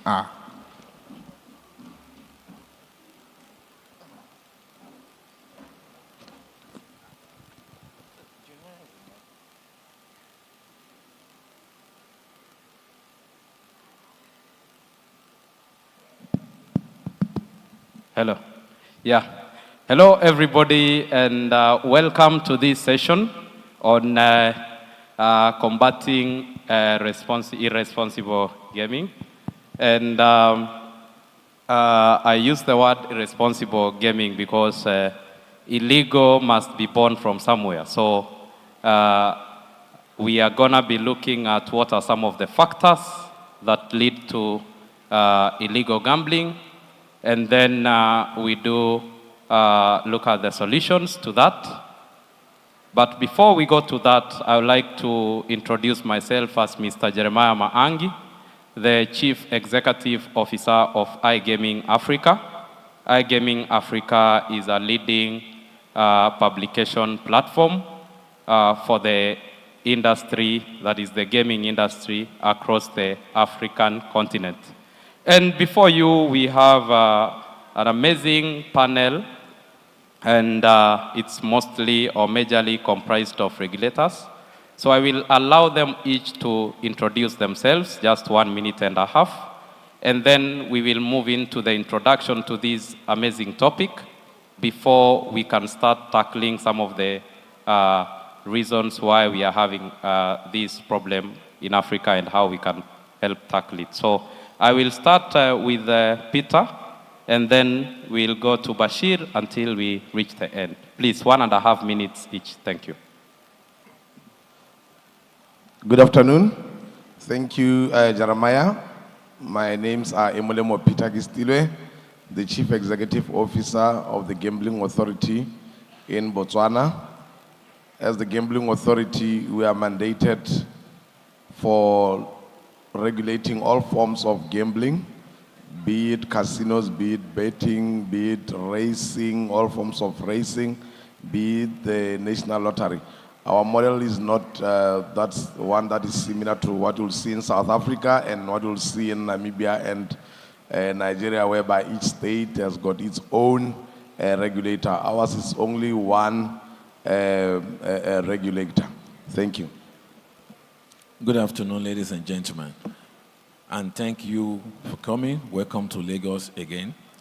I work for the people of Lagos State to regulate all sorts of gambling and gaming, both land-based, online, and terrestrial or extraterrestrial. Thank you. Good afternoon. Good afternoon. My name is Esther Agwins. I work for Betting Control and Licensing Board in Kenya. We are the regulators in Kenya. Thank you. Good afternoon. I'm Robin Bennett, HOD Regulatory Compliance at the Western Cape Gambling and Racing Board. The Western Cape Gambling and Racing Board is one of 10 boards in South Africa. We have 9 provincial boards and 1 national gambling board. Currently in operational, we have casinos, limited payout machines, and the betting industry. Those are the 3 sectors that we regulate at the moment. Thank you. Good afternoon, everybody. My name is Mark Pace. I'm the president of the International Gaming Standards Association. We're a non-profit trade association that has been around for over 27 years, creating standards and best practices for the gaming industry. We work with regulators, legislators around the world to educate them on new technologies, to help create standards, and to hopefully make things much more efficient and enable innovation in the gaming space. Yeah, thanks, Mark. So before we move into the discussion, I would like to appreciate the nature of the panel that has been put forward before you today. You can see that the whole world is represented. And what do I mean? The major gambling nations in Africa, that is Kenya, Nigeria, and South Africa, are on this stage. We have Peter representing Botswana. They are doing a good job there. And we have Mark, who is representing more of the rest of the world in this panel. So I want to believe that the entire continent is represented in this. So a round of applause to whoever was putting this panel together. So because of time, of course, I have like 9 questions here. But I don't want to look at those questions because we know what we are doing today. So the discussion is about combating illegal gambling. So I will break this down into 4 sections. We will do an introduction to this subject, and then we go to the body of it where we will talk about the solutions, the challenges, and the challenges and the solutions, and then lastly, we will do the closing remarks. So I will start with you, Peter. When we look at this issue of problem gambling or illegal gambling, I want to say illegal gambling, can you introduce us to this? Which are some of the forms of illegal gambling so that we can move forward to now elaborating on how we can get solutions to this? So please, which are some of the major forms of illegal gambling you have come across as a regulator? And then we will now start breaking down to the solutions for some of these challenges. Thank you, Jeremiah. I'll just maybe give a bit of background from the case of Botswana. In Botswana, before we licensed betting, we had a lot of the public or the citizens playing online. Then we took a decision as the board or as the authority to license. So this is our case, how it all started. We didn't offer an alternative. We then offered an alternative. After we offered an alternative so that people or operators can apply, not everyone applied. After the operators went live online, we have seen lots and lots of mushrooming online service providers. It's like now we have provoked them. It's like we shouldn't even have license. You know, yesterday even when we were in the bus together, I was just talking to you that I have a headache. So these illegals is basically those that are offering these services online. We haven't had much in terms of the land-based. We have only had a few instances whereby there are entertainment places who are offering slot machines. So it's basically, what we are basically having is mainly online. I think even from today's presentations and the keynote addresses that we made, the issue is around online because it's very, very difficult to monitor what we are doing online in terms of my cell phone and stuff. So our issue is mainly around the online. We have licensed, but now there is a lot of illegals coming up. I'll talk to how we are approaching combating that later today, but the way it is mainly the issue of online. The cross-country, you'll find that someone is licensed in Namibia, they are offering these services in Botswana. So that is also an issue. Thank you. Yeah, thank you, Peter. Peter, it's a good point that you started to regulate gambling in your country. That's a good step. And actually, we will look at some of the solutions to tackling the problem. But there is a key point you've talked about, the problem only being online. However, I think according to the experience I've had in the industry, even when it comes to offline, which is or retail, I want to believe that there is a problem, and if the Uganda regulator was here today, I've seen they are doing a lot, especially with tackling the problem with the retail or the machines that people do illegally without licenses offline. So I want to bring Esther into the discussion because she's from Kenya and I know it's a problem there. Is this, Esther, a problem, apart from it being online, of course, as Peter has said, but what do you think about the offline space? Is it a big problem or we just have the problem online only in Kenya? Thank you for that question. Offline is, I would say, a big challenge in Kenya. And by offline, we mean the betting shops that are not authorized and also the illegal machines that are not calibrated in any way to be fair to the players. So it's a challenge in that you have illegal activities categorized into white, gray, and black. So we are in between the gray and black. So the black is where they're not authorized or they're not licensed in any manner. So you have like the betting shops that we authorize for them to run in certain jurisdictions. And then you find that they have not obtained or run a parallel operation that we have not authorized. You find you've licensed an operator, given them authority to run a betting shop at a particular site, but then maybe they go ahead and multiply and also have activities that we have not authorized. So we continue to have a crackdown on that. And then now on the machines, as you've talked about, that are now not shipped in as whole, but shipped in as and assembled in the country. So you go around confiscating motherboards and other equipment used to assemble these machines, which are not legal. So offline, yes. And also, we have people who've come up with techniques of running casinos, I think home-based.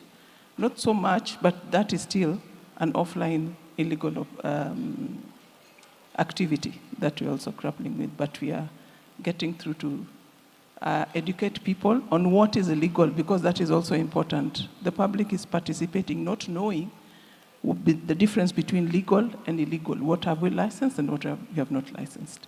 Thank you. Yeah, thank you very much. I want to bring the regulator from Lagos State into the discussion because we want, before we start breaking down the solutions to these challenges, I want us to table all of them, which are all the forms of illegal gambling that exist. So right now, we've seen, Peter has told us that there is a problem with illegal operators, especially in the online space. And then Esther has told us that there is a problem also in retail, that is for shops and the machines that are used, especially in slum areas and areas which are hardly accessible, even by the police officers or the regulators. So that is a good second point. I want to see if there is another one we have left out, either Bashir or anybody in the panel who knows another illegal form of gambling that exists. We table all of them and then we move forward to the solutions. Thank you. I think we have almost similar situations across jurisdictions. So the only thing right now, we exist to regulate. And one of the reasons why agencies, government agency offices are established to regulate gaming, gambling, or whatever it is called, is to curb abuse. That's a primary responsibility. So we have similar problem, but more so nowadays because of borderless internet all over the world. In Lagos alone, we have 6 Atlantic broadband cable from Europe landed in Lagos alone. So that shows you the expansion of internet. And those are the challenges. The more accessibility, the more challenges. So those are the things that we have to look at and examine carefully on how to curb illegal gambling, coupled with illegal operators who are operating in the black market. Jeremiah, you as for another form of illegal gambling, we have online, we have land-based or offline slots. There are also countries that suffer from card rooms, where people play poker or blackjack or other card games, again, unlicensed, unregulated, with zero player protection. So those occur as well. Really, all the facets of gaming that are out there exist in some way, shape, or form in the illegal sector as well. Thank you. And our regulator from South Africa, I would like him to come into the conversation from this point. I saw recently a research or a report that stated that South Africa is, again, one of the countries in the world where the problem gamblers are so many. Like the level of addiction in South Africa is, I want to believe, massive. But we are seeing that South Africa is the best country when it comes to, revenues from gambling in Africa. I want to believe if it's not Nigeria, it should be South Africa, but it can be either. So why do you think this is the case, and how can we solve this? And then after you answer that question, now we will move into the discussion on the solutions now to solving the illegal problem menace across the world, across Africa. Thanks, Jeremiah. Can you I didn't get the initial question. I know it relates to the gambling in South Africa. Hello? Yeah, there is a report that was published recently, and it indicated that the level of addiction in South Africa is massive. I just want you to tell us if this information is correct, because you're a regulator, you should be able to probably know from the stats you have, if you can verify this information, and then you tell us if there is any other illegal form of gambling you know of, especially in South Africa, because we know it's one of the biggest gambling markets in Africa. So I just put the first question on the gambling addiction, because Maybe the revenues are more because people are very, very addicted. So I just want you to verify this, and then you tell us if you know any other form of illegal gambling, especially from the point of view of South Africa. Okay, thanks, Jeremiah. I'm not very familiar with the report that you're talking about, but what I can tell you is the rate of gambling addiction, or let's call it problem gambling, is growing on a daily basis.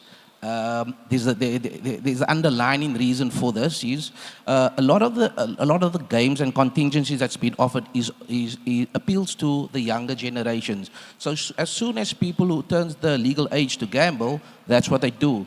The issue is a lot of them are not made aware of the danger and harm of problem gambling. Sometimes people take part in a game, they don't even understand the rules. So there's not enough education and awareness at the starting level. So as a result of that, those people do actually become problem gamblers. The other thing is also, I talk about the problem gambling and illegal gambling. I mean, it's a known factor that persons who are exposed to gambling at a younger age are more likely to develop problem gambling. And if you look at the illegals, that is where they let children in. We have it in our jurisdiction where we've found these machines, playing machines in tuck shops where children go, and they are able to access that machine. So when we want to deal with problem gambling, we almost got to deal that together with illegal gambling. In terms of the other question relating to other forms of gambling, what I can tell you is what we have, specifically in our provinces, everything that generally falls under either online or offline. So if it's offline, it would be a licensed establishment. As this gentleman said, we do have poker events, and that is some not poker events, poker nights, yeah, and that is a bit more challenging to actually close down because it is a closed group of people there. And obviously, it's very difficult for us to get a search warrant for us other than sending someone in. And then the other forms that we do have is there was talk about illegal betting on pigeon racing. That is also very challenging to close down. But in terms of all retail in the Western Cape, we've just had a great deal of successes regarding that. So we don't have a challenge in that respect.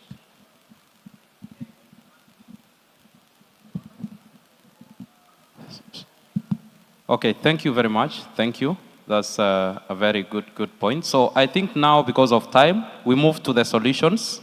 Because on this panel, I can see that we are mostly comprised of regulators. And one of the solution sources is from the regulation point of view. So based on the points we have listed here as the major forms of illegal gambling, can we try to see what can be done from a regulator point of view to curb this? And I know one of the points that comes up mostly is on collaboration, whereby I can see most African regulators right now are coming on the table and trying to see how they can have harmonized kind of regulations to tackle this. But then, according to the subject of discussion today, I can see it's more of innovative ways to combat illegal gambling. So is that point an innovative one? And how can we bring in things like technology or technological solutions?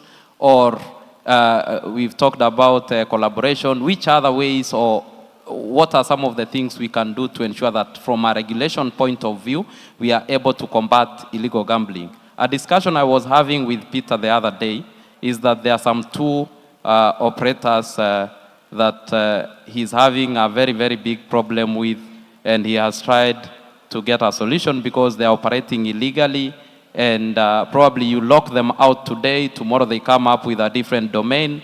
So it's a race of a rat and probably something is funny. So can we just table some of the solutions that are innovative that can help us to combat illegal gambling in our countries? I'll start again from this side. And then when we reach at Mark, I want you to answer that question from an international regulatory point of view, and especially on what we can learn from Europe and the rest of the world in tackling illegal gambling when it comes to this point in Africa? Thank you very much, Jeremiah. I think earlier on when we spoke, I forgot to talk about the underage gambling because we are having that issue.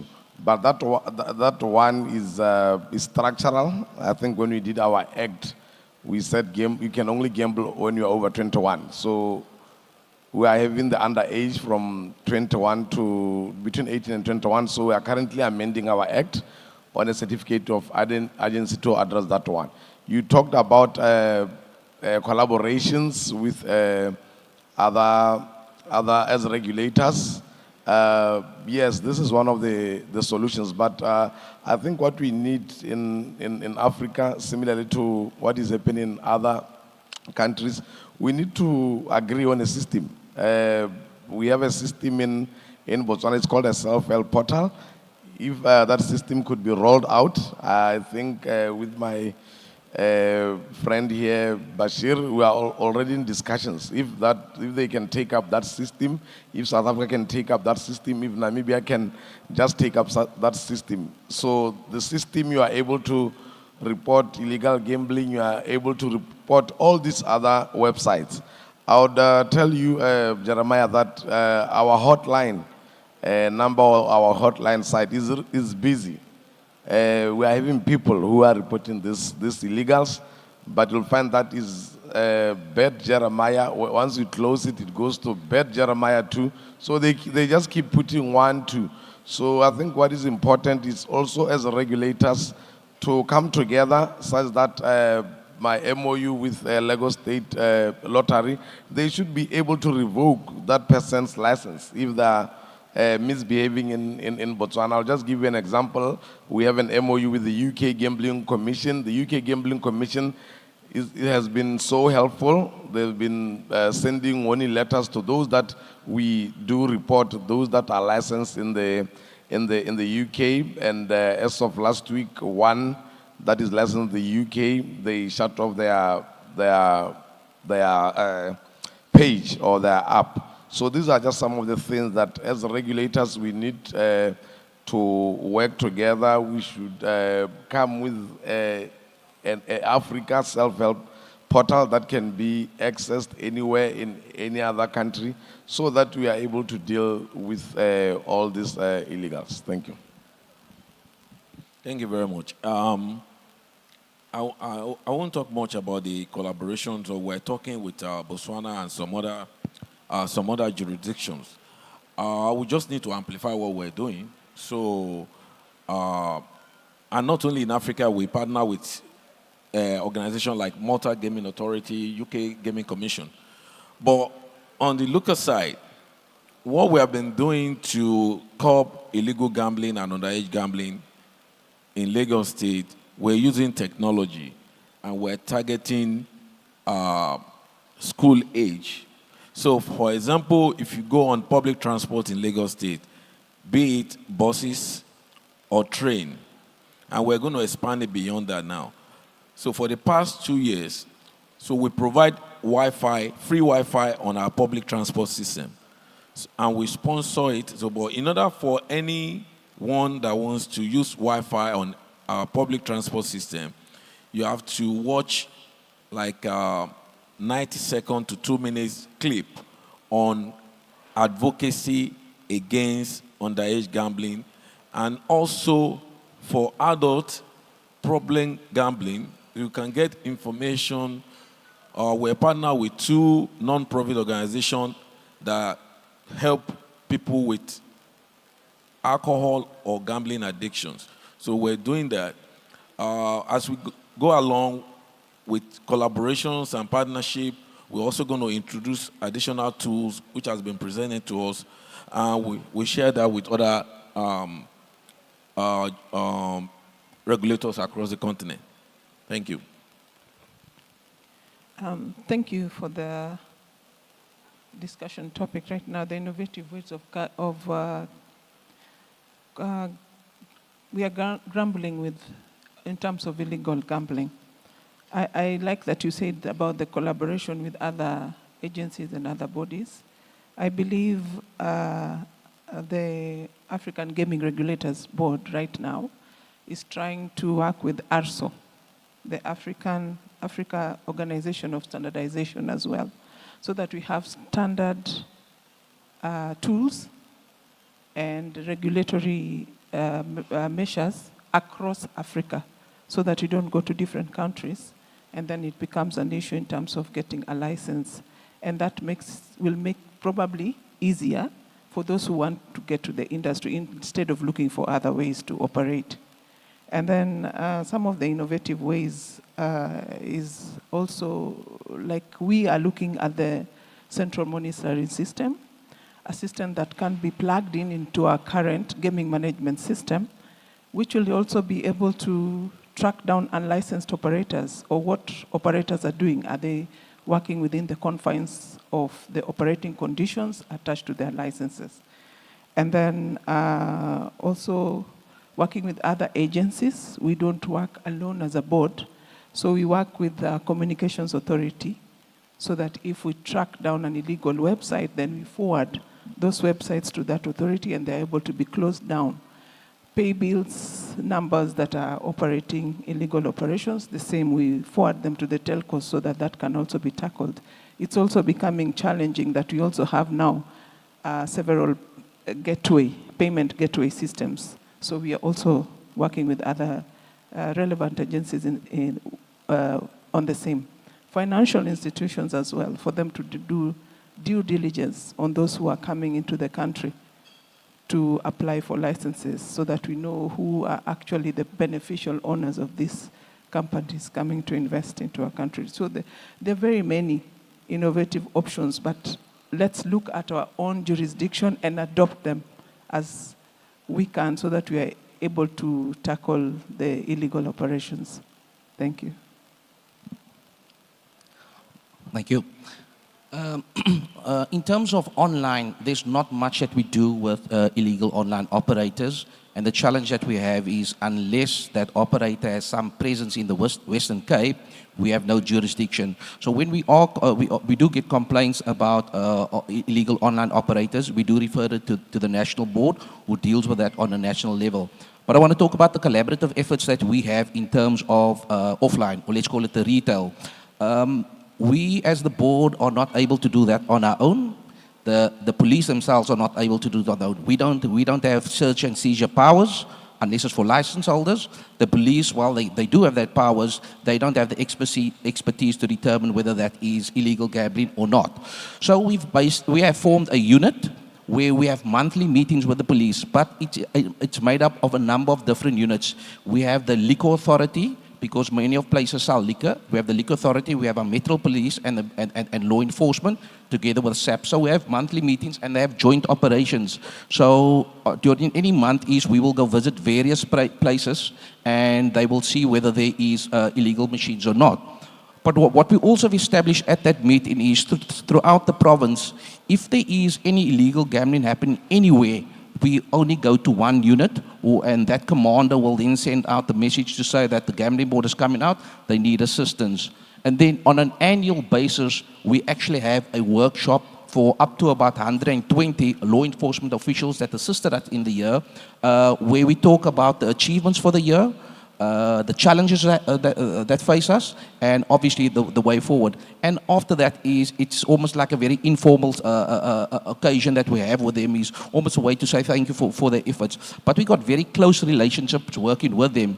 Further to that is you obviously get situations, especially in the Western Cape, there's a lot of hotspots or crime hotspots where it becomes a bit dangerous even for our investigators to go in. So we also have a number of registered confidential informers that provide us with those information. And without this collaborative efforts we would not be successful in closing down illegal establishments. Thank you.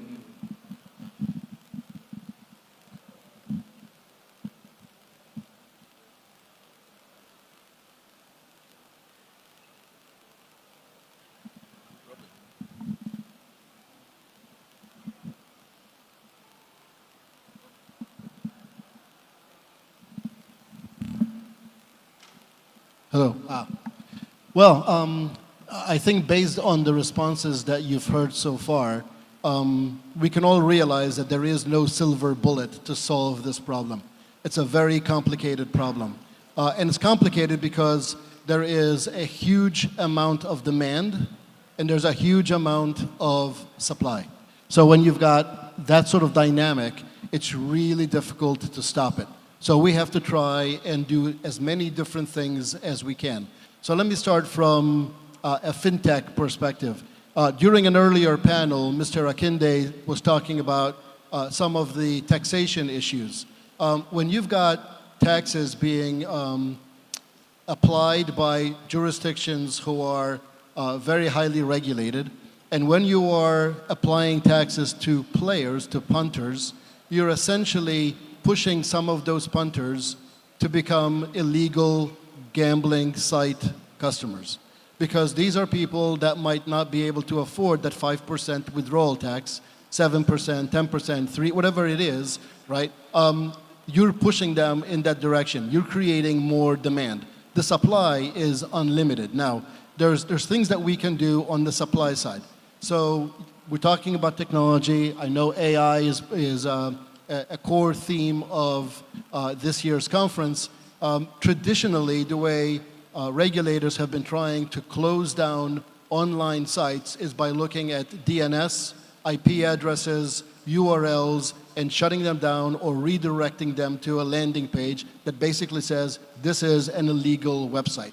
Well, as Peter said, you know, today it's 1, tomorrow it's 2, tomorrow it's 3. I mean, they keep changing them, so keeping up with this on a manual basis is very difficult. Even with a hotline where you've got people who are calling you and letting you know that this is an illegal website, it is very difficult. And that's where artificial intelligence comes in. Of course, you have to train the algorithm to understand and detect the differences between real, legal, licensed sites and non-licensed, illegal sites. But there's a tool that you could use to comb through the internet and actually find sites coming through to your jurisdiction so you can shut them down. I think, Esther, you said that you've got collaboration with the telecommunications companies. That is very important, something that has to be done, because you need to shut them down, and as a regulatory authority, you might not have the ability, much like you don't have search and seizure authority for land-based, you might not have the authority to shut them down, so you need to have that relationship with the telecommunications industry. The other relationship that we need to have is with fintech, with the financial industry. The lifeblood of illegal gambling sites is payments. If all of a sudden payments can't work because they're illegal sites and the payment processors and the banks who are financing or processing those payments are no longer taking those payments, well, now you're shutting them down, you're squeezing them. Yes, there's other ways that they can try and go around that, especially today with crypto, but you've got to try everything. You can't just say, I'm going to do one thing, because it just doesn't work. In terms of what's happening in other jurisdictions, what's really interesting is there's lots and lots of studies in our industry, but there's very little study in terms of the efficacy of these programs. DNS, IP blocking, geofencing, all of the stuff. There's very few studies that have empirically said, we in this jurisdiction have done this, and here are the results, good or bad. Germany, last year, I was going to say this year, but we're in 2025. Germany last year, in addition to employing AI technology with DNS, IP, and URL blocking, is also now working with financial institutions to do exactly what I said, cut off those payment processing avenues. And the other thing that they're doing, because they implemented this program from scratch, they're monitoring it. And by the end of 2025, they have said that they will publicly disclose the results of that study. So it is something that other jurisdictions are looking to emulate because it is one way to attack the online. Going to offline, what you just said is exactly what other jurisdictions do. They set up meetings where they're educating law enforcement, because law enforcement officers have no idea what's an illegal machine versus a legal machine. And quite frankly, even if you and I were standing in front of a slot machine with how many years of experience, they're both slot machines. The only way you can distinguish a legal one from an illegal one is if there's some sort of a seal that you as the regulatory authority put on there, some sort of an, tamper-resistant tape that you put on there, which of course, you can always get around. They can always, counterfeit them and all that stuff. But again, it's something that you have to do to get them to jump through more hoops and make it more expensive for them. The last thing that we need to do, and this is the toughest one, it really is. This is the public education. How do you educate the players that they are playing on an illegal site that is going to 9 times out of 10 do bait and switch? They're going to promise them all of these bonuses, all of these payouts, and they could play and they could win and they could never get paid out, and they've got zero recourse. Not only that, but these illegal sites can offer more bonuses, more payouts, because why? They're not paying any taxes, right? So for them, instead of paying the money to the regulatory authority or to the jurisdiction for good, they're paying it to, or promising it to, players. Finally, we need to educate the players that these illegal sites are extraordinarily predatory. They will come after you and come after you and come after you and advertise and email you and message you and text you and do everything because they want you to play more. There are no responsible gaming, safer player, protections at all. So how do we do that? It's as you all said, right? It's a lot of education, starting with the youth and so on and so forth. Yeah, thanks, Mark, for a beautiful summary.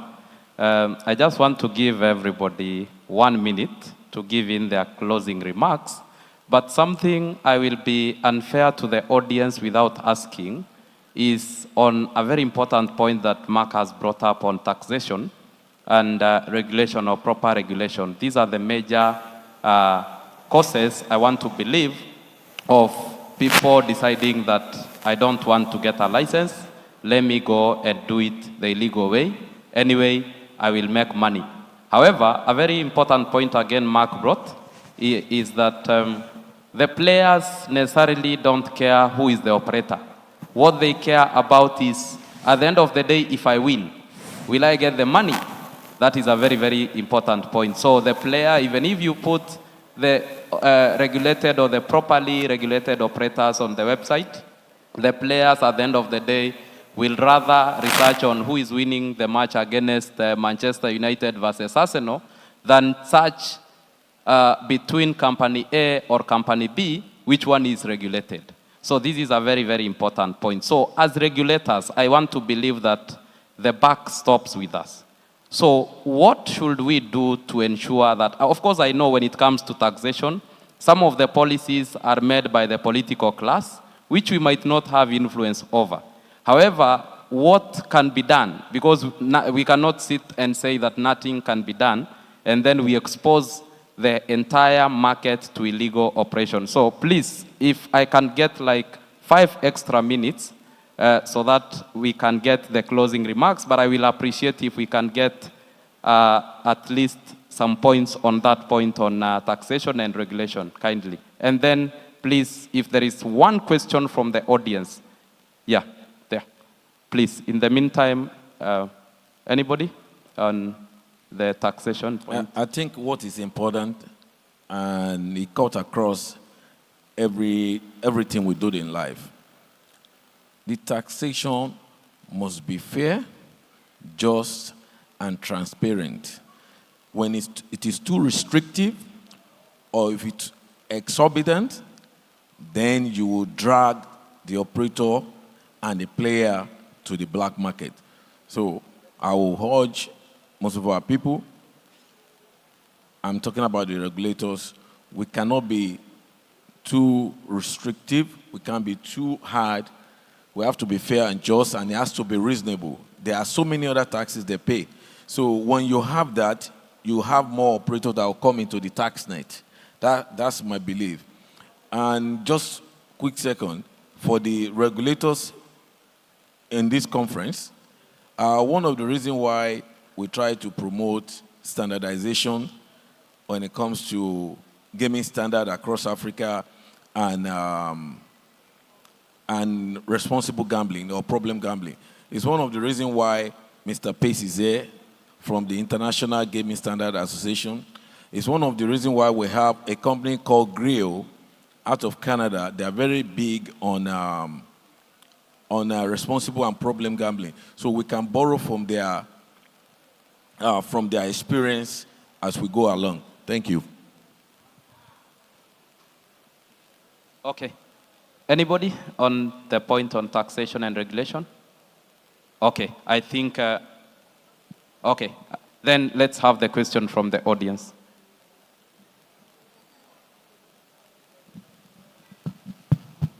Thank you very much. My name is Obinna Apuchuku. I'm a partner in Allen and Malibon Law Firm. We're headquartered in Onitsha, Anambra State. Now, my question is directed to Mr. Bashiru Are.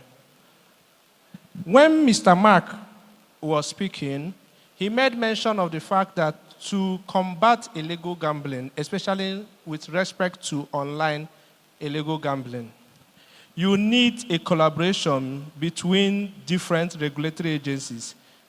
That is, the regulatory agency for the betting, then the financial institution regulatory agency, even the security agencies.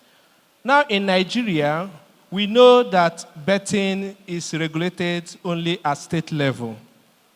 But the other regulatory institutions that would have to collaborate with the state regulatory agencies on betting are federal controlled. For example, if you want any collaboration with the banks, you will need the intervention of CBN for it to have a bite. If you also need collaboration of the state security agencies, you need the police. Now the question is, how can the various states, that is the state gambling regulatory agencies in Nigeria, be able to effectively collaborate with the federal regulatory agencies that would need to partner with them in order to effectively tackle the issue of illegal online gambling? Thank you. Thank you very much, sir. We're already doing that with EFCC. We're also doing that with Nigerian police. And that was one of the reasons why we established Federation of State Gaming Regulators.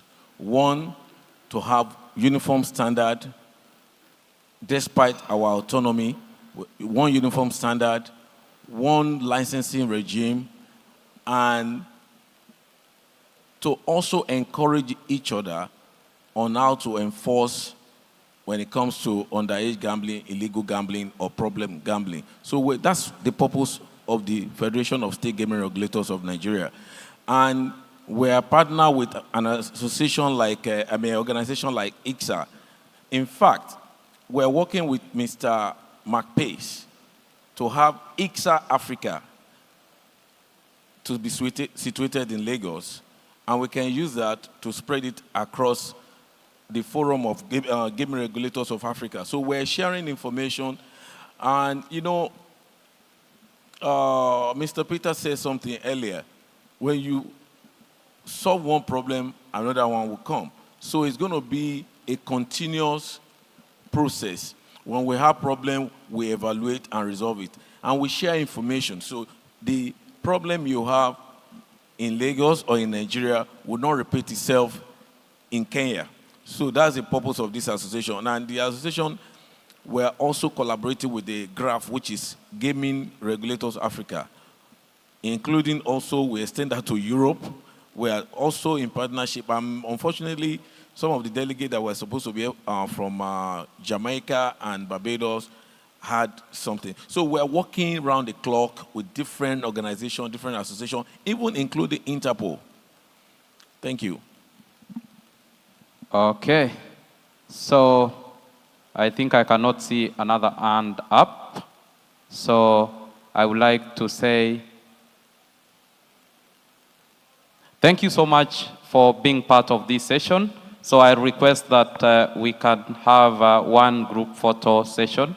Thank you so much for listening in. In case there is a burning question, you can always approach the very able regulators and we can continue with the conversation. Thank you so much.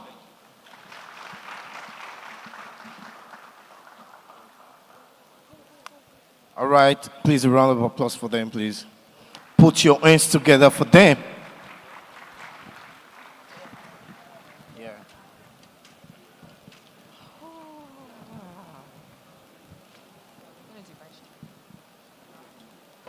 Mr. Jeremiah, sorry for the other time, I was just like.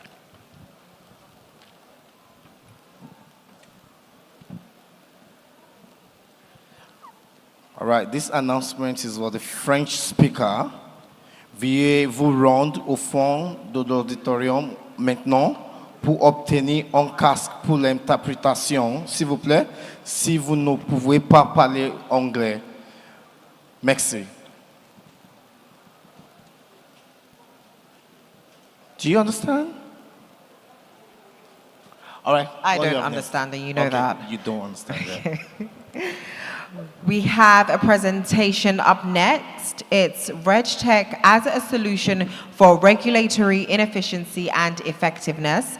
This presentation will highlight how regulatory technology can transform the financial regulatory landscape and address unique challenges faced by the gaming sector.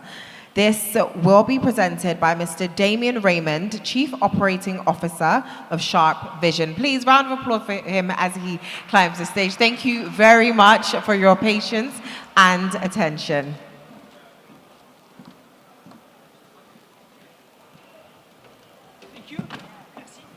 Merci. Merci, Monsieur Raymond. Damien. Merci beaucoup. Hi, everyone. It's a pleasure to be here.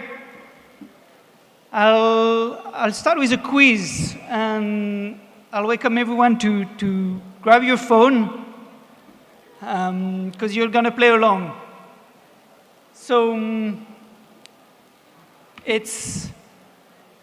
you'll have to grab your phone, you'll have to scan a code that's going to appear, and you'll register, and so you'll all play along. It's going to have some question about the regulation, about what we're doing here, about the mission that we have here. And well, it's the afternoon, the middle of the afternoon. I think it's interesting to do. So you'll see the QR code. Maybe it's a bit far. Maybe if you can click on, or if you cannot scan the QR code, just type in the code and go to the URL. So, is it working? Yes, it's working. I see some of the first names registering. So I'll let it run. So just as an introduction, I'm Damien Raymond, CEO of Sharp Vision. I'm very thankful to be here today. Thank you to the organizers. Thank you, Mr. Ari Bashir, for putting up such a great event. Thank you for His Excellency, the Governor of Lagos, this morning to share his thoughts about the industry we're in today. And I'm here to talk about RegTech. Sharp Vision is a RegTech company. I will explain as I go down, but I wanted to start with this little icebreaker, and I'll give you a couple more times. I'm sure there's hundreds of people in the room, so we can go on and register. It's working. I see the names coming in. Oh, I hope French fries win. I don't know who's French fries, but I hope you're winning.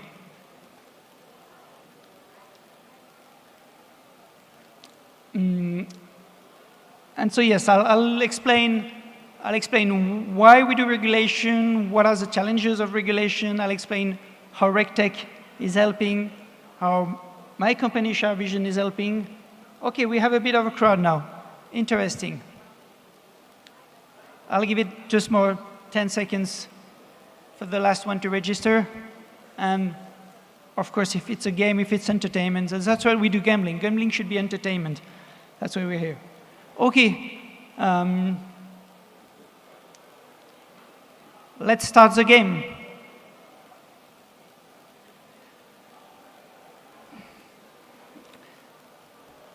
So it's a quick quiz. There's a 6 question, and the first question is about here in Africa.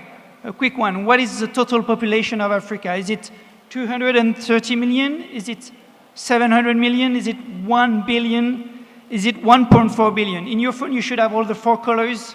Not the question, just the colors. Type on it, and time is running short, so only 4 seconds to go, and you have to pick the right population for South Africa, for all of Africa. So we've got good answers. 1.4 billion total population of Africa. Good. Let's dive in more into here, into Nigeria. So I think I can move forward with the game. Yep, so here we have a winner. Let's keep about the question. Next question is about Nigeria, and it's maybe a trick question. How many states are there in Nigeria? Is it 7? Is it 18? Is it 23? Is it 36? And I'm not counting the territory of Abuja, which would be one more. But so we talked about Africa, we talked about Nigeria, we're going in. Oh, everybody knew the answer. I didn't know. I learned as I was doing this game. Good. We've got definitely going for a winner here. So next question. Next question is more about gambling. Where was located the first ever casino? Was it in Italy? Was it in France? And I'm from France. Was it in Monaco, which is in the way in between? Was it in USA? That's quiz. And so we're getting into gambling and, of course, regulation, because the reason why there was a casino was actually about regulating. Half-half, so yes. Italy was the correct answer. The first casino ever was in Venice during the 1600s, and it was about regulation. There was gambling taking place, there is a carnival, and they wanted to regulate. So it's been a 400 years old questions already. Let's see who's, change. Okay. Next question is about what was the total amount that would bet for Super Bowl this year, 2025, the Super Bowl 59. And was it 230 million US dollar? Was it 700 million US dollar? Was it 1 billion that would bet just on this game? Or was it 1.4 billion US dollar bet on just one game? And it was 1.4 billion US dollar. Yes, that is impressive. And next question is about the same topic. And we have a change in the winner, so the race is going on. It's the same topic, but a bit more entertaining. Who was performing at the halftime show? Was it Burna Boy from here? Was it Kendrick Lamar? Was it Beyonce? Was it Taylor Swift? I hope you watched the halftime game, but at least it's entertaining. Everybody knew that one. Good. So I guess you know more about entertainment than gambling. No, I'm kidding everyone. Okay. So we definitely have a contestant who's have a good strike. Okay, one last tough question is about Nigeria again, because I want a Nigerian to win this game. So about Nigeria, when was the capital of Nigeria moved from Lagos to Abuja? So I hope all the Nigerian in the room wins. So was it 1997, which is my date of birth? Was it 1984? Was it 1991? Or was it 2001? Most people knew. Great. Great. So that was the last question. So now we're going to see who was the winner. Okay, in the third place, Temi. Can you raise hand? You'll get a prize. And second place was D, and the one was Palm Content. So go and reach out to the Sharp Vision team. I'll introduce them at the end, and you'll get a prize. Okay, that was the introduction to this presentation. Yep, we're good. Making, just as an introduction, it was all about gambling and why we regulate. And in one sentence, it's pretty obvious that it's about making gambling safer, fairer, and crime-free. But I'll come on all of those with each of these three words. Actually, I had one more quiz question, but it was more going into my talk. Is in Egypt, what is the fourth most visited website in Egypt? And you have to know that in Egypt, online gambling is forbidden, and this is sourced from SimilarWeb, so on external sources.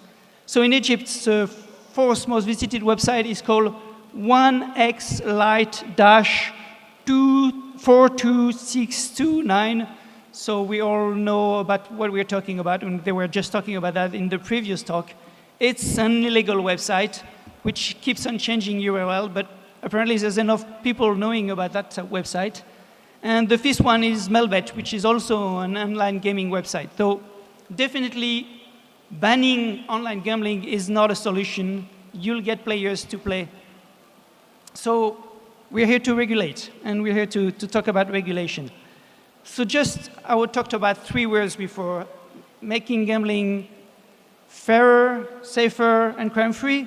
And I'm just restating that in different ways. It's about the mission, the responsibilities of gambling regulators. And it's to player protection. We talked a lot about that. And I'll talk about the tools. It's about tax accuracy. I'll talk about the tools, and anti-money laundering and combating of financial terrorism. So let's dive into it.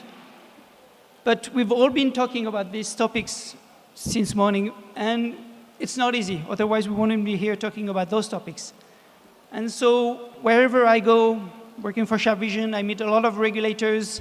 For example, with IAGRA, in each year events, regulators from all around the world, not just Africa, but in the US, in Europe, in Latin America, in Asia. They all face the same challenges, which is, first of all, a lack of visibility. And when I say visibility, it's both the legal activities, the license operators, and the illegal ones. It's lack of real-time monitoring. When we talk about monitoring and having visibility, it's important to have real-time monitoring, to be proactive. Otherwise, you're just being reactive and lagging behind. And we know that it's a constant fight that you have to win. A lack of digitalization. A lot of places still have a lot of manual process. It's costly, and if you want to be efficient and if you want regulators to accomplish their mission, there needs to be some digitalization. A lack of player registry. Player registry we'll talk about it when we talk about player protection, and I'll explain what's a tool, how tools can help achieve this. A lack of updated legislation. I meet a lot of regulators that know what they should do, that would know how to act, but don't have yet the regulation, the legislation that helps them to act. And I've left some blank spaces here because actually there's a lot more challenges. This was just the main challenges, but there's challenges like match fixing, insights betting. We've talked a lot about this topic. I'm going to focus on the main ones. So let's start with visibility. And the main solution for visibility is to implement a CMS, a central monitoring system, or some add an E, so CEMS for Central Electronic Monitoring System, but it's all about the same concept. The concept here is that you would capture as much data as you can, capture data from online betting, from online casino, from physical, from sports machine, from casinos, also from payments, from all the sources. You grab this data, you validate. If need be, you geofence this data because you need to sort it out. All of this is done through automation, digitalization, through APIs. It's not easy to do. I was talking about challenges, but to achieve such an application, you need high availability, you need scalability, you need security, and eventually you get the result about what you need. You'll have dashboards about what's happening in your country, in your state. You'll have information about player data. You'll have the ability to tax correctly, and I'll explain how we've achieved that already. You'll have risk detection and reports. So CMS is a tool. We talk about what needs to be done, and here's a solution to those problems. So we talked about monitoring licensed website. Now we need to talk about unlicensed, illegal website. So we have a tool to detect illegal website, and it's been talking about just before through AI and through bots that crawl the web. And the difficulty is also on the acting part. And we talked about DNS blocking, saying that it's not enough. And we talked already about blocking payment transaction. You can also act on the search engines. Talking to Google or Meta is feasible. The UK has been starting doing it last year. And it's a really effective way of doing it. And we have tools to track to see what the results are. And also, we were talking about education, but also about advertisement.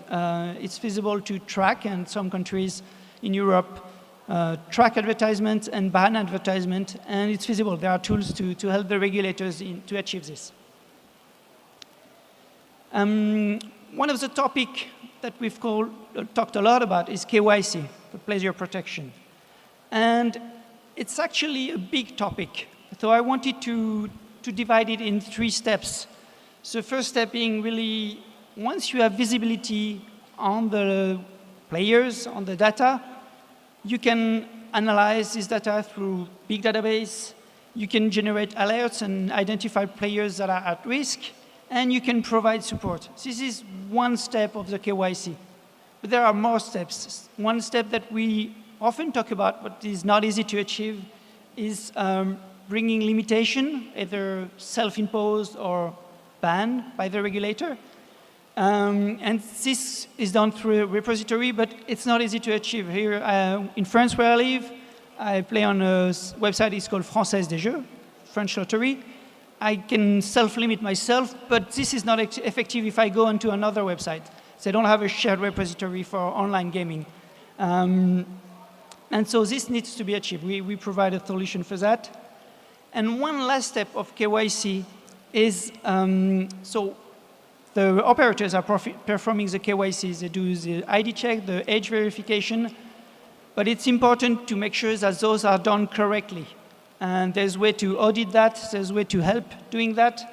And what you want to achieve is to have a unique identification number that any players cannot play on a licensed website and can only play with a unique identification provided by the regulator or by the authority.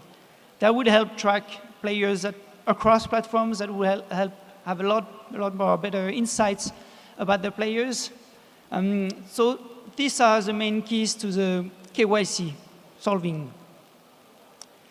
And now we talk to the heart of it. So we talked about why, we talked about why is it hard to achieve, we talk about the tools that need to be implemented, and the reason why I've created Sharp Vision is that I believe that bringing a solution is better than letting regulators develop themselves a local solution. Like the first countries that were regulated, especially in Europe, they had a tendency to develop their own solution, but each one comes up with a different solutions for other problems. And there are off-the-shelf solutions, like the one we provide, and it's better because we tend to bring one solution, taking all the requests from all the regulators. It's better because we use international standard from IGSA, International Gaming Standard Association. Mark was on stage just before, so we're talking with Mark. From ISO, the International Standard Office, that brings standards in terms of security, because with such a tool we manipulate a lot of data, so we need a lot of security, so we need to reach the best standards. It's faster because we've already developed the tool, so it's just a matter of putting it live.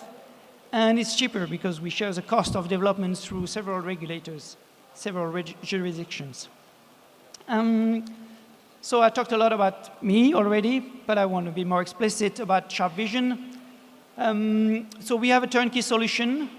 We are dedicated to regulators, so all the people in the room who are operators, sorry. It's really my clients are the regulators.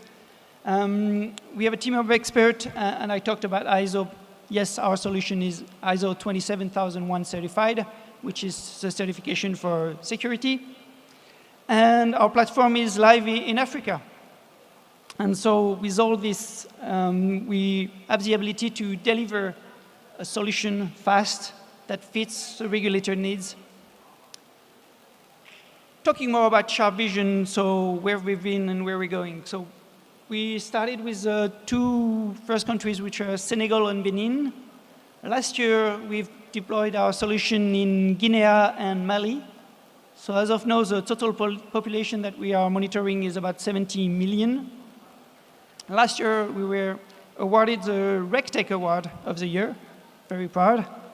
And also we have, I said we are live in Africa. We have offices now in Johannesburg, in Cotonou, in Benin, in Conakry, in Guinea. And more to go. This year, 2025, is very promising.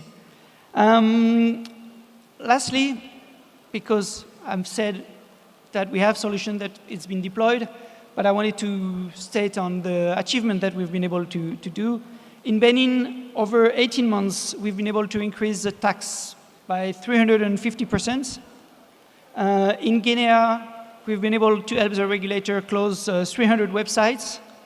And in Senegal, well, that's where we've been the longest, and we've seen the benefits in the ecosystem for all the players, the regulators, also the operators, as there are less competition. And we talked about tax and fairness in tax. And I want to say that our system brings in transparency, and the operators can go and log into the system and look at how the tax are calculated. And this helps the operators to benefit from the general systems.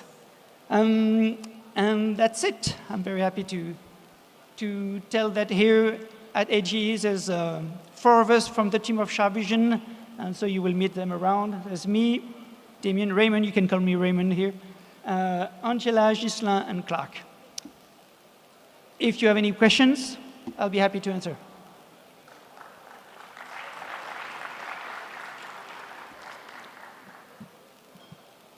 If not, I'll leave the ground. Thank you.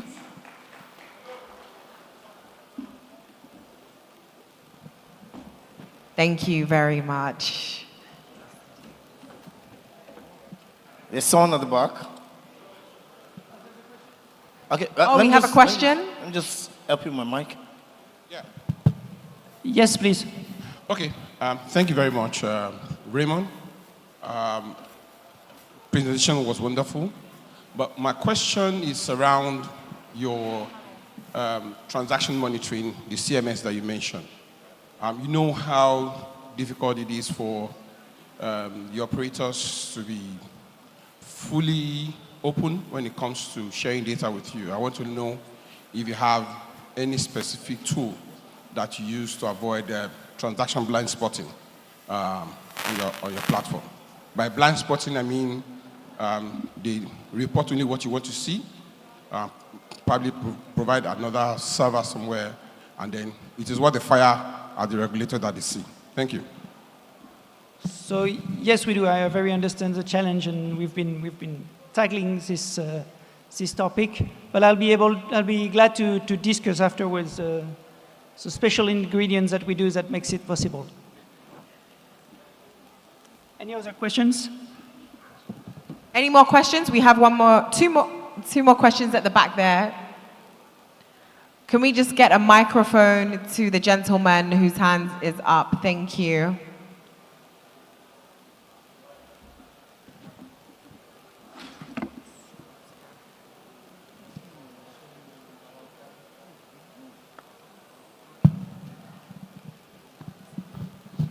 All right. Good afternoon, sir. My first question is, how does your system ensure players' personal data security? That's my first question. And the second question is that knowing that most single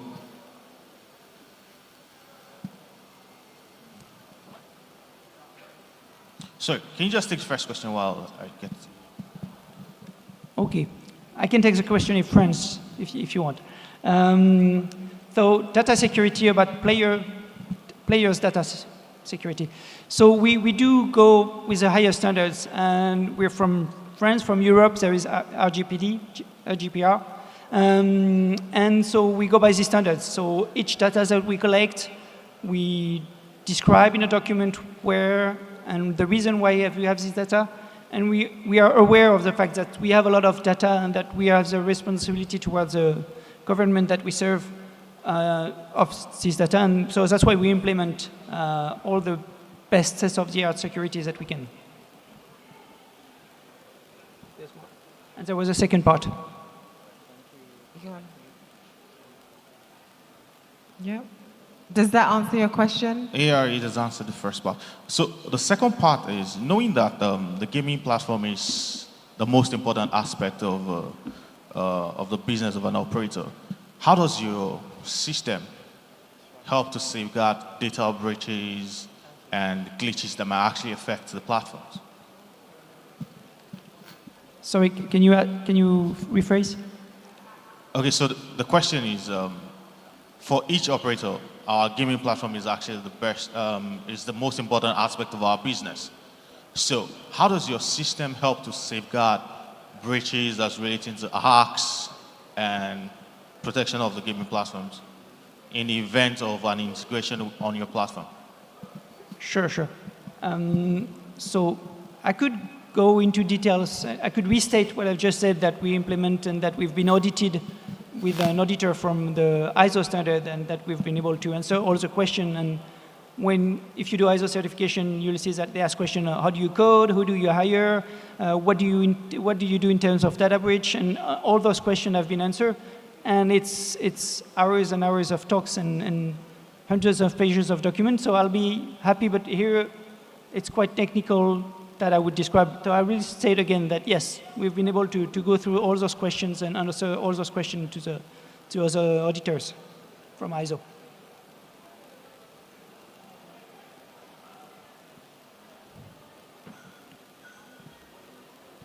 Okay.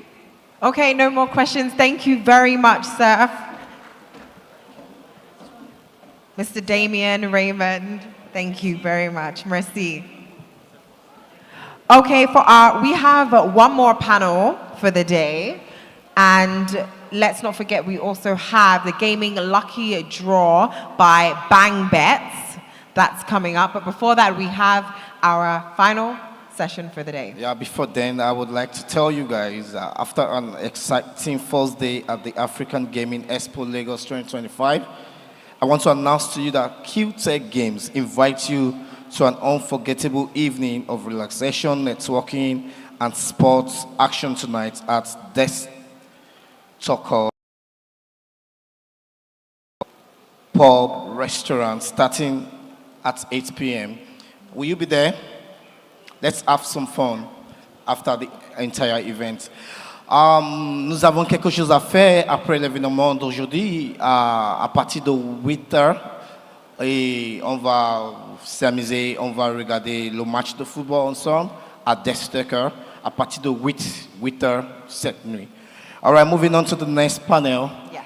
Revolutionizing payment system, the role of payment service provider in enhancing user experience. Panel session featuring leading payment companies in the gaming industry. And now the moderator is Ijeoma Uju, Partner Corporate and Commercial Group Templars. Thank you. Now moving on to the panelists. The first name on our list is Dolabomi Ononuga, the Vice President Business Development, Flutterwave Technology Limited. Please a round of applause. Thank you. And we have Mr. Dakpo Awobokun, Business Lead Gaming and Entertainment at Paystack, Nigeria. Please a round of applause for Mr. Dakpo.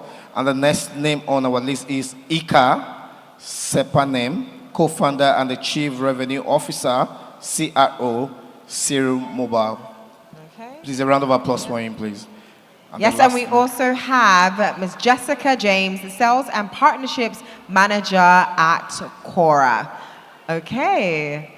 Yes, and please give it up for our panelists and moderators for our final panel session of the day. And don't forget, for the women, we do have women's networking drinks later after the session as well. That's after our draw by Bang Bet. So don't forget, stick around for the lucky draw. So can I join the women?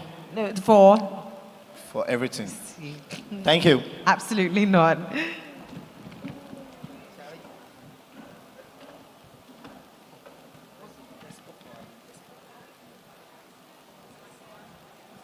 Can we get another mic for our moderator, please?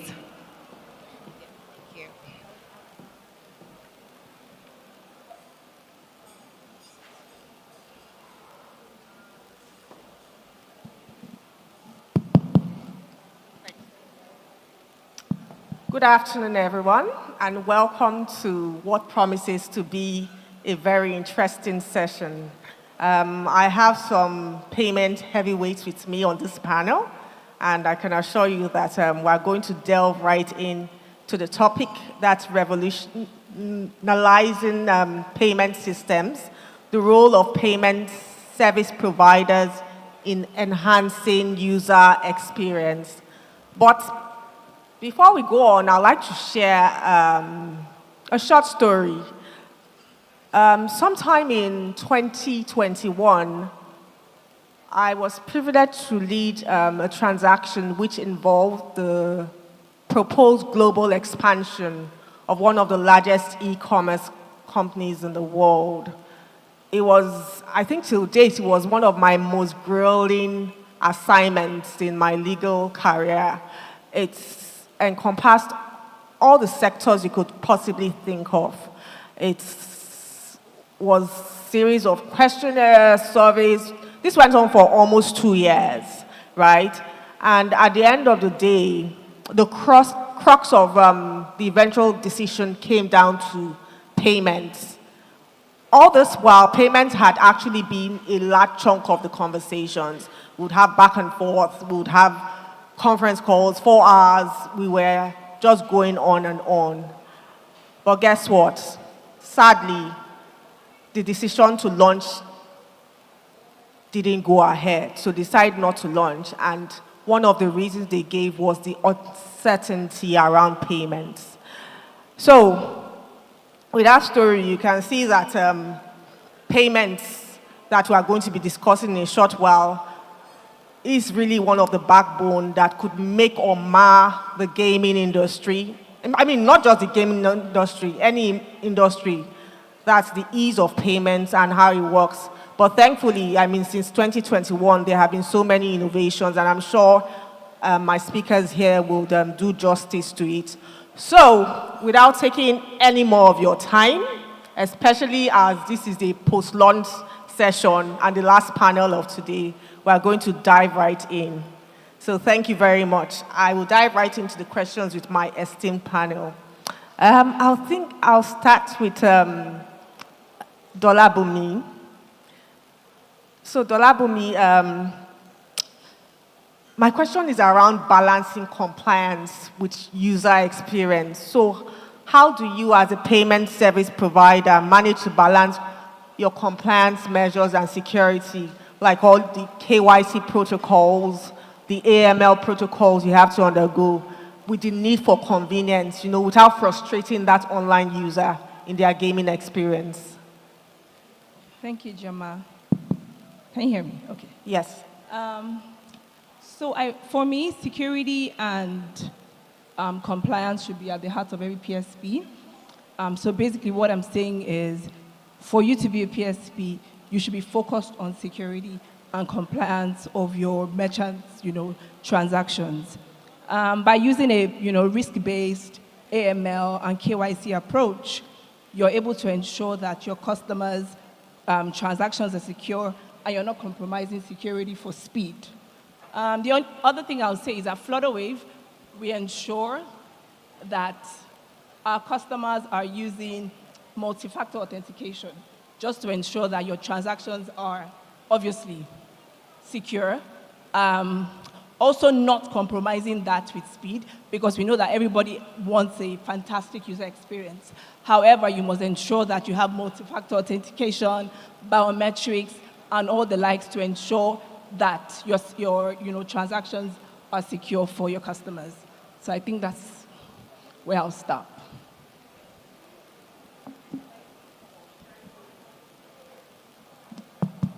Thank you for sharing those best practices with us. I would like to extend it a little bit more. So, how do you onboard these users for payment? And really, what you have focused on the security part, but I'm sure a lot of the audience wants to know how you can make it more convenient, as it were, because as much as we want the security and as much as people should embrace all the know your customer details you have to go into, how can you do that in a way that there's no friction? I mean, there would be friction because when you're dealing with security, there's bound to be friction, there's bound to be time spent in filling forms and all whatnot. But how have you what have you done to make it as frictionless as possible? So what we've done is we've tried our best to ensure that while you're going through the onboarding process, we try to reduce whatever friction you would encounter regarding documentation. But at the end of the day, we need to be compliant, right? So I hear you when you say that you try to reduce friction, but at the end of the day, when the customer's funds are missing, who did they come back to? Is also the PSP. So we ensure that we are in line with regulation, ensure that, you know, we're following all the AML and KYC lay-down procedures while onboarding our merchants. However, in the midst of it, we also try to concede for a few things that we know that, you know, we can. But on the top of it is compliance. We must be compliant with the laid down, you know, security standards. We must be compliant with regulations for whatever country it is that we're onboarding our merchants. Thank you, Dolabumi. Okay, I'm going to come to Dakpo now, right beside me. So Dakpo is the business lead for gaming and entertainment Paystack. So Dakpo, you're going to help us navigate the challenges and the solutions that you have in our African gaming market as a whole. So in your experience, what would you say have been the key challenges faced by Paystack or other PSPs in the gaming market as it were? And in sharing those challenges with us, can you also share some of the solutions you have preferred to those challenges? Hi everyone, it's really great pleasure to be here. My name is Dapo. I am business lead for gaming and entertainment at Paystack. For the benefit of those who don't already know, Paystack is a payment infrastructure. Mission is to, you know, power African ambition, and we do this in different ways. First is we make it easy for global businesses to expand into Africa. Then the second is we make it easy for local businesses to sell globally. And then the third way we do this is by making it easy for businesses to just move money across, you know, border, especially in Africa. And so at Paystack, we are really excited to be playing a really big role in the growth of the gaming and entertainment industry.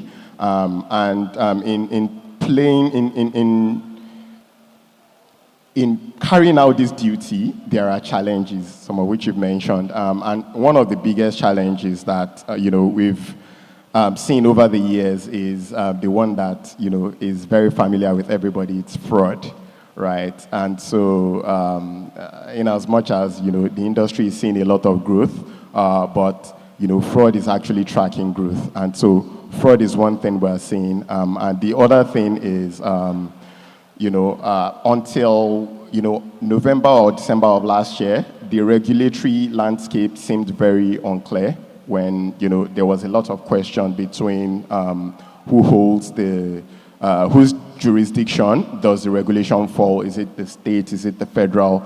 And so a lot of some of the work that I've been doing recently is to engage with regulators to see how should, you know, the operators that I'm supporting, the bookmakers that I'm supporting, how should they engage with regulators, number one, and then what does licensing look like right now for those that currently, you know, have licenses with the, you know, NLRC, the National Lottery Regulatory Commission. For some of them that still have those valid licenses, there is, you know, a judgment that was passed last year, which means the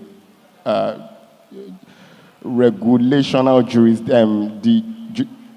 the jurisdiction of regulation now falls with the states. And so a lot of those people, you know, are very unclear right now. And then the second thing, I never spoke to that bit of the fraud. So for us, in the spirit of, you know, being able to balance great user experience with, you know, managing fraud, one thing that, you know, we've done, a very innovative approach that we've adopted is to do something called, it's the deposit and withdrawal alignment. And so what that allows you to do as an operator is when you don't want to create too much friction when somebody is signing onto your platform, right? A lot of bookmakers, they just want to, get the email, get the password, let them have an account. The action really starts when the user makes their first deposit. And so at that point, when they make their first deposit, it starts to become real. And you are saying, okay, now that this user has made their first deposit, this is a real user. How can I get the name of this person without creating too much friction? And so what we have done is we have a feature that allows us to extract the name of a user from their deposit instruments. It could be their bank account, it could be their card. The moment they make that first deposit, the API response object, we can extract the name, and then we just show it to them after that deposit to say that, is this your name? Obviously, it's going to be their government name. So once they can confirm that that is their name, we superimpose it on the wallet, and then we make sure the withdrawal account that they are going to impute matches with the deposit instrument. If there is no match, then there is no withdrawal. So those are some of the ways that we've worked to curb fraud. Those are some of the challenges that we've been dealing with.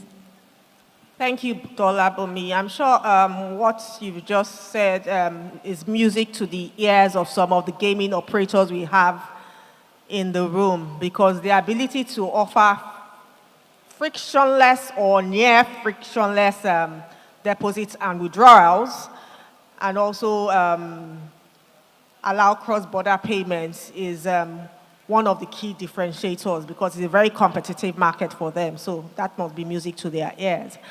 Riding on that, I want to expand this to Ilka. Ilka, did I get the pronunciation right? Yes. Yes. So Ilka, expanding this to other jurisdictions, how has your company, that is Siru Mobile, how have you been addressing the unique payment challenges in your different markets, and how are you dealing with cross-border payment gaming challenges as well? Thank you very much. That's a very good question. Firstly, we are a European company established originally in Finland, and very quickly expanded our operations to many different markets in Europe. And since then, we've been providing mobile payment solutions for various different industries, and iGaming has always been one of the biggest ones. And this is our first time now in Nigeria.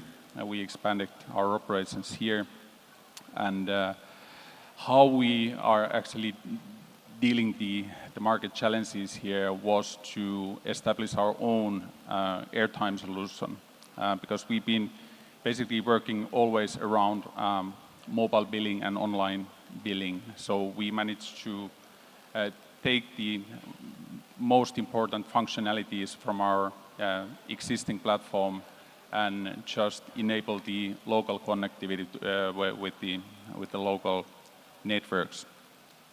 And apart from that, we also enabled the local pay with transfer with all the commercial banks. So those are basically the two different payment rails we currently have in Nigeria.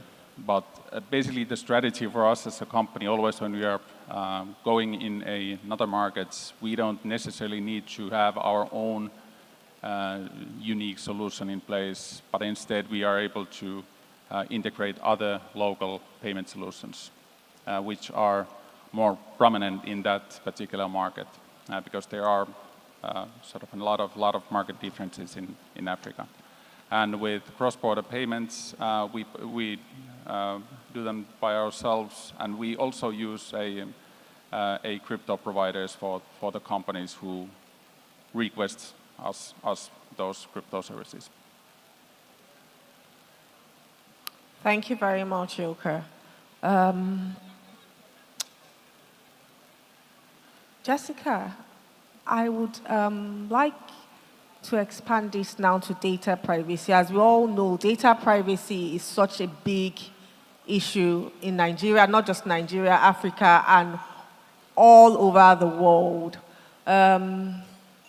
You know, all the issues that arise with data encryption, tokenization, handling people's data generally, and the gaming sector handles hordes and hordes of data on a daily, on an hourly, on a minute basis.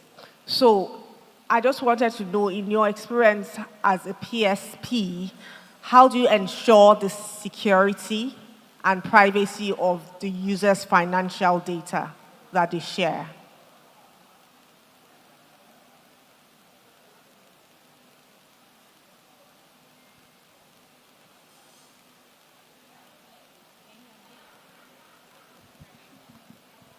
Thank you. So for us, I mean, I work with Cora as a sales and partnerships manager. For us, data privacy is extremely important. You're dealing, there are regulations, you're working with regulators, there are expectations from your partners, from your providers, even from your customers, essentially to protect their data. During the onboarding process for us, one of the key things is we have, the data privacy policy, right, which ensures that both parties, we sign, right, and then the customer, the merchant also signs as well. What we expect is that the data that we send to you and what you send to us as well is protected. And so one of the things that we've also done internally is to ensure that we are compliant with standards, ISO standards, PCI DSS standards, and then we test our system from time to time for vulnerabilities, right? So what you want to do is, bad actors, they want to game the system. They want to compromise data. They want to hack the system. Is your system safe? And the only way you can confirm that is through sometimes introducing tests that you do internally. Is it easy for your system to be easily compromised? Now, if you pass that stage and you're able to safeguard the data, right, it helps you to also improve. And then for your partners that you work with, gaming operators, right, you also do a sort of advisory. So what we do today, we try to check with them just in terms of compliance, privacy, compliance in terms of their data protection for their customers. We send them regular updates, right, that may be useful for them as well, right? So data is very important, essentially, because one compromise could lead to like a hack that can destroy the system or compromise somebody's funds and resources. So we're very big on data protection and privacy, and just essentially around standards and regulations, ensuring that we're fully compliant in all the markets that we operate, right? Ensuring that the data given to us by our customers is safe and is protected. Thank you, Jessica, and it's very good to hear that you are very big, and I'm hoping the rest of us on this panel are on data privacy, because it is one of the hugest concerns when you're involved in digital transactions, because with digital transactions comes the imminent fraud and identity theft. So data, of course, is key to managing in those situations. So it's good to hear. Dolabomi, I'm going to bring this back to you again because you have spoken a bit about the regulatory uncertainty that we've had, well, over the years within who is the appropriate regulator or not. But now that we have some clarity, I believe there is opportunity for collaboration, and we do have some regulators with us here today. So I want to hear from you and perhaps also you, Dapo, what opportunities for innovation in this gaming market would you say exist? Are there opportunities for collaboration between gaming companies, fintech organizations such as yours that can actually lead to improved user experiences?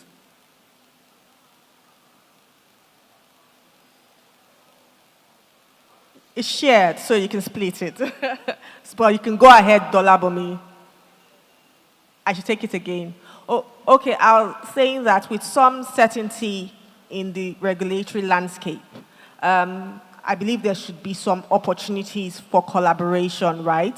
And focusing it on the gaming market, I'd like to know if you can identify any opportunities that exist for collaboration between the gaming companies, that's the operators, between fintech companies such as yours, which can actually lead to improved user experiences. Because I don't want to stray far from topic. Topic is how we can enhance the user experience. So I know you are doing so much in your own space as a fintech organization, Dolabome as well, and Cora as well. But are there any collaborative opportunities that you want to use to improve users' experiences? Yes. I would say collaboration with gaming operators, and I'm going to focus on Africa, collections as well as cross-border payments. What we've noticed is that majority of Africa is on the mobile money side as opposed to bank account side. And what we see as well is the fact that we need to collaborate with these gaming operators to be able to provide seamless integration to mobile money wallets so that their users are able to fund their wallets as well as, carry out seamless payments to these operators. I'm going to bring this back home to Flutterwave, where we saw an opportunity with one of our merchants, a very big streaming merchant called AudioMac. And what we had done is we saw that the opportunity was huge in Africa for them to be able to collect using mobile money. We plugged in that service for them, and we saw the revenue of that merchant grow last year, 2024. So I see that collaborating with gaming operators to be able to provide mobile money wallets as well as being able to integrate to these wallets to allow users make seamless, frictionless payments will be a very great opportunity for these operators. In terms of cross-border as well, because we are able to provide multi-currency processing, we're also able to provide multi-currency wallets where you are easily able to fund your gaming wallet as well as withdraw friction without any friction. So we would see that if these are implemented via the collaboration that we'll have with operators, we will see that we'll have much more people carrying out international gaming competitions without any issues, being able to fund wallets, deposit and withdraw online real time. So that's where I see a collaboration. Great to hear. Dako, would you like to add to that? Question for me. Is it future opportunity? It's the same. It's just expand on it. What Okay, yeah. On the regulatory side, I think one of the things that we are trying to do particularly is to engage very closely more with the regulators. On behalf of the bookmakers. Some of which are not physically present in the Nigerian market, and so they need people to be their eyes locally. And so on that side, we are trying to be a lot more present. Pay courtesy visit to the regulators, understand how they expect regulation to happen in the industry. Just generally give us access and just make it possible for us to advocate on behalf of these operators. So that's on the regulatory side of things for Paystack. And then on what the future innovation looks like, I see new ways of paying. I see it happening before the end of this year. In fact, before this summer. And if we have to roll back time, the payment in gaming has seen a lot of evolution. Right, when it started to really pick up back in 2015, the industry was really heavy on cards, and then you had new PSSP coming, and then people introduced bank account-based methods of payments, and so the industry sort of evolved towards bank transfers, and then now you see the industry gradually evolving towards wallets, right, digital wallets, pockets. PalmPay, OPay, Paystack, Vault, and all of the likes. And so, again, PSSPs will continue to push the bounds of innovation. And as, new methods get introduced, depending on, how much it's able to control the consumer's affinity, the consumers get to dictate, where the market goes, essentially. So that's what we think. Thank you, Dapo. You always come bearing good news, so I'm sure the operators are happy to hear you speak.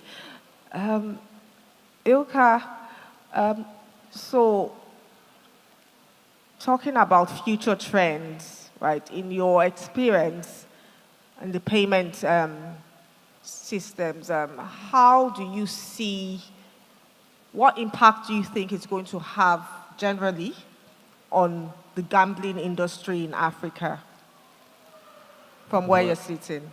That's a very good question. First off, the mobile-first casinos are constantly on a rise, and just due to the fact that there are a lot of markets and areas where people doesn't have the similar access to a browser or any other similar versions. So mobile-first casinos. And what we have actually seen in Europe, which I'm pretty sure that which will land into African continent. Also, they sort of an in-app casinos which are operating in a separate platforms such as Telegram. So Telegram in-app casinos and sports betting platforms. So those are gaining a huge amount of traction at the moment. And we, as a payment provider, we just need to align our operations to be as efficient as possible, that we would be able to serve that type of clientele as well. Thank you, Ilka. I think most of the speakers have reiterated increased mobile money adoption and also the growing dominance of mobile wallets in gaming transactions. So we're pretty much in for a greater user experience. So I think the future of payments in Africa's gaming system is actually looking bright. What we'd even like to see more of is regulatory evolution. Regulatory evolution in having standardized frameworks so that across the African market you don't have different, I mean it's inevitable, you would have different gaming laws. But I'm sure some of our regulators here, Mr. Are is here, I'm sure you talk amongst yourself on how to kind of standardize it so as to even ease further the user's experience, ease your operations also for your clientele. It's good news all around. So I thank my panel. They have done justice to this topic. I hope we've been able to get some answers to the questions that we've had on our mind. So I would like to invite the audience to ask questions if there are any at this time.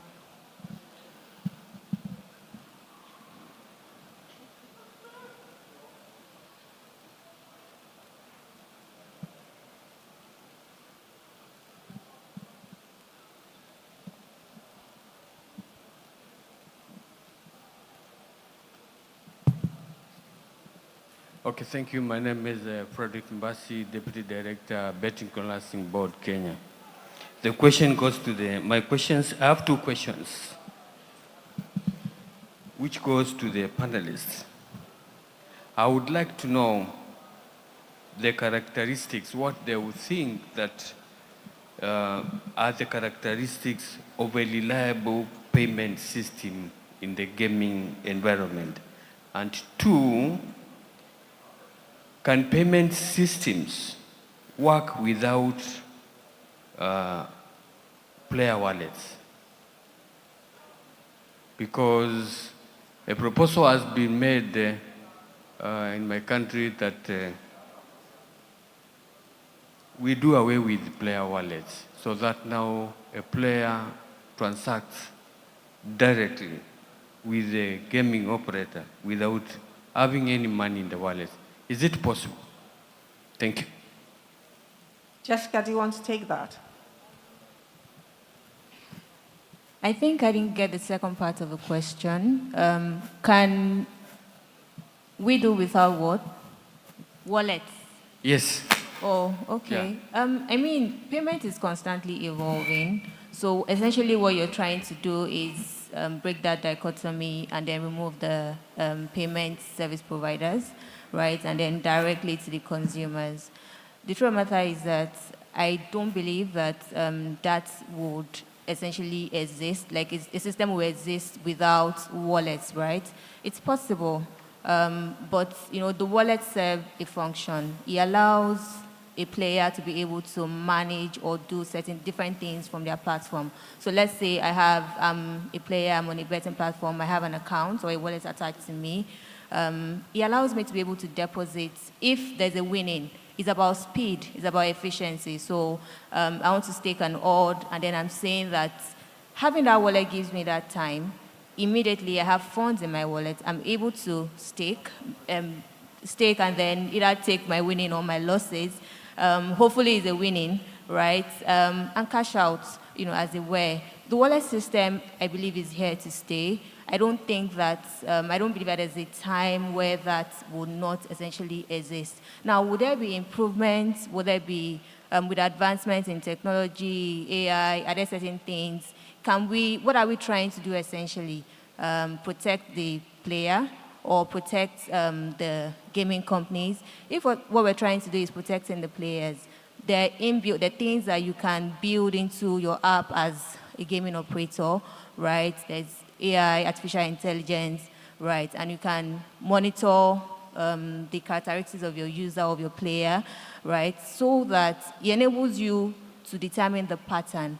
And if you understand certain things about the person betting on your platform, having him have a wallet is useful for you as a gaming operator because it means that he can fund easily, it means that he can play, he can stake, right? So I'm an advocate of responsible betting, right? So it means it's just an opportunity that it creates. I mean, there will always be innovations. There is mobile money in Francophone African countries. In Nigeria, we have cards, we have bank transfers, right? And then in the different countries that we operate, there are different payment methods that are available. But wallets, I believe that they're here to stay, and they're useful in the long run, even for the gaming operators. That's my thoughts. Thank you, Jessica. We still have more questions. There's, what was the first question? Sorry. Characteristics of a reliable platform. I would say for me, topmost is, you know, there's security, right? You want to ensure that the platform that you integrate with, that your users interact with is safe, is secure. You don't want people getting hacked, losing funds, so security is essential.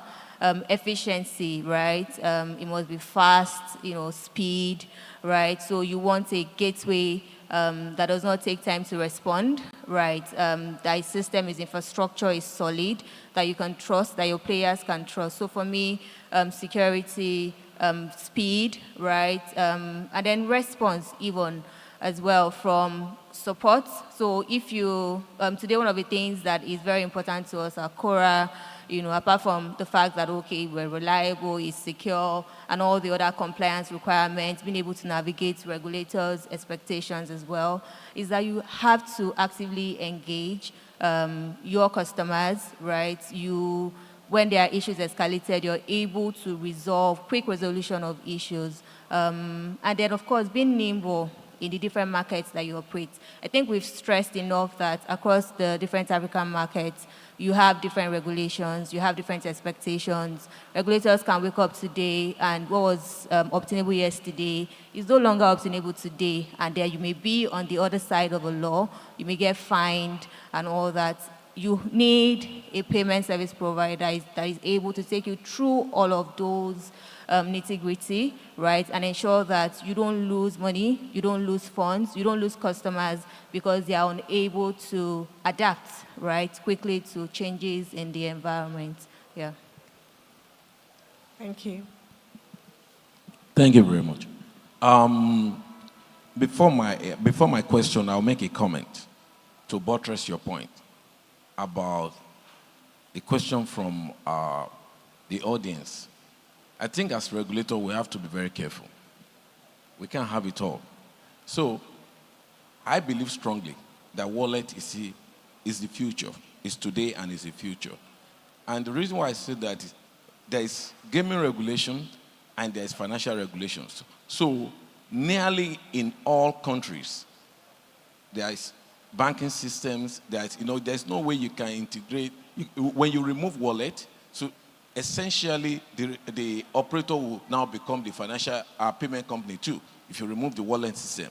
So in Nigeria, for example, all transaction goes through a switching platform, either NAPES or those private, other private platform. So I don't think the regulator should worry about that. It's a separate thing. We have a lot to do with regulating the gaming industry itself. Having said that, the payment company, because I came from your field before when we started mobile money in Nigeria. Now, the difference between mobile money company and regular banking institutions is actually to get to the grassroots, financial inclusion and everything like that. Now, and it's also give cost savings to account holders. Now, in this sense, across Africa, not just in Nigeria, as a regulator, I protect the operators, and I also want to protect the punters. Now, when you look at the service charges in the bank, when you are using banking account directly to the operator, or you are using mobile money wallet, what are you doing to increase efficiency and also reduce costs to the punters? That's my question. Dollar Bobby, I think I'll give that to Flutterwave and Paystack.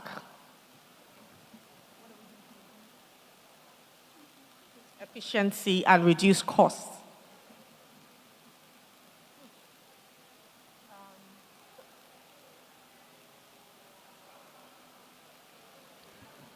Okay. So I would also take it to Africa in general. How are we increasing efficiency and also reducing cost? If I'm being honest, when processing this sort of transactions, it is not just the payment service provider that is involved in the entire process. There's obviously there's their partners. We have partners out of the country. We even have let's even bring it back to cards, right? We have the card networks, we have the acquiring bank, we have the issuer, we have everybody involved in this pie. So literally, our share of the pie, I would say, is really minute when it comes to this processing. So what are we doing to ensure efficiency? We're doing our best to ensure that we're connected to the right partners to ensure there's uptime. Also connected to the right partners to ensure that we are, also having these conversations to sort of reduce the kind of costs that comes from these providers. However, as I said, and I'm going to reiterate, it is not the PSPs that are taking all of these monies, which is something that I believe that everybody thinks, that the PSPs are eating the highest, share of the pie. It's not accurate. Everybody is involved in this pie. We're just trying our best to ensure that we provide seamless services, seamless processing services to our customers, ensuring efficiency, ensuring security, ensuring that we're in line with licensing requirements for all of the countries that we are providing you these services, as well as trying to ensure that we also provide you with the best cost or with the best fees. Also ensuring that our costs are also tried to be limited. So can we compromise one for the other? No. Mr. Ari, I know you know the answer to this question before you even asked me. But yes, we're going to continue to try our best to ensure we process right and also try our best to reduce the fees that are associated with this cost. But as I said, it is not just us that have a piece of this pie. It's a pie that has about 5 or more, providers involved in, and everybody has their own share that they take from that pie. I think I would hand over to Paystack. Yeah. So on our side at Paystack, a lot of the work that we've tried to do over the years is to look at the consumer behavior and then try to develop solutions that leverages the way consumers like to pay. And so when we, like I said earlier, when we started out, we saw that the industry was heavily focused. The user behavior was heavily focused on cards. And cards, by their very nature, like Dolabumi said, are super, super expensive. You have lots of stakeholders taking interchange fees. And so that isn't something we're necessarily able to control as much. And so what we have done as Paystack is to say that what are the other ways that punters like to pay. And so we know that most punters have bank accounts. And so we've given them static and dynamic bank accounts that they can use to pay both on the checkout and that they can even superimpose against their wallet so that they can do transfers and it automatically reflects. And so for, bookmakers, that want to provide that to their customers, that is something that is currently possible today.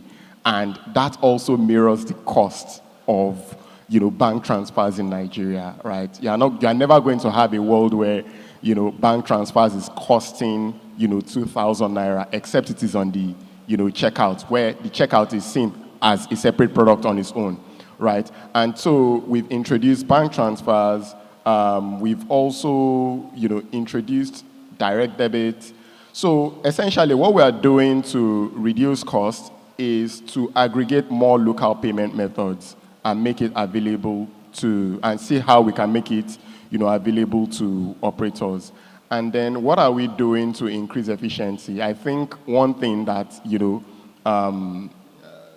we pride ourselves in at Paystack is we're not known for a plethora of features. We are known for speed, we are known for reliability, we are known for efficiency, we are known for great user experience. And if nothing works, our checkout has to be available and it has to be fast. So yeah, that's what we're doing. Thank you. Do we have any other questions? None. So I think we can, no questions. Thank you very much, and thank you to our audience, our post-launch audience, because I know how tough it can be having to sit down for the last panel. So thank you for your attention. Thank you to my esteemed panel who have done justice to this topic. So just to summarize, despite the fact that we want to give users in the gaming sector a frictionless, a seamless, and a very good experience in actually using all these gaming or signing up to game and subscriptions and all of that, there is the need to strike a balance, right? You still have to do your KYC and AML protocols. We need to strike the balance between the user convenience and also the strict verification processes. That will go on. And also PSPs, Paystack, Flutterwave, Korak, and the like, you must also align with both the financial and gaming regulators to ensure that the legal operations go smoothly as well. And we also heard about the innovations that are going to be transforming the gaming payments very soon. We already have instant payments, the digital wallets, and also Mr. Paystack here has told us how the transaction times are very quick nowadays, and also all the other alternative banking options. And for fraud, which is obviously a constant issue on the minds of most operators, thankfully we now have artificial intelligence detection fraud mechanisms, so I think that will kind of enhance compliance. So thank you very much, everyone. I hope you enjoy the rest of the evening.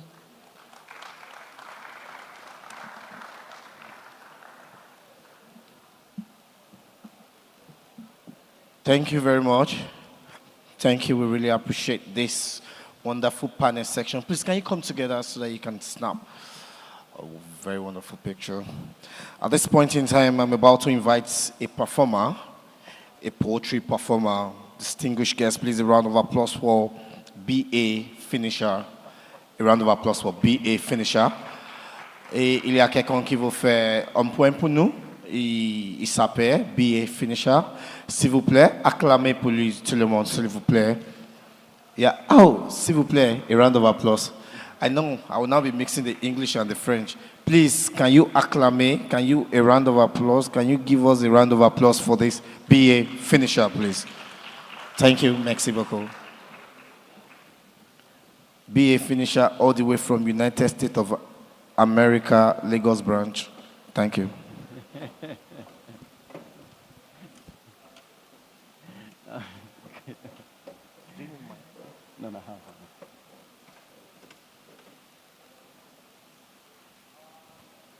Good evening. Mic check. Good evening, distinguished ladies and gentlemen. Can I get a response? Good evening. All right. My name is B.A. Finisher. I'm a poet. Well, today I'm a poet. And I'm going to indulge you, or rather indulge me, to do just a very little exercise. You're not getting off your seat, okay? You're going to clap at whatever count I put up, okay? You just clap and clap as loud as you can, just to warm up and warm up your blood. Can we try that together? Do I have your attention? All right. So I'll say AGE, then I put the number up. So you clap whatever finger I put up. So AGE, AGE, AGE, AGE, AGE. Thank you very much. Put your hands together for yourself. All right, so what comes to mind when you think luck? What comes to mind when you think happiness? What comes to mind when you think wealth? What comes to mind when you think Africa?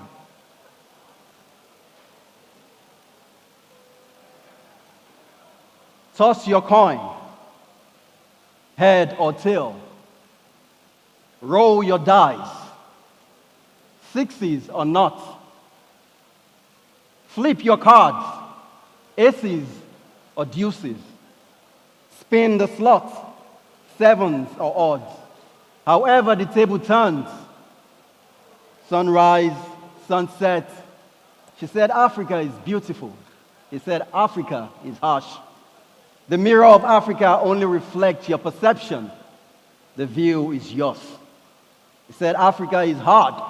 Africa is hot. Take the heat, fight for it. Take the heat, roast your game in it. Here, when things fall apart, we don't fold, we don't cower, we don't withdraw, we don't throw in the towel. We take the towel, wipe our sweat, collage the pieces of our brokenness, and call it masterpiece. Here, we don't cower. Here, we birth. We birth when we think there's nothing within, but within we birth without. And what we birth, we nurture till each one rebirth like fruit-bearing trees. This is Africa. Africa. If Africa can, you can too. Come play with me, come play, let's play a game. But you see, this game, you have to learn to play it, and you have to learn to play it right. Take a sip of the spirit of Africa. Drink in the spirit, drink in the luxury of the highs, drink in the authenticity of the lows, drink in the heritage of the old, drink in the tenacity of the young. You see, here, we don't see low, we see high. In everything you do, remember, you've got to know when to hold them, know when to fold them, know when to walk away, 'cause every hand is a winner, every hand is a loser. But when it's not your day, remember, do not cower. Raise your head.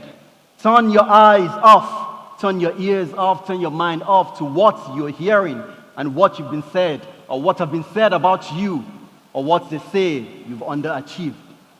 This is not a story. This is reality.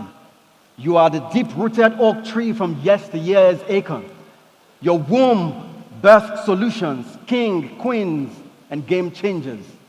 The only thing you should do when taking leaps is to see how far you can go, not for obstacles.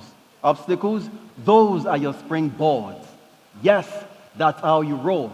And this is how you play the game. You look challenge dead in the eye, gives it a wink, and say, bring it on.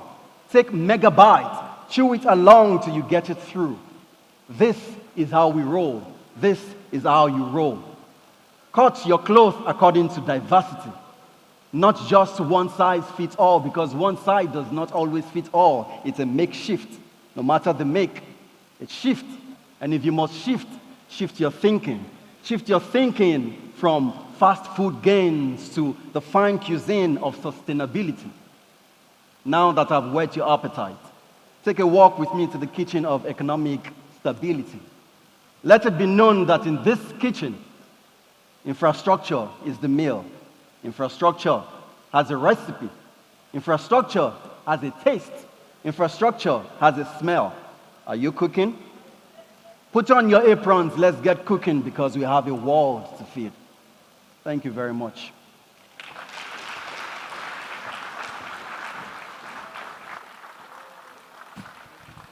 Wow, please a round of applause for him. That was powerful. I would have helped you translate it into French, but I don't want to disturb you people. Bonjour. Ça va? Okay, if I say age, you will say age. Age. Thank you. Okay. I actually understand that. You said bonjour. Isn't that good morning? Isn't it? Are we closing? You can say bonjour any time of the day. Is he correct? Bonjour is good day or good morning. Wait, is he correct? No, I heard no. Who said no? What's no again? English Mercy.